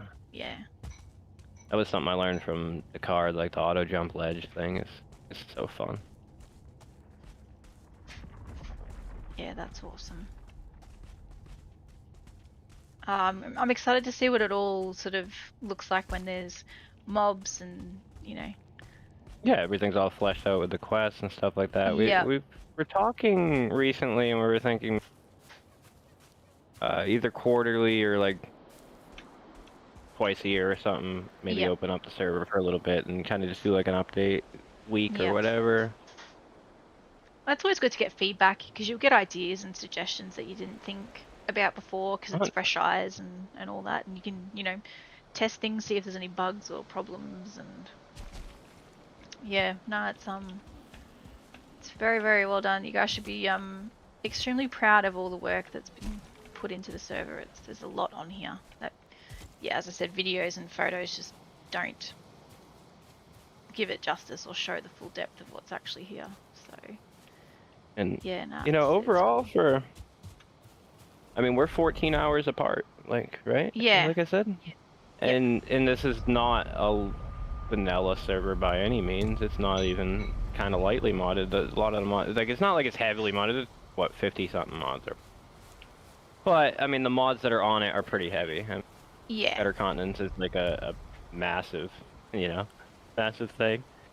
And then, a lot of mods that are doing a lot of things, but it runs great. You're like I said, you're halfway across the world, and we got a little bit of jumping around and stuff, but overall, enjoyable experience. We were able to fight next to each other just fine. Like that's the big thing is, at least we're seeing the enemies, right? Yeah, correct.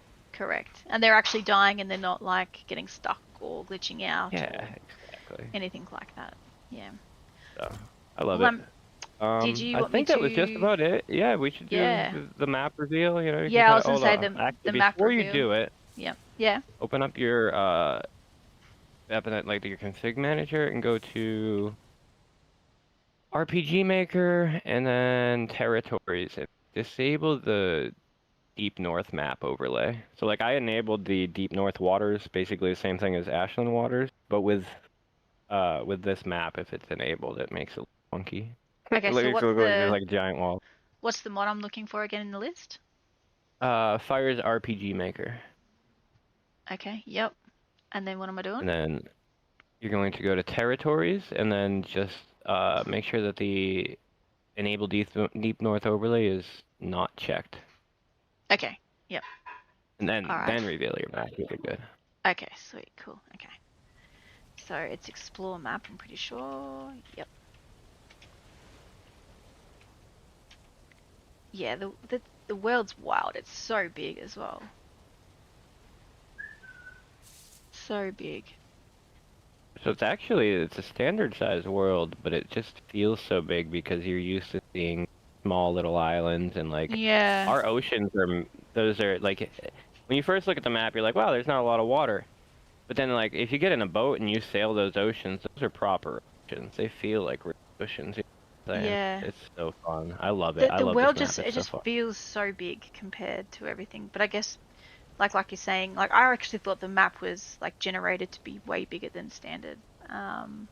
It can be, but I think this particular one is still because the standard world is 10,000 from center to edge, right? So it's 20,000 apart altogether. That's what. Yep. It just feels so big, right? Yeah, just 10, 5, something like that. Yep. Yeah, no, that's super cool.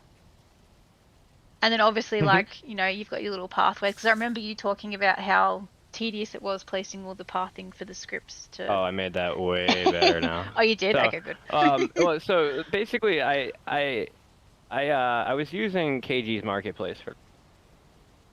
Yeah. And it's an amazing mod, but I decided that I kind of wanted to just do it myself. Because he's getting to the point where he's not sure he wants to, keep it up, or he already depreciated it once, and I was like, I can't do an RPG map and not show like the RPG stuff. So correct. So I decided to do it myself, and my way of marking territory actually is easy. So, like you can type a command. Yep. And just walk your road, and then type a command at the end, and it fills it in for you. Yeah. So it went from taking it took me 8 hours to mark the first little bit of road. Doing it like entry by entry, 15-meter circles. Yeah, I remember you putting coordinates in. Yeah. So it was a nightmare, and now I can just start walking, and it just tracks you from point A to point B. Yeah, that's much better. Love it. Just little things like that, like where if I wanted to request that from somebody, then I gotta wait for them to decide whether or not they want to do that. And well, I'll just do it myself. Screw it. Yeah, this is super like cool. Like even the Discord connector. Yeah, I saw you gifs earlier. The emojis and stuff like that. That's my own thing too. So. It's the bot that I made. I got an anti-cheat that will send. I mean, it's kind of silly because if it has to be on the client for it to do it, but it's part of RPG Maker, and it'll send the logs when it kicks you for not having the same. It sends the client side log to the Discord so that it tells you exactly what mods you're missing. Like, lays it out for you. It's so good. Love it. Yeah, no, that's really good.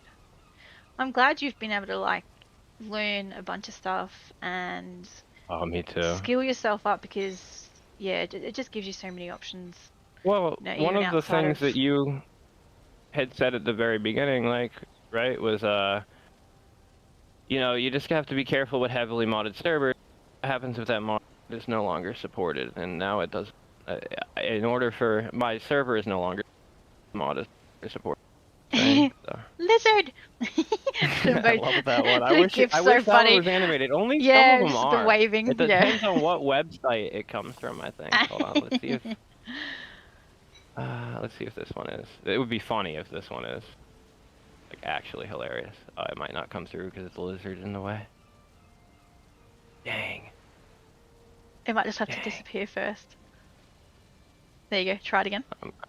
Yeah, I'm definitely hitting that one again. Where is it? Hello there. It says loading please, and then nothing happens. Please. Yeah, so certain websites that the GIFs come from, it just doesn't part. Just not supported, yeah. Yeah. No, but we can do the loser one for no reason. Like, why would it? It allows you to do this one just. Yeah, I saw that. I thought it was funny before. And it sits there for 30 seconds, just calling you a loser. That's great.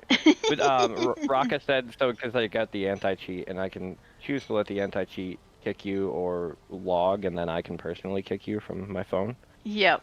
And Raka and Dakar were like, you need to blast them with GIFs before you ban them. Like, that's funny. That one would be a good one. Loser banned. All right, I so appreciate having you out. It was a blast to show you around.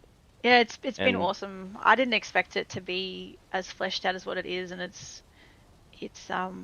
way more than I expected, which is good because it means that it's so good. I will have to like come on and start building. Like, Hey, you're more than welcome anytime you want. Honestly, we'd love it because. And so what the beauty of it too is building as a team like this is a natural world. You know, your towns and stuff like that. You have different architects. Yeah. So, and you see that going through even our towns and stuff like that. You can tell that that maybe different people built different buildings around the area, and it feels better that way when not everything has the same. So we'd love to have you around again. Of course, I mean you gotta at least come back and put everything back on the shelves. Some asshole screwed that up on you. Yeah, no. That's it happens. It's fine. But yes, I will definitely fix things up. That's not a problem at all. But yeah, no, it's been a lot of fun. And it was good to have you and Hobo and Balrond. It made the walkthrough so much better than what I thought it was going to be. Because if you don't have someone telling you about it or showing you, like, you're just going to miss something or it's not going to be understandable. And the fact that you were able to take the time to, talk and walk and show around and have things explained and all that sort of stuff, it's been amazing. Makes it a much more enjoyable experience to experience it with friends, Yeah. And that's kind of the idea. So the entire idea behind the server is to have a fun and enjoyable experience with your friends. Yeah, no. Appreciate you coming out. It is awesome. So, all right. Well, there's 2 people that are also streaming in Valheim at the moment, doing Hypeweek stuff. So let me have a quick look. Because I'd like to transfer everyone over. That way, they can keep looking at Hypeweek stuff. And let's have a quick look. What are they doing? So, Jack is over on Soga, which is something that I definitely wanted to check out as well. And Forks and Bull are over on Rovanian, which is that one I was on yesterday with Wisman. And JP is on the Legends Rift as well. So Jack has just started by like 25 minutes ago. So I'm going to take us over there, and that way everyone can see the world. I'm going to have to bail on him because I don't want to spoil it, because I definitely want to go and see it. And I think Jonathan Raymaker was asking about streaming some of the worlds as well tonight, I think it was, for him. So yeah, so for anyone that's in chat still and has just joined or wants to see the links again, this is Verdant's Ascent. It's a Hype Week RPG modded world hosted by Val-Con, Hobo and Arbby. Links are in chat, Discord, and the Hype Week trailer. I highly recommend people coming in and seeing the world. Yes, I've got an NPC standing here naked. That's great. They're all here. Hey, it's fully clothed. Fully clothed. Fully clothed. That is completely PG. That's funny.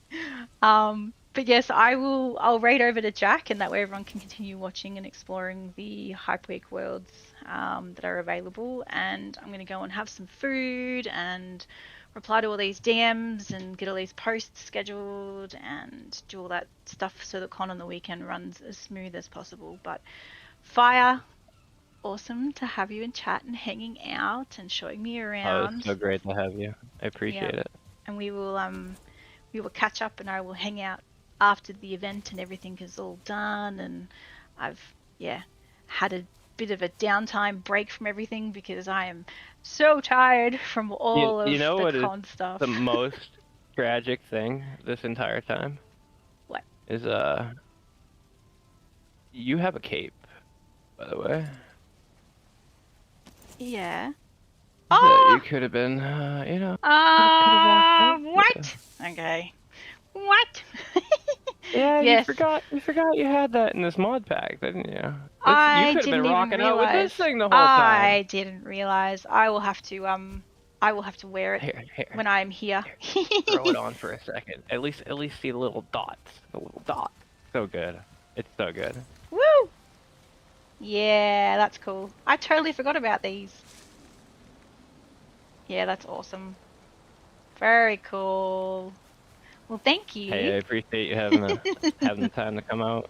Yep, I will catch you later. But yes, I had a blast, and thank you so much for walking me around and taking time out of your day. Definitely. All right. Well, you have a good rest of your evening, and I will chat to you later. Mm-hmm. All right. Bye, guys.